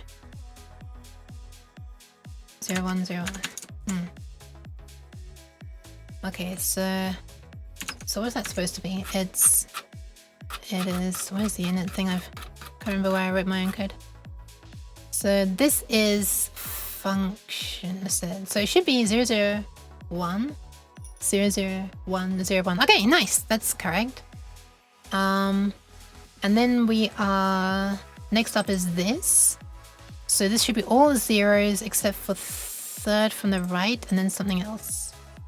Yep, that's correct. And it's 0, 0 because this is 0. Okay, nice. Next up we have this one, the bias system. We should have the fourth bit of 1, we do.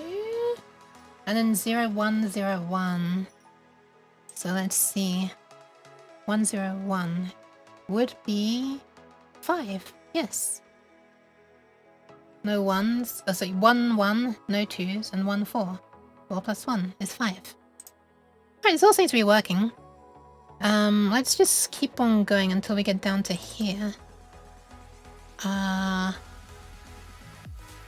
So this is just before we do LCD set pause, so I'm gonna just zoom out a bunch. Oh, hi Black Hanukkah, also. Yeah. There you go. What are you up to? I am writing a driver for an LCD for a microcontroller. Ooh, look at that. We reach a point where we're just sending these. We're not like doing ANDing and stuff. And so we end up just sending out these raw values, and it doesn't have to be like ANDing and ORing and stuff. And look, the delay between these little sections disappears. Like there's a gap here between these two. Look at that gap. But then we just get like constant data in a stream. Nice, that's super nice. And then it's gonna be a long gap, right? Or not? No? Is that not it? Okay. Hold on. Let me capture some more. Let's put it back to single and reset again. There we are. There we are. Okay, there's the stuff on the end where the pin stays high. I was too far zoomed in that I didn't catch that last bit. Hope you're doing alright, Black Hanukkah. VS Code released in 2015. Isn't that ridiculous?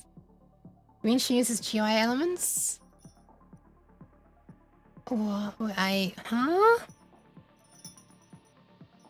Okay, what am I doing? Let's zoom in a bit.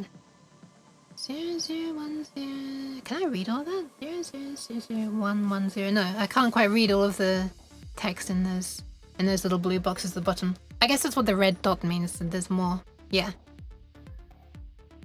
Okay, so we had, how many do we have? We have 1, 2, 3, 4, 5, 6, 7. So that's 1 at the bottom.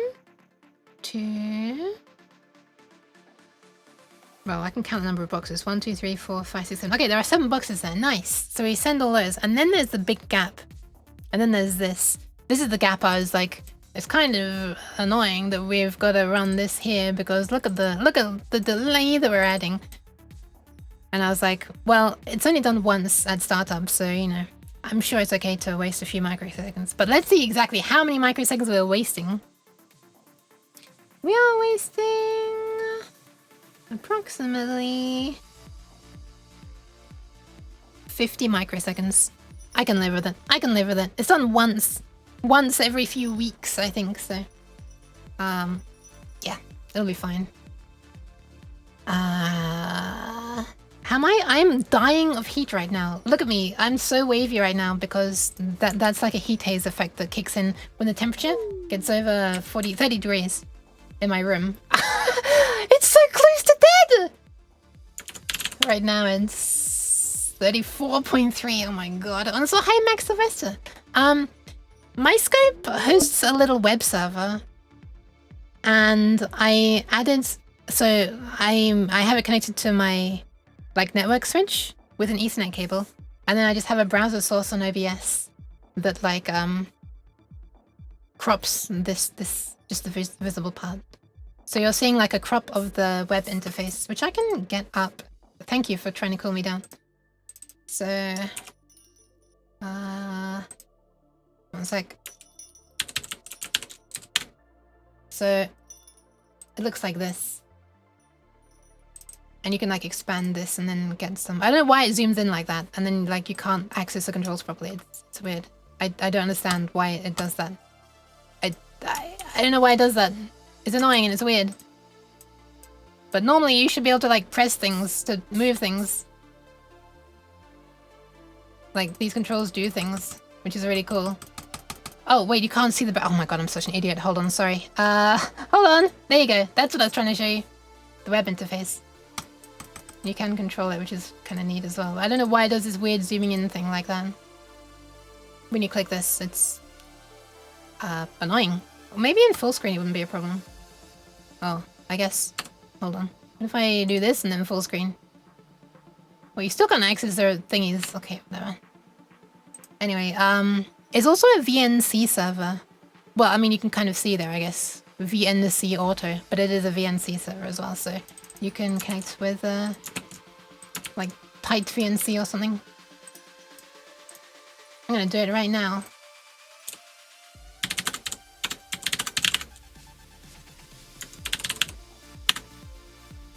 Tight VNC viewer. Connect. Now it's on the other screen. Ta-da!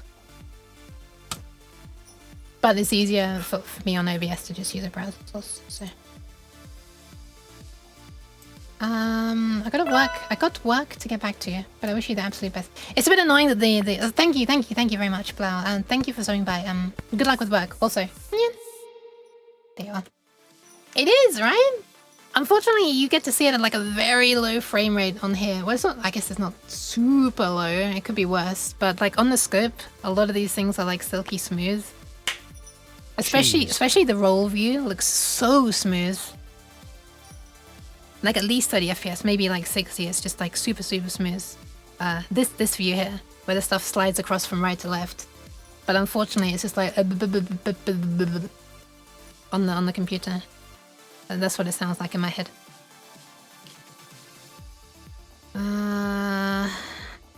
Okay, let's get another thingy. Bloop. Oh, okay, let's zoom out a bit. Bloop. Bloop. Oh, bloop. What the? Oh, it's all there. I was so far zoomed down. New one. Alright, so we have our 7 bytes being sent there. 1, 2, 3, 4, 5, 6, 7. And then we have a gap of like 50 microseconds, which is a waste. And then we have these 2 bytes being sent, hopefully. And these should be These should just be this bit set and this bit set. If you can see in the background on Visual Studio. This bit and this bit. Because we're going to position 0, 0. So we're ORing this value with a 0. So it's literally just this. So let's just, I guess for sanity's sake, double check that that's correct. It is. Alright. Whether this is actually going to successfully control the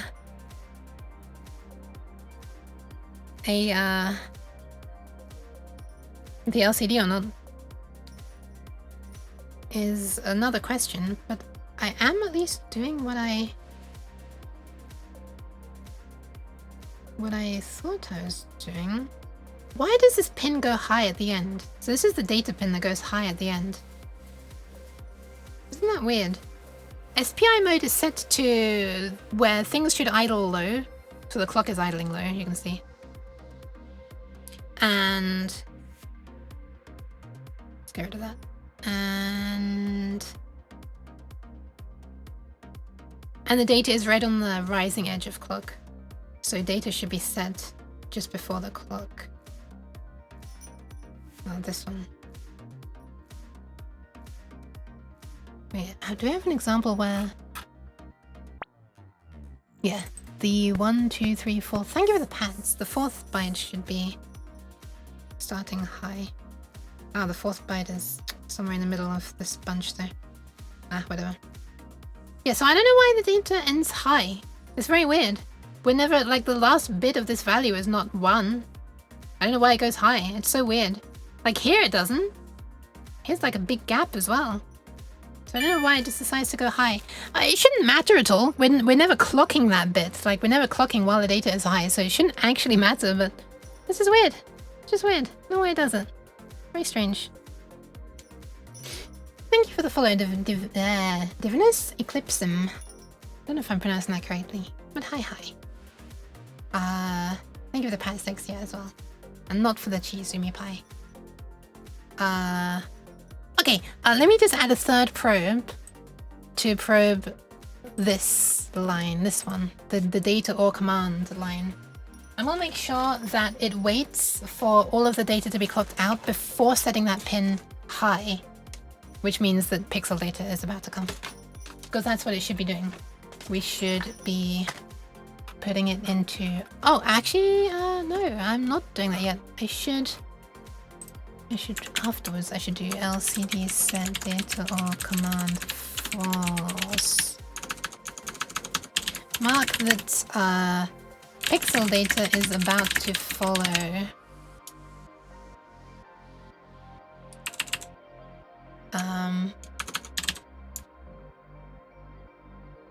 Mark that a command is about to follow. Okay, let me re-upload. And while it's re-uploading, reconnect this probe. This is gonna be blue. And it was pin 20, right? That's the wrong notepad. Where's the right notepad? Here it is. Pin 20. Yes, pin 20. So let's connect this. I might as well keep running while I do this. There's a nice blue line. So let's connect the ground and the thingy to pin 20, which by this point should be high. So let's see if it's high. It is high, nice, okay. Now let's put it into like a single capture mode and press reset and watch it run. Boop.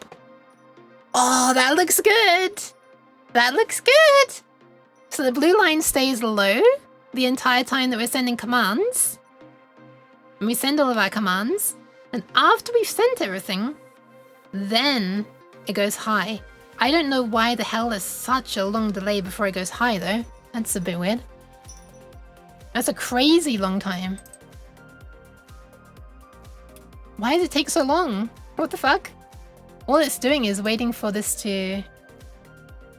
Wait, why is it... I think something weird is going on. This is like...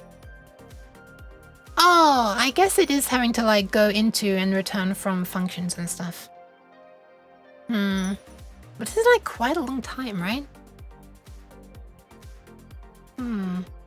So all it's doing is going into this little loop here, where it's just checking this over and over and over and over. I guess I can inline this. I don't know if that's going to make a big difference.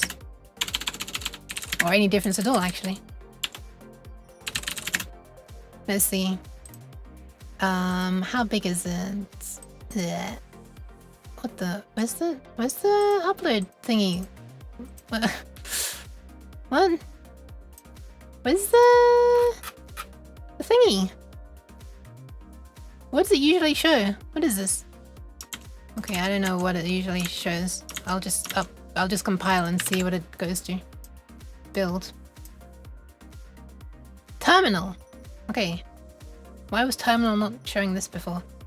Anyway, 4268 bytes when it's not inlined.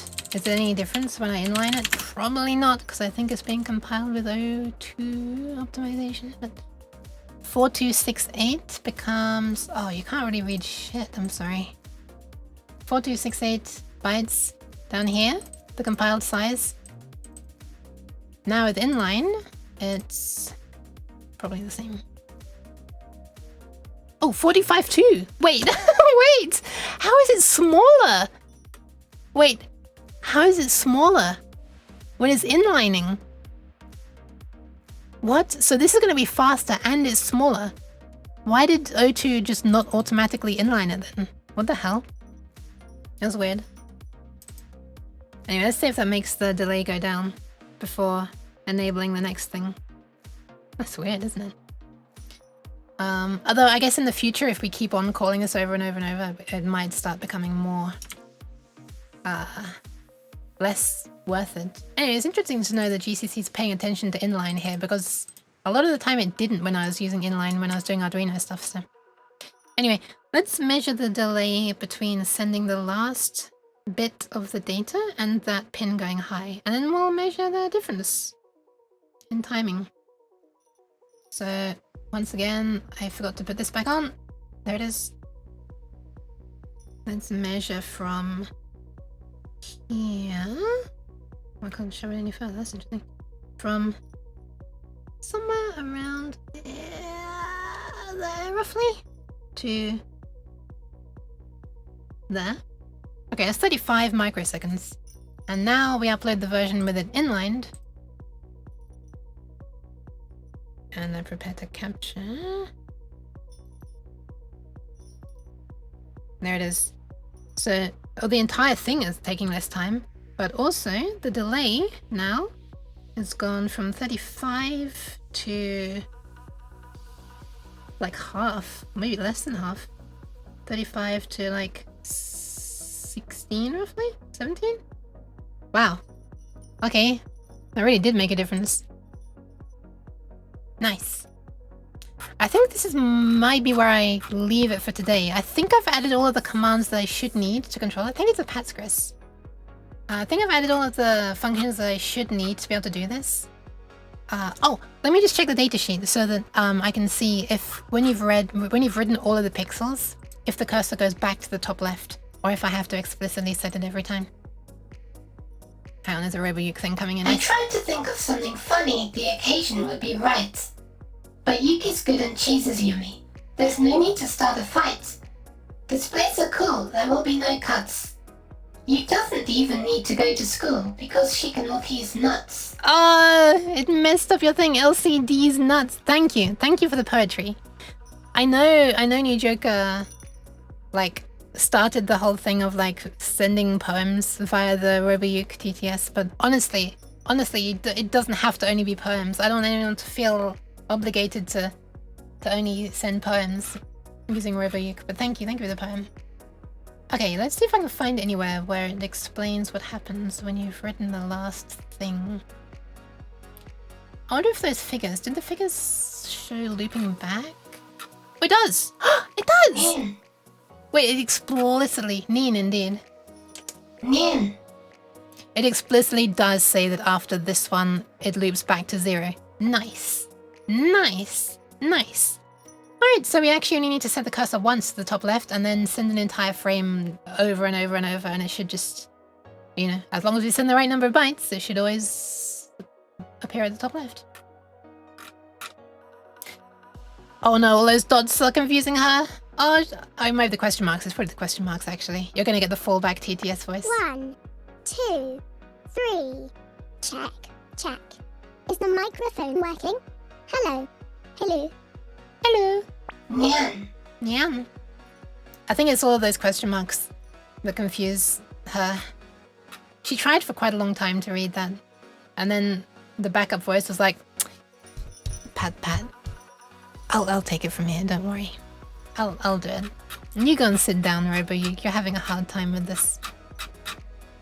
It timed her out. Alright, I think that's everything I need. I wasn't trying to go to a black screen like that though.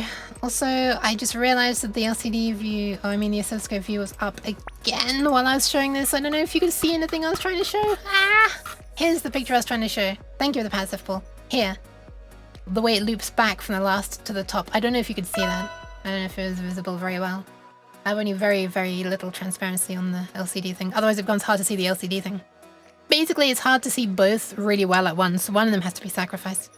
Alright, this oscilloscope is really hot. My webcam is really hot, and the leap motion is burning me within less than a second of me touching it. But that's not really a surprise, because the leap motion is just ludicrous with how hot it gets. And if the room is already ludicrously hot, surprise, surprise, the leap motion gets even more ludicrously hot. The thing, it's thinging. It is! Thank you for the hydration as well. I'm gonna be probably finishing up now. And because to test this out, I'm gonna have to like wire it up, and I don't want to be doing that on stream. Hang on a second. Nya. We, the fluffy capitals of the Snugglands, do hereby declare our independence from all meanies and grumpies.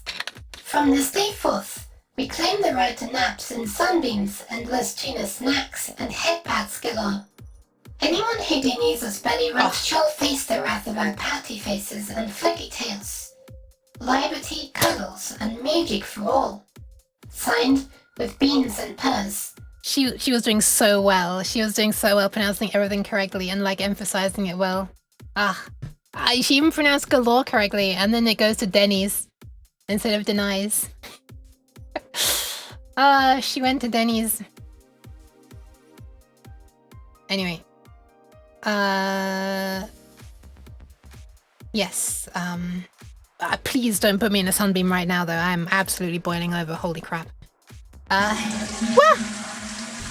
Thank you for the saving the kidneys. I'm going to be ending the stream now, so I will save the kidneys. So I'm going to refund you that. I'm going to do it for free. Right after I get to the reward queue to refund you, it's loading. Okay, there it is. Boop. Denny's cans. Denny's Liberty. And musical as well. You met a cat. You just met a cat in real life? Hell yeah! Hell yeah. Go piss. I will. I will. So yeah, to test that this works, I'm gonna have to connect it up, like, you know, electrically, the LCD.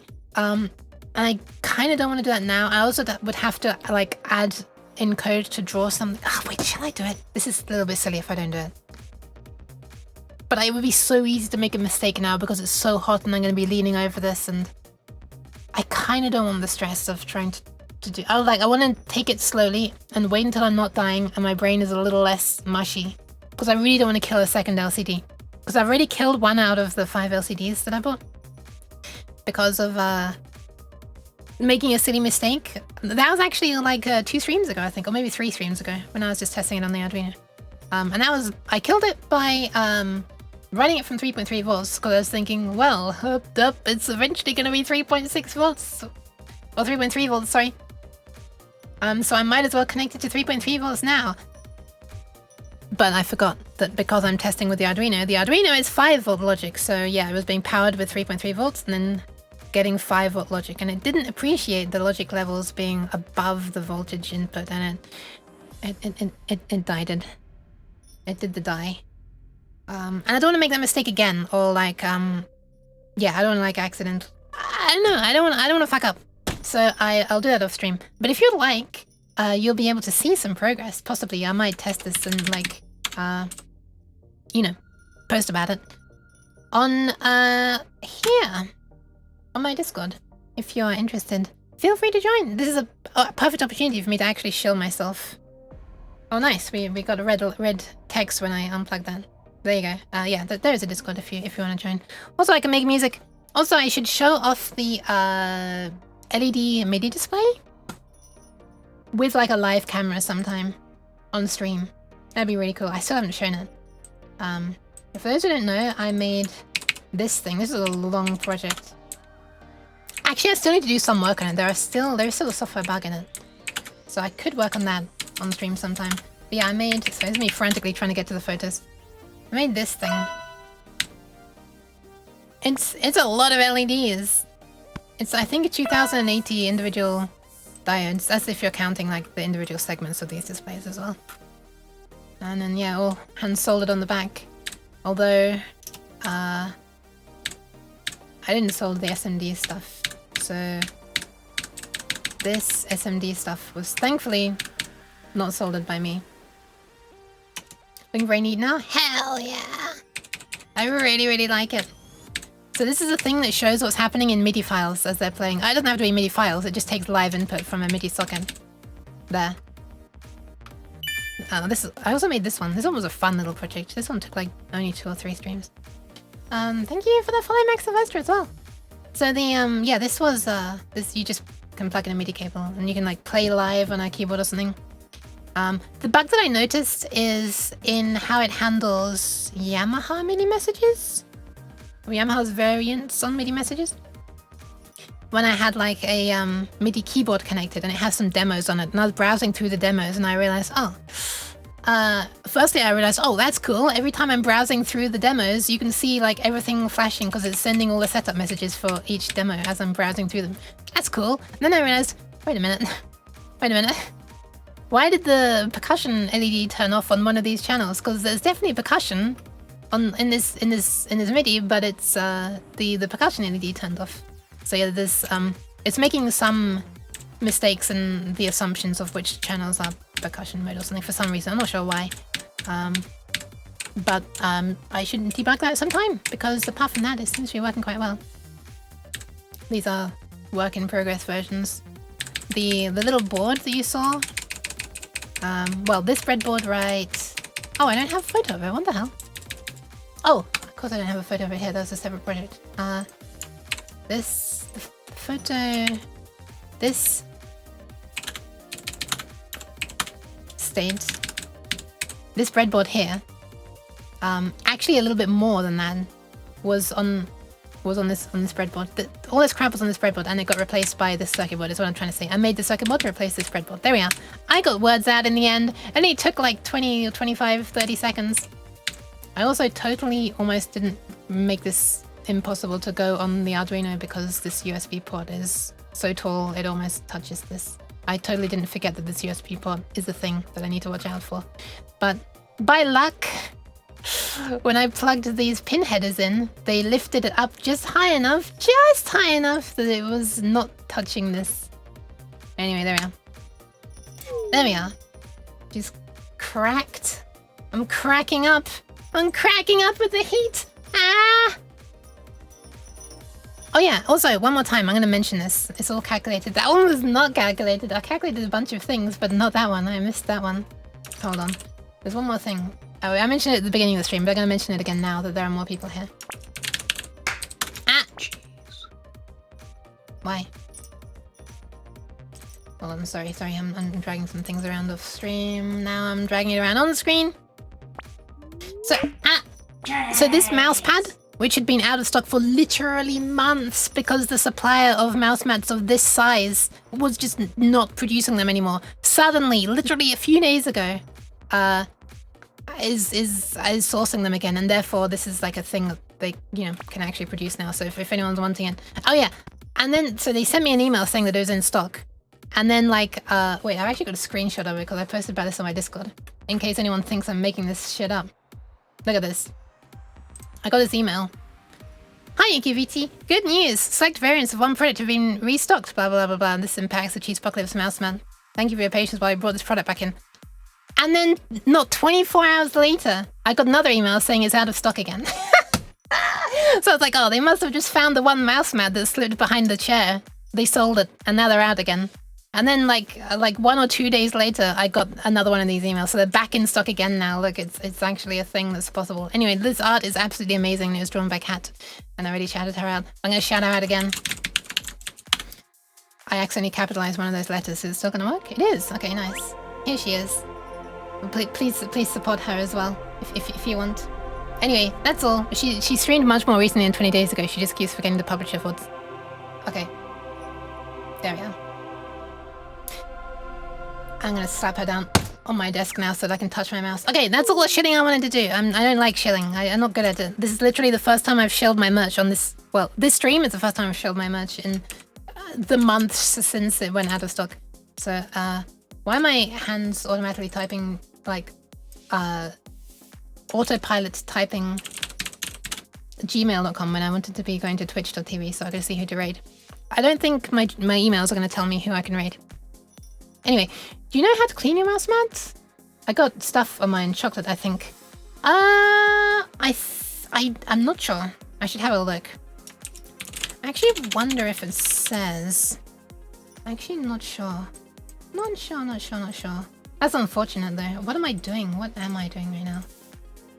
I should have a look. I can also contact them to ask if I'm wanting to be sure. Does it mention under more details? Polyester top and dimensions and rubber non-slip base. I'm not sure. I'm honestly not sure. I'd not be the best one to say. I should probably check with the supplier. laundry 40C, don't tumble dry. You can try it. I can't guarantee it. The rubber, I guess, is the only thing I'd really be worried about. I mean, the polyester stuff is probably going to be fine. I guess it just depends on how color fast the ink is. Tumble dry if you want to turn it into a scrunchy, melty mess. Oh, yeah, right. The heat with the rubber is probably not going to go well. Don't do that. Please don't do that. It's sewed on the edges. You might be good. If it's not an edge sewed pad, do not. It is sewn on the edges. However, probably best, what I would personally do in this case is just try and do it by hand. Just like probably, you know, put some water in the sink. I don't know if this would be good, so I might ruin this as well if I were to try it. But the potentially disastrous way that I would do it is just put some hot water in a sink and, like, you know, do some gentle massaging of it. Also, Kat, again, in a completely unrelated series of events, introduced me to the wonders of bicarbonate of soda for if you spill something with milk in it and it unfortunately starts to smell. This works wonders for neutralizing that. Maybe I'll try all of these things at the same time. Yeah, just put yourself inside a washing machine. Eat some bicarbonate of soda while you're in there, and then massage it. Yeah, all at once. What could go wrong? I would get a sponge and rub it a few times. Yeah. I would do it by hand. But if smell is a problem, then I would like put a little bit of bicarbonate of soda in water, and then like you know, sort of what's the word? Like soak it a little bit in that, like put some in it. But anyway, I can't guarantee this is actually going to work. But bicarbonate of soda has saved my bum like on 2 occasions now, so I would hope that it probably does. Anyway, I'm gonna pass you on to somebody else now. I think I might pass you on to Lane. Lane was here just earlier, and like she mentioned the thing that she was working on, her project of making her own compiler for her own language. So I think I'm gonna pass you on to Lane. Thank you for the pats, because she's doing very cool kind of low-level stuff as well. Though her low-level stuff is more in the like more software programming kind of low-level, as in like making the tools to even do the programming. Whereas I'm in the more hardware-ish side of things, although it's still software. It's firmware, I guess you'd say. Hope you're escaping the oven after ending stream. I am. Look at the temperature. What is it right now? 34.6. Okay, we're not quite gonna hit 35, but I'll end it for now. If not in the habit, I'm not in the habit of sniffing my Yook mouse mat, so if it smells, it's probably fine. Yeah, but like if unfortunately, like if milk goes off, you don't need to go sniffing for it. It will come and find your nose. Like you'll know about it. You don't need to sniff out for it. Also, hi, Yif. Let me just for you. And hi Biggs as well, of course. And hi Nim. Hi. Everybody's coming as I'm ending. Hi Dota as well. I'm also being yeeted away now, apparently.